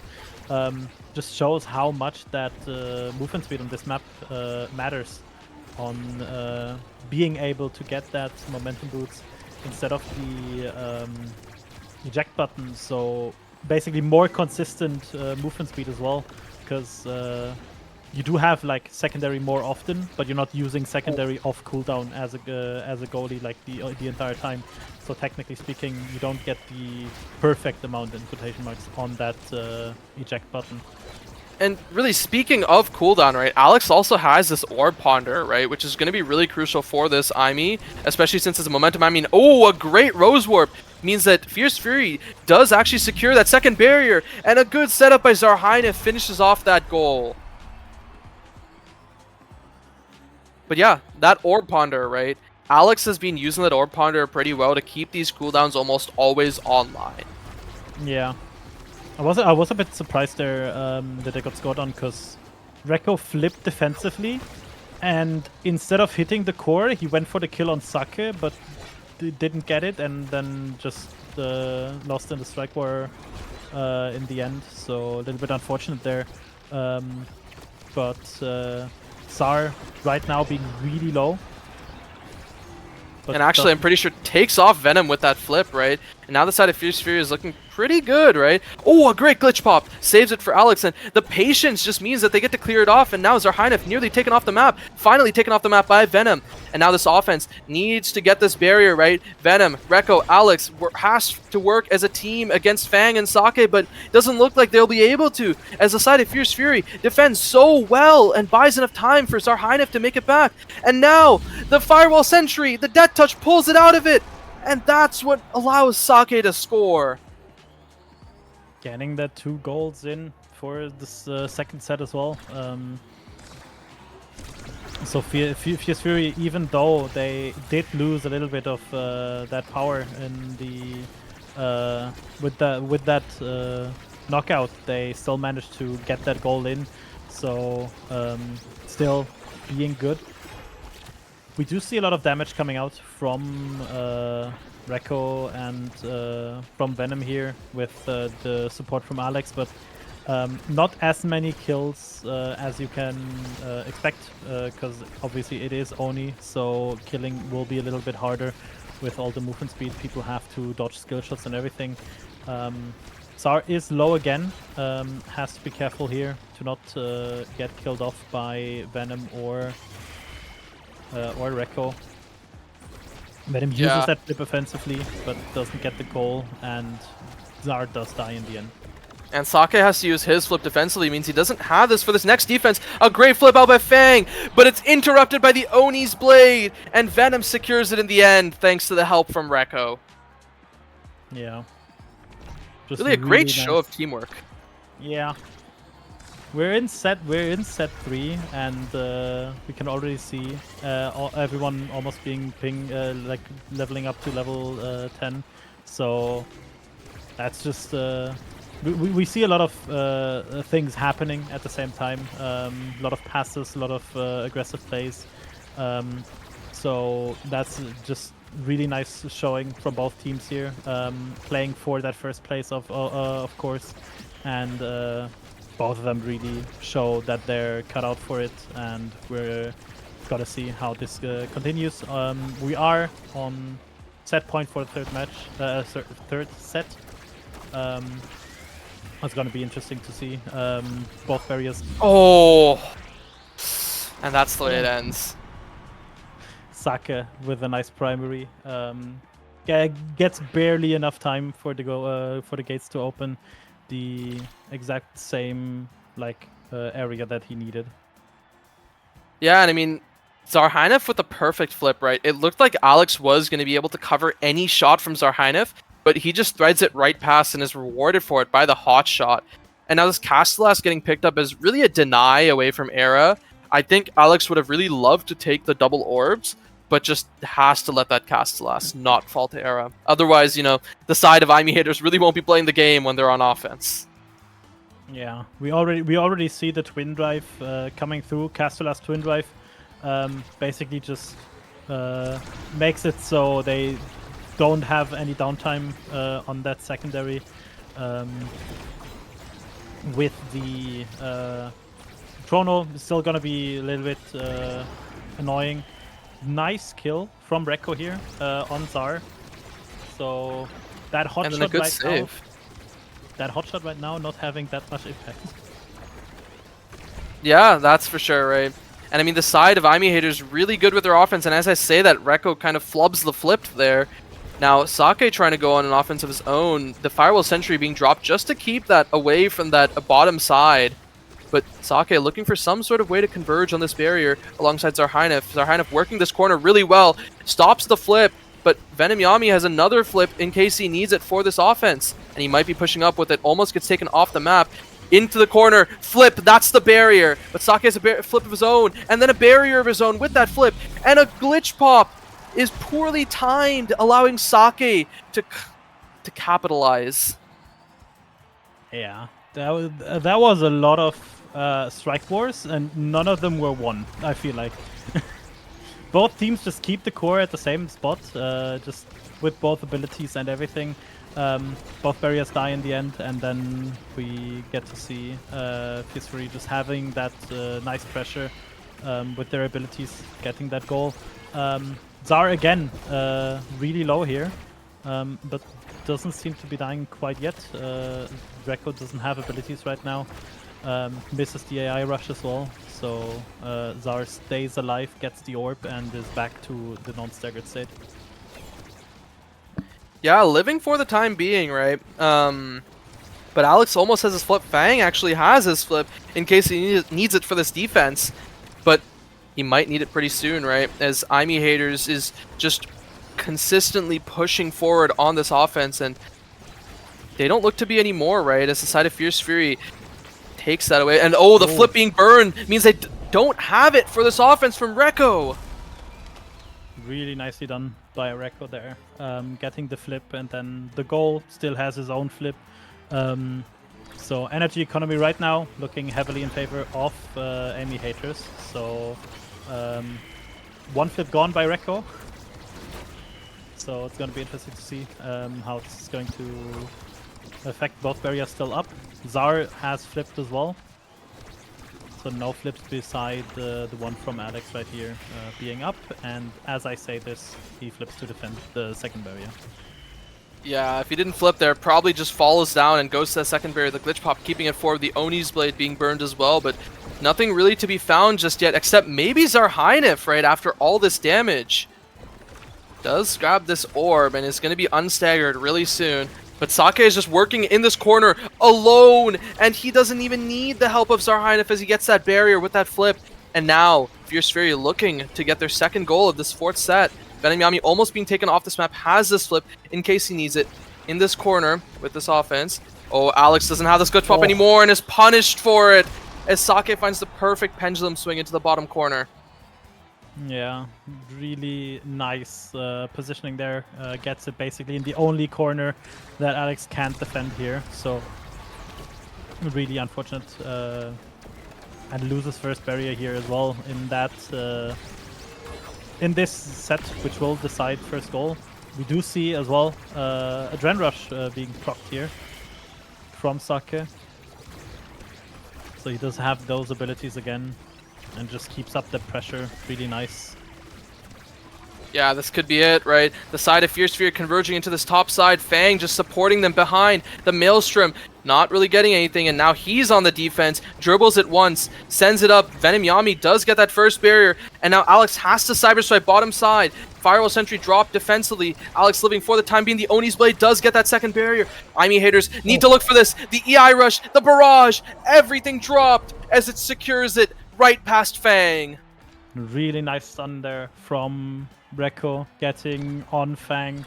just stunning him for just that second where he should be striking to defend the core, but obviously can't due to Rekko, so really nicely done. They stay in this game. We go. A great death touch. Yeah, we do go. Oh, he gets surprised by Estelle on that corner, so does die in the end. They do defend it for now. Great clears, right? But this might not be enough. Sake has this flip, almost takes off Venom Yami once again, right as he respawns, and now with this flip in a 1v1.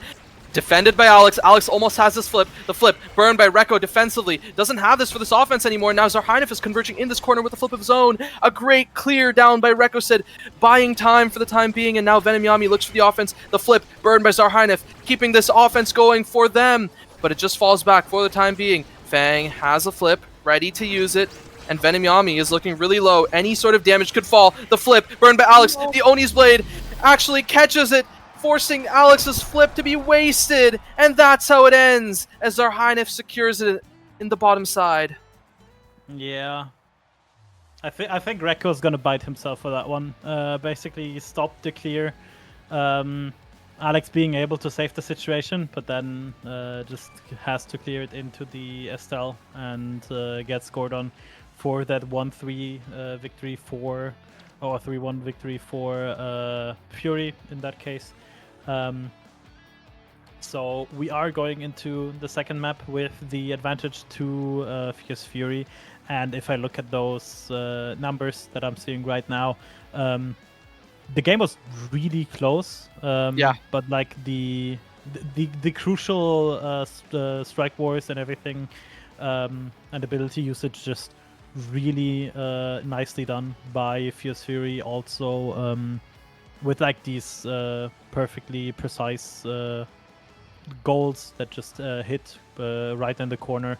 So yeah, I think first game going to Fierce Fury is deserved for sure.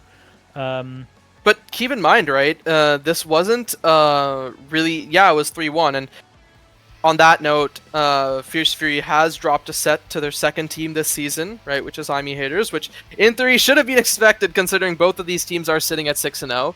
But the other thing to keep in mind is that these sets themselves were quite close, right? First one, I think, was 3-1. Then after that, 0-3 in favor of IME Haters. But then the remaining two were both 3-2, right? So IME Haters could have just had one good play, and it would have gone the other way, right? Maybe we would have seen that set 5. Maybe we would have even seen just 4 sets in favor of IME Haters, right? Like, that is completely possible as well. I mean, one thing you did see as well, Fierce Fury only had 1 goal more than IME Haters. They had 9, and IME Haters had 8. So the sets they did lose on IME Haters' sides were really close, and the sets Fierce Fury did lose, they were kind of dominantly won by IME Haters, but in the end, it doesn't matter. If you don't win the sets, you don't win the game. So Fierce Fury just gets the goals where they need to. So really nicely done. Going into second draft here as well with the team player and Aerials on Taiko.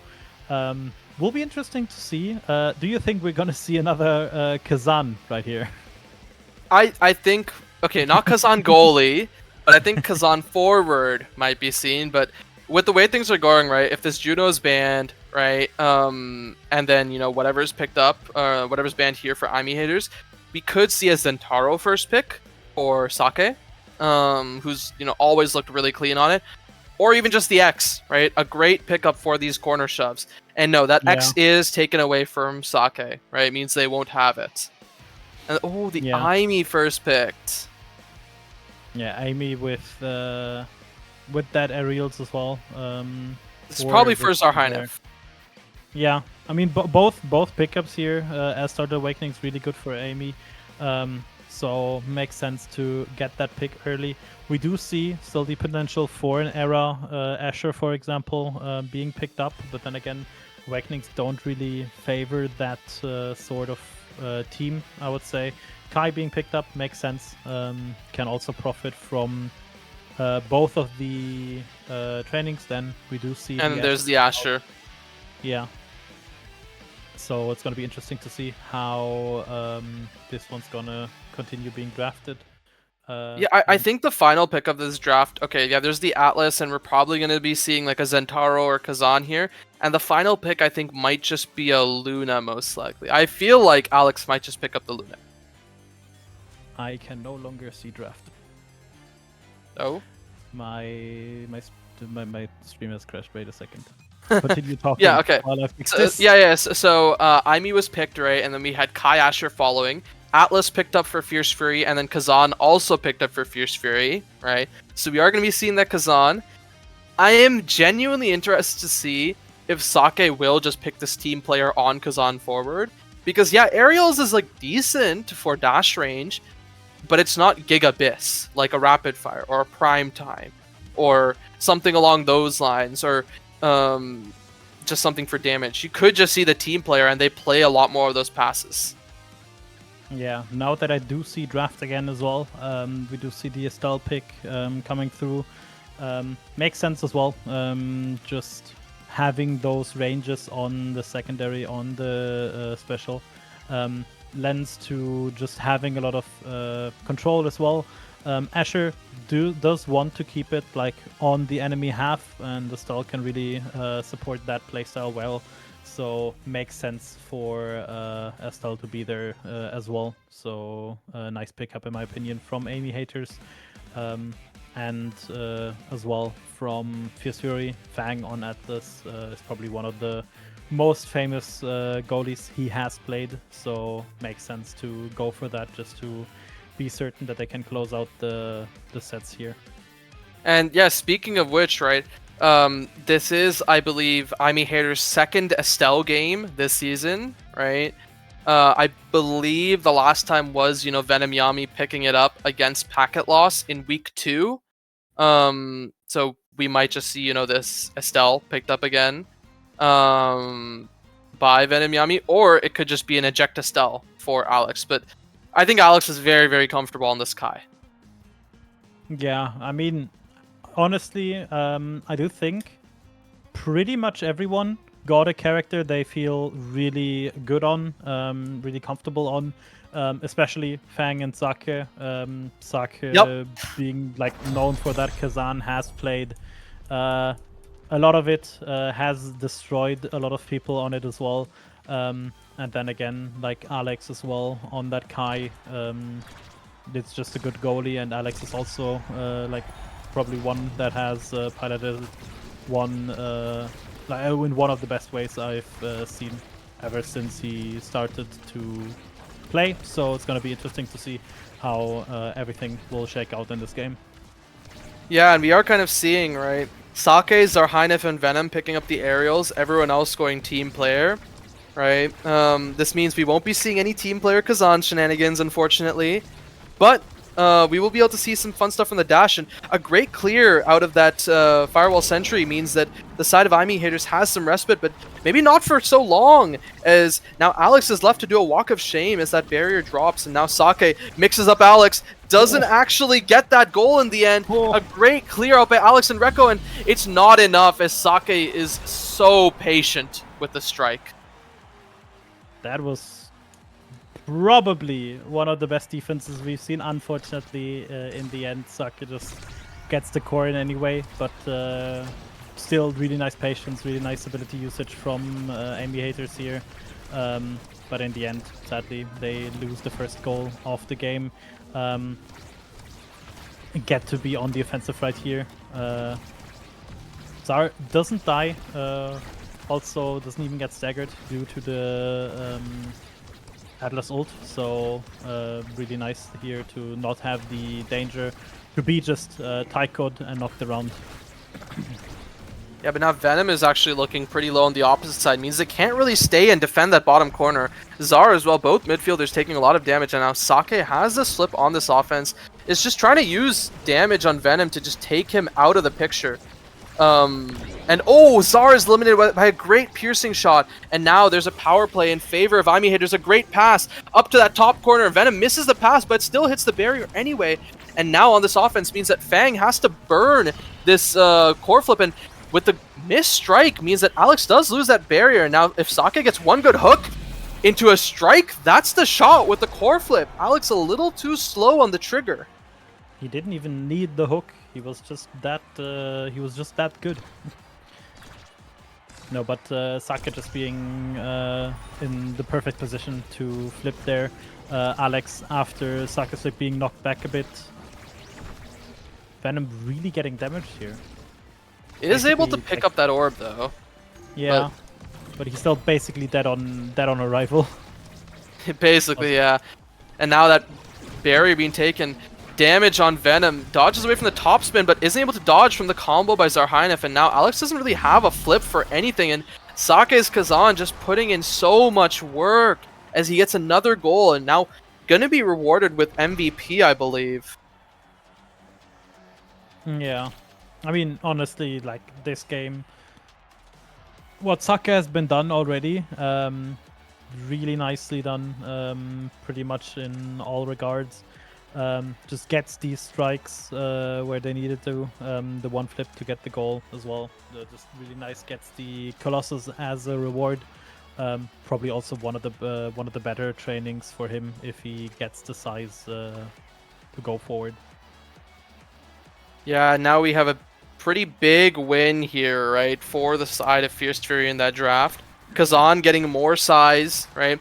Fang getting the Orb Ponder on the Atlas, which is absolutely massive, and now Zarhainef getting the stacks means that he can just move as much as he wants around this map, and that's 2 barriers already falling in less than 10 seconds in favor of Fierce Fury.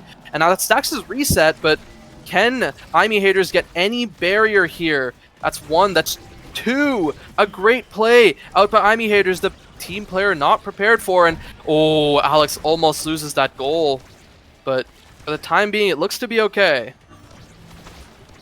Yeah, Fang in that draft really said, "I'm pondering my orbs." Gets the cooldown, which probably is the only thing that can help you defend against Asher. Sake just gets another goal in with the hook into strike. Again, I don't think Venom was in strike range even, and didn't have the secondary to defend it. So, just really nicely done there. Oh, Venom almost being taken off, actually getting bounced off that Taiko drum and living for now. Rekko dropping the Pat Splitter, hoping to get some sort of offense going. Gets a really cheeky angle, but doesn't really manage to convert off of it. And now Sake almost punishing with that crooked leverage. Zarhainef living for the time being, almost has this flip ready. Yeah, I don't. Right now, I'm surprised that there seems to be no way for Fierce Fury to lose like the barrier. Okay, never mind. No, Caster no, curse. Yeah. No, but they're defending really well. Obviously, caster cursing for 1 goal is okay. To just highlight the fact that they've been defending those barriers really nicely. Sometimes I feel like they just have 2 goalies right there. Zar really well keeping his abilities as well, and Sake just staying in front to wait for those opportunities that he also has been using quite well. Tries a cheeky angle here, does not get it in the end, but still nice offensive play here. Ooh. Fang does die. Was too close to the corner. That's the explosive entrance really coming in, right? You don't really expect an Asher to be dashing from that far away and killing you. Fang not really ready for that, and that's kind of why Rekko capitalized off of it. Does get 1 barrier, but really not much more. Oh, Venom trying to get the kill on Zarhainef, doesn't really manage to, as Zarhainef gets bounced off the Taiko drum, and now Rekko is looking really low. And now finally Zarhainef dies as Path Splitter being dropped, but isn't able to get the barrier off of it. Fang getting orbs, getting abilities, and is able to save for the time being, but no, that barrier drops. And now Alex on this defense. The side of Fierce Fury, a little ruthless with this offense, does get that barrier, but now Rekko has this flip in case this comes his bottom side. Tries for the flip breakthrough, but doesn't manage to break it through Fierce Fury's defense. Zarhainef sitting with Fang, trying to keep this going. The combo out by Venom isn't enough. The passing, the up, the down, every shot is just trying to go in, but Fierce Fury doesn't want to let it fall, doesn't want to have any blemishes on their name, but in the end, Venom Yami pierces this defense. relentless offense, almost really nice defense, just spotless, honestly. But in the end, they do sadly concede that goal. But like from the defense we've seen, like this is probably one of the hardest defenses to pop, as you can see right there. Venom does get the snipe in the end, but yeah, just really nicely defended, even though in the end they still lose that barrier. Unfortunate. Zar losing barrier. And, Ooh, what a cheeky slot up to Rekko, and Rekko does finish that off. Yeah. Really nice combo for the end, just to get that goal in. Oh, we might be quickly striking here. Oh. Quick strike on Asher. Might be working against that cooldown Atlas gets through Orb Ponderer. You might go for double Orb, but there is also the missile propulsion that you might want to take. Primetime as well. Really comboing with that Orb Ponderer as well, so... Yeah, I feel like missile propulsion is really good here. I mean, there's always the world where you just say, oh, we'll take Adrenaline Rush, then Kazan isn't really left with much of anything. But, you know, the missile propulsion looking to hopefully get more cheeky kills like that, but Zarhynef blinks out of range to not die for the time being. And now Rekko getting taken really low by all these abilities, does grab the orb for now. And now Fierce Fury still keeping their offense up. Sake and Zarhynef not really wanting to get any more goals scored against him, and they score that. 17 seconds. Yeah. It felt a lot longer, because so much was happening, but we basically saw like first 5 seconds get to the sides of Amy haters, and then just entirely just strike war over strike war in the end. Fierce Fury having that combination, that team play to get the goal. So really nicely done there. But there is the proc of Adrenaline Rush for Fierce Fury, so they will have a lot of pressure right now. As I say this, Amy does die in the end, will lose all of her stacks, sadly. So stacks on stacks resetting here. Saka still gets the barrier. Takes a little bit of time or rather buys a little bit of time for Zar to respawn. But still on the offense, not quite the right amount of pressure to just score the goal. And a great blink out there by Venom, but it might not be enough. Alex nearly getting taken off the map, and Rekko looking for some sort of kill, doesn't really get anything. Now Zarhynef pushing this bottom side, a great crooked leverage, and Sake stealing that goal away from Amy haters. Yeah, I mean, not much to say, sadly. Sake just does what Kazan does best. Honestly, being annoying, and does get punished for it. That barrage getting Sake dropped off the map, but now Zarhynef gets a second barrier. This could be very dangerous for Amy haters, even in the reverse power play. But that Firewall Sentry doesn't really accomplish much, and now this Crystal Thorns almost gets that second barrier. Venom has this flip ready to be used, tries to snipe it across, flips, waits for the projection, waits for the expanse, waits for the strike, a little too long, but now Sake is basically in this 1v1. Alex isn't able to save it as Sake slots it around him in that top side. I want to say things that are not okay. We can save that for after the games. But Kazan basically makes the entirety of Amy haters his puppets. Yeah, his puppets, right? Picking up that big fish, right? Rewarded for that performance. Not going for the perfect form, but the size is really kind of what he's been using to get these plays. The catalyst going over to Estelle means that, you know, she won't be dying nearly as much, has more evades, but Amy getting heavy impact, right? That's more damage. Yeah, and that big fish as well, with the already previously picked up Might of the Colossus. Just really nice, both damage and size is just making sure that he gets even more oppressive than he was before. As you can see, like Oh, just as it's opening. he's just doing things that that are not okay, honestly. Yeah, Sake just having an absolute read on IME haters, and especially Alex right on this defense. Fang does miss that and does mean one barrier to the side of IME haters, but that's not really going to be enough for them to win the game if they only get this one. Yeah, they do get the second one right here. Rekko also stacking that that rampage potentially. So if he doesn't die, he gets things like this. Just dashes in, explosive entrance, giving him that little bit of extra range Fang might not be expecting. So gets that goal to equalize the set. But they still have like a really really strong uphill battle right here in front of them to just get their Good combo. Yeah, Venom. combo intercepted by Fang. Tries to go for that pass, and now that's the first barrier in favor of Fierce Fury as well. And another combo attempted this time doesn't go very well. And now with that hook, the strike isn't able to get much more. But now Rekko has this quick strikes. Can they use it here on the defense, on the offense? Not yet. As we slow down for just a moment.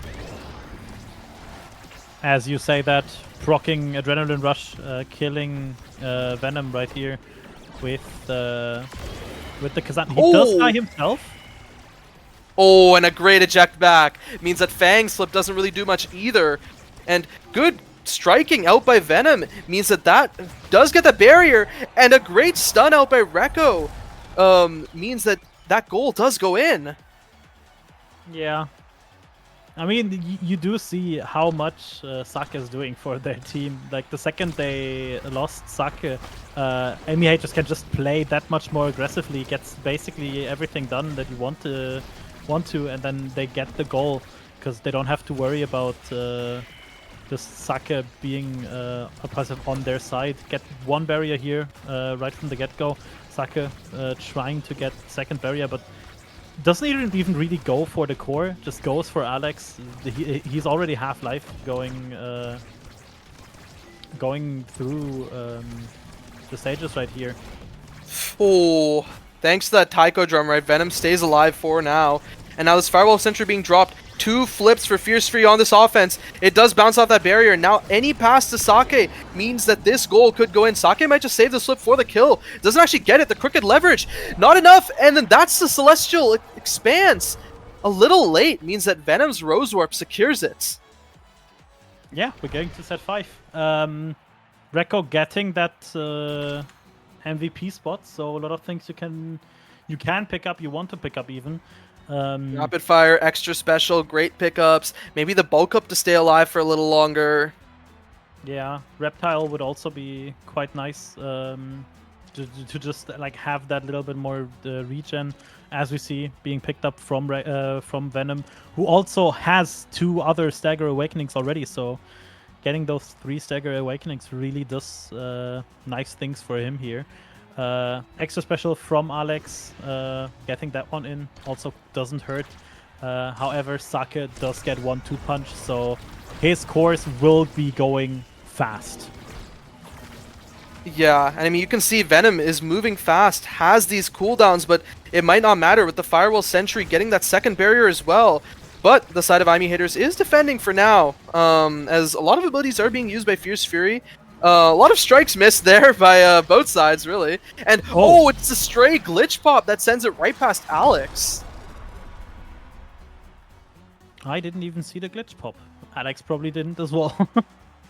Yeah, I mean, if we didn't see it, Alex probably didn't either, but he has to focus. And, that's a glitch pop taking off Rekko, which means he won't have these rampage stacks anymore. Both crawlers being taken off. Now Sake in this offense. Zarhainen with a great strike. Almost has this flip ready. Drops the Firewall Sentry in this 1v3, but almost getting taken off by this Path Splitter. A great strike out by Alex means that the goal stays alive for the time being. Now Sake pushing up, has this crooked leverage, the dash, the strike. That's 2 points for Fierce Fury, and we're on match point and series point. Match point, series point, and most importantly, first place. If they get to score this goal here, they have a lot more like set up this set than Amy Haters. They do get one barrier, courtesy of I think one flip from themselves and one flip from Fierce Fury. But at the same time, Rekko missing secondary here, not getting the stun. And Venom getting taken off the rocking map. a Dren Rush. I think this might be it. I mean, Alex has to burn the slip defensively, right? He doesn't have it for this goal attempt. Now has to play forward while Rekko plays this goalie position as this Asher, a notoriously powerful defender, does have to flip there. Sake trying for this offense. Alex in the midfield gets bounced off this Taiko drum, gets sent off the map. Adrenaline Rush procced. Passing between Zarhainev, between Sake. They do defend for the time being. Sake has this flip into the bottom corner. Defended by Rosewarp, but Rekko is about to die. That's the glitch pop. That's the strike. And that's the goal in the series in favor of Fierce Fury. Such a good defense, but in the end, it doesn't matter. A Dren Rush from Sake just does too much. Proccing it twice in that scenario just gives him so many cooldowns back. From the first one, gets enough back to get the second kill, and from that, it's just 1v3. Really nice defense from Venom with that flip defending, but unfortunately, doesn't matter in the end. Which does mean Fierce Fury will take first place in the regular season, and with everything said and done, still respectable second place in the regular season for Amy Haters, and Fierce Fury do keep the record with not losing a single map. Yeah, no single map lost, and actually across the course of the season, right? 6 sets total lost, right? 3 lost to TMCT, and then another 3 lost to Amy Haters, right? That's a really dominant showing, right? And for any of these teams really to kind of take a win off of Fierce Fury, they have a lot more work left to do. Yeah, I mean, honestly, just really dominant showing overall. Fierce Fury, I think, didn't look like they were sweating that much in any of the games. This one probably was one of the closest we've seen. Because like Amy Haters got that got those sets in where they had the opportunity to come back, but sadly in the end didn't matter. And Fierce Fury just basically like completes 100% run of regular season. Obviously, I don't know if they're gonna beat themselves up over losing 4 sets in the entire round. But I mean, you can still be proud of not dropping a single map to any team. So going into playoffs, that's gonna be a huge confidence boost. Yeah, no, I agree, right? This Fierce Fury team really having kind of a good chance at taking this title, right? First, going 7-0, and then really showing all their competitors that we're not going to drop a game. We're going to go spotless this whole season, and we'll have to see, right, if they can do that in this playoffs. But I think that's probably it for us, right? In terms of the games today. Before we head to break, before the post show, anything you want to say? Fierce Fury really showed up to European Strikers League and decided, nah, I'd win. That is so real, that's for sure. But with that, everyone, that is the end of the regular season. We will be having tiebreakers next week, right, to determine which of the teams between Packet Loss, TMCT, and KLB will be making it into playoffs. Which that tiebreaker format might be clarified a little bit more in the post show, which will be coming up after a short break. Bye.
Well, everyone, the final week of EUSL matches has come to an end. I, Ether, am here with Sloth, Layfire, and Cookies.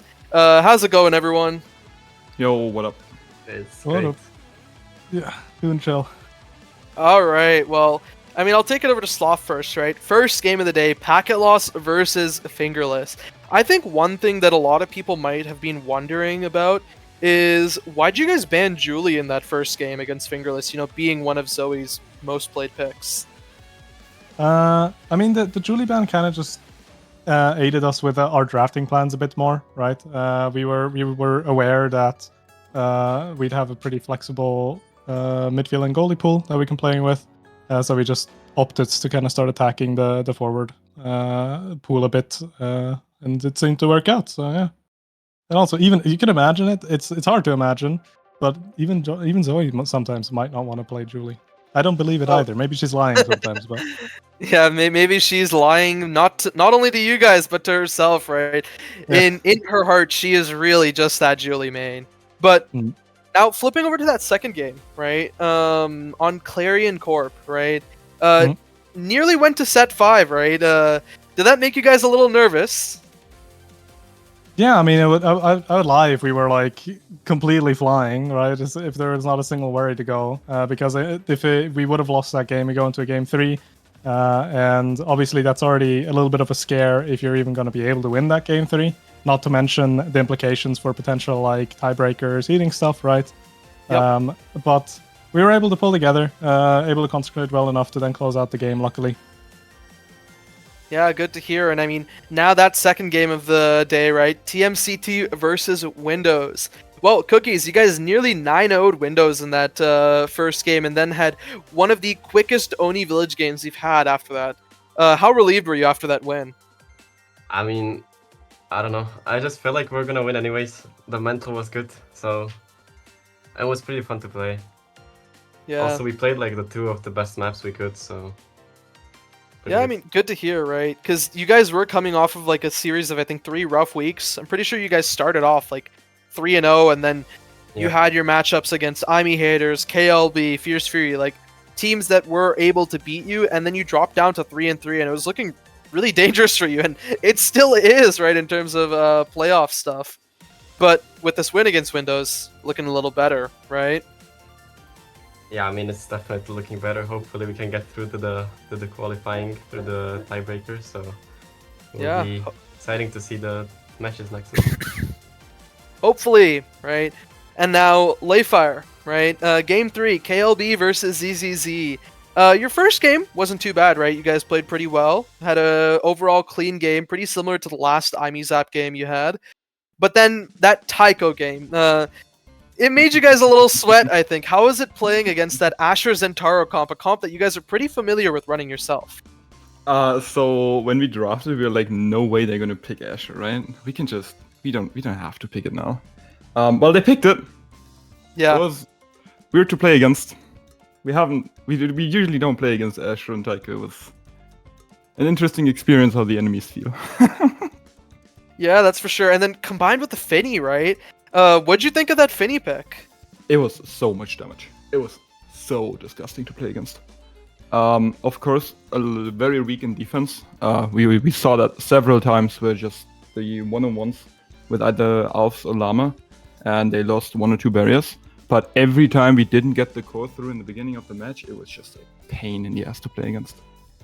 Yeah, no, that's for sure, right? It's the reason why NA like currently thinks that Finny is the best goalie in the game, right?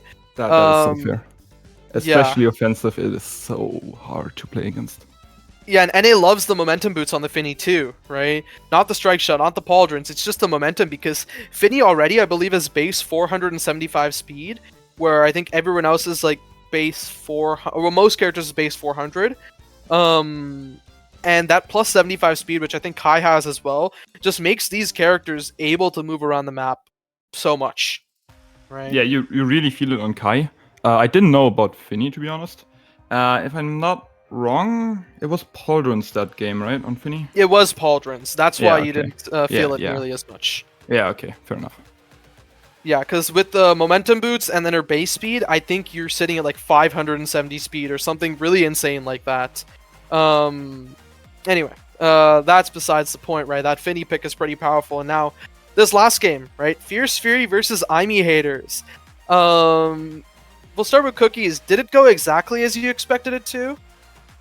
I think it did. I mean, I was expecting Fierce Fury to 2-0. I mean, at some point it was kind of close, but Saka just stepped up and carried the game, so that's what he does best. Yeah, that's for sure, right?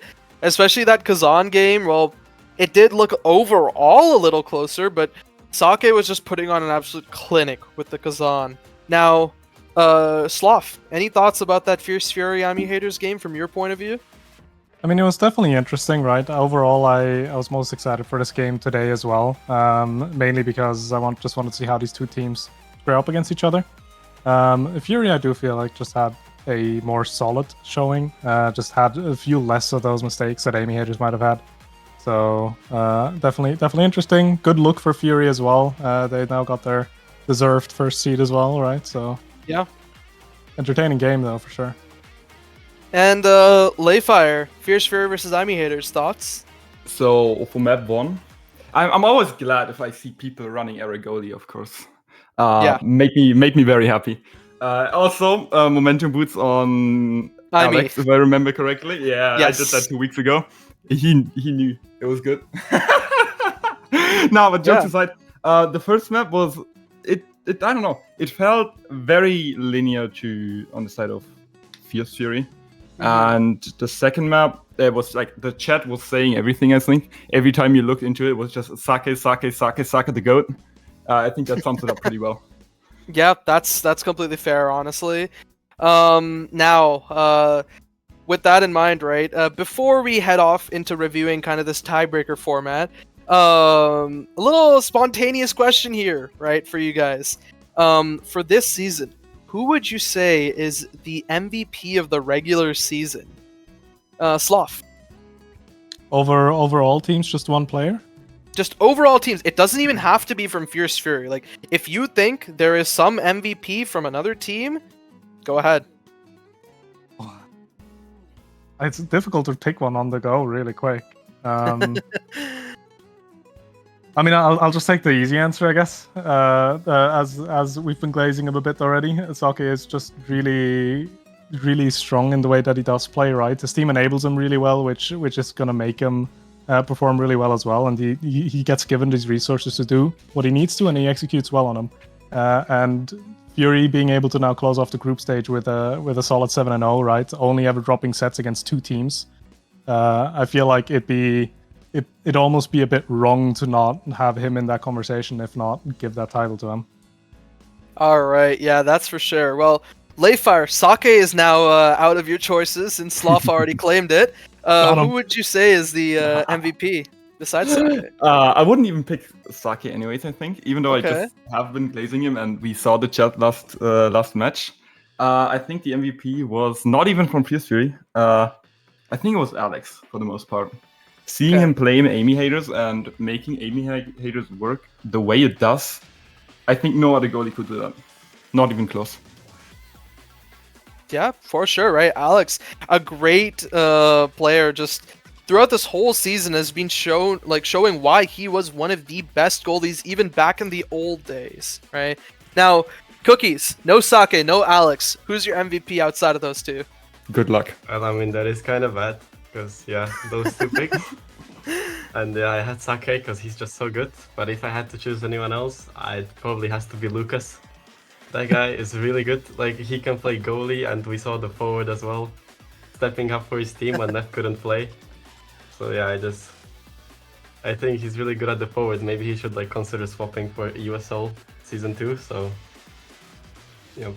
Yo, that reminds me, he was looking for a team, right? Yeah. Yeah, never know, right? You never know. Things could happen. Well, with that in mind, let's go and take a look at the standings after this week and talk about the tiebreakers as well, right? So we can see, right? Fierce Fury, Aimee Haters, both are locked into playoffs. Fierce Fury, sitting in that first position, having priority over choosing whoever they want. And then on the other side, we have ZZZ, Windows, and Fingerless all sitting tied for 6th. But I believe due to game wins or something like that, ZZZ might have the win overall between these. But that doesn't really matter as none of these teams are making it into playoffs. And now, in the middle, highlighted in yellow, we have KLB, Packet Loss, and TMCT fighting for the 3rd and 4th place into tiebreakers, right? So basically, the way this tiebreaker works, right? It's been designed so that no team out of these 3 is guaranteed a spot in playoffs, right? All of these teams have to win 1 game to make it into playoffs. So first, KLB and Packet Loss will be playing, and the winner of that will make it into playoffs as 3rd seed. And the loser of that will be playing TMCT. And TMCT versus that loser, the winner of that gets the final spot in playoffs. So, with that in mind, right, we'll start with Cookies, right? Between KLB and Packet Loss, who do you think's gonna lose? I mean, I think probably Packet Loss is gonna lose. I feel like KLB is just playing really well the last few weeks, like after they swapped the team and they got comfortable. So I think they're gonna advance to the playoffs the first, as like 3rd seed. Yeah, for sure. That does look to be the case, but Packet Loss has also looked to be very clean, right? Now, Sloth, I'm just going to assume that, you think you guys are going to win, and then KLB versus TMCT. Who do you have in that game? I feel like it's an interesting matchup in a KLB TMCT case, mainly because we've had this matchup before, right? And I was pretty happy with my answer being TMCT, but it ended up not being the case. I feel like it's going to really come down to form on the day. If TMCT plays to the level that I know they can play to, it should be them. But you never know. KLB might be able to find some angles to take a win out against TMCT as well there. Yeah, for sure. And KLB, Layfire, right? Assuming you guys think you guys are also going to win, right? Packet Loss versus TMCT in that losers final, potentially. Who do you think's going to win that? These questions are always so rough. I'm gonna take the easy way out. I'm gonna say the same answer I said last week. I think there is a very high chance that TMCT can make it. The way they've been playing recently was really, really well. I liked it a lot. And yeah, that's what I said last week. I'm gonna say it again. Yeah, for sure. Well, with that in mind, right, there's not really much else we have left for today. Next week, we will be having these tiebreakers actually playing out. August 17th, I believe, starting at 4 p.m. Central Time. So, with that in mind, I'll let you guys give your shout-outs, why not? This is the last week of regular season. We can start off with Sloth. Anyone to shout out? Well, as always, shout out to Zoe Lila, my goats, forward scoring whenever they need to. Also, shout out to obviously everyone that's participated in EUSL, even especially the teams that might not be able to continue on the travel. I hope to see all of you in a potential season 2 if that gets announced. Yeah. Layfire, any shout outs? Of course, Arsene Lama, but also shout out to Balu, Yotes, and Din for subbing up for our warm up today. When somebody in this call couldn't make it. Oh, yeah. All right. Well, Cookies, any shoutouts from you? It's just shout out to my team, all the players, especially Sake, my Pookie. And that's it. All right. Well, with that in mind, there's not much left for us today as, we have these tiebreakers coming in next week. I'm excited for them, and I really want to see which 2 of these 3 players will be making it into playoffs. Well, take care, everyone. Yo, voice of the broadcaster here, real quick. Just want to give a shout out to Ether for always putting on these post shows. You're the goat, Ether. Thank you again. Oh, thank you. Goodbye, everybody. Yep. All right, there we go. I needed to give you the shout out, man. It's so cool. Oh, thank you. We should have thought of that. I'm not gonna lie. It's okay. Yeah. You're chill. Hey, it's chill. Maybe depending on like finals or whatever the next post show is.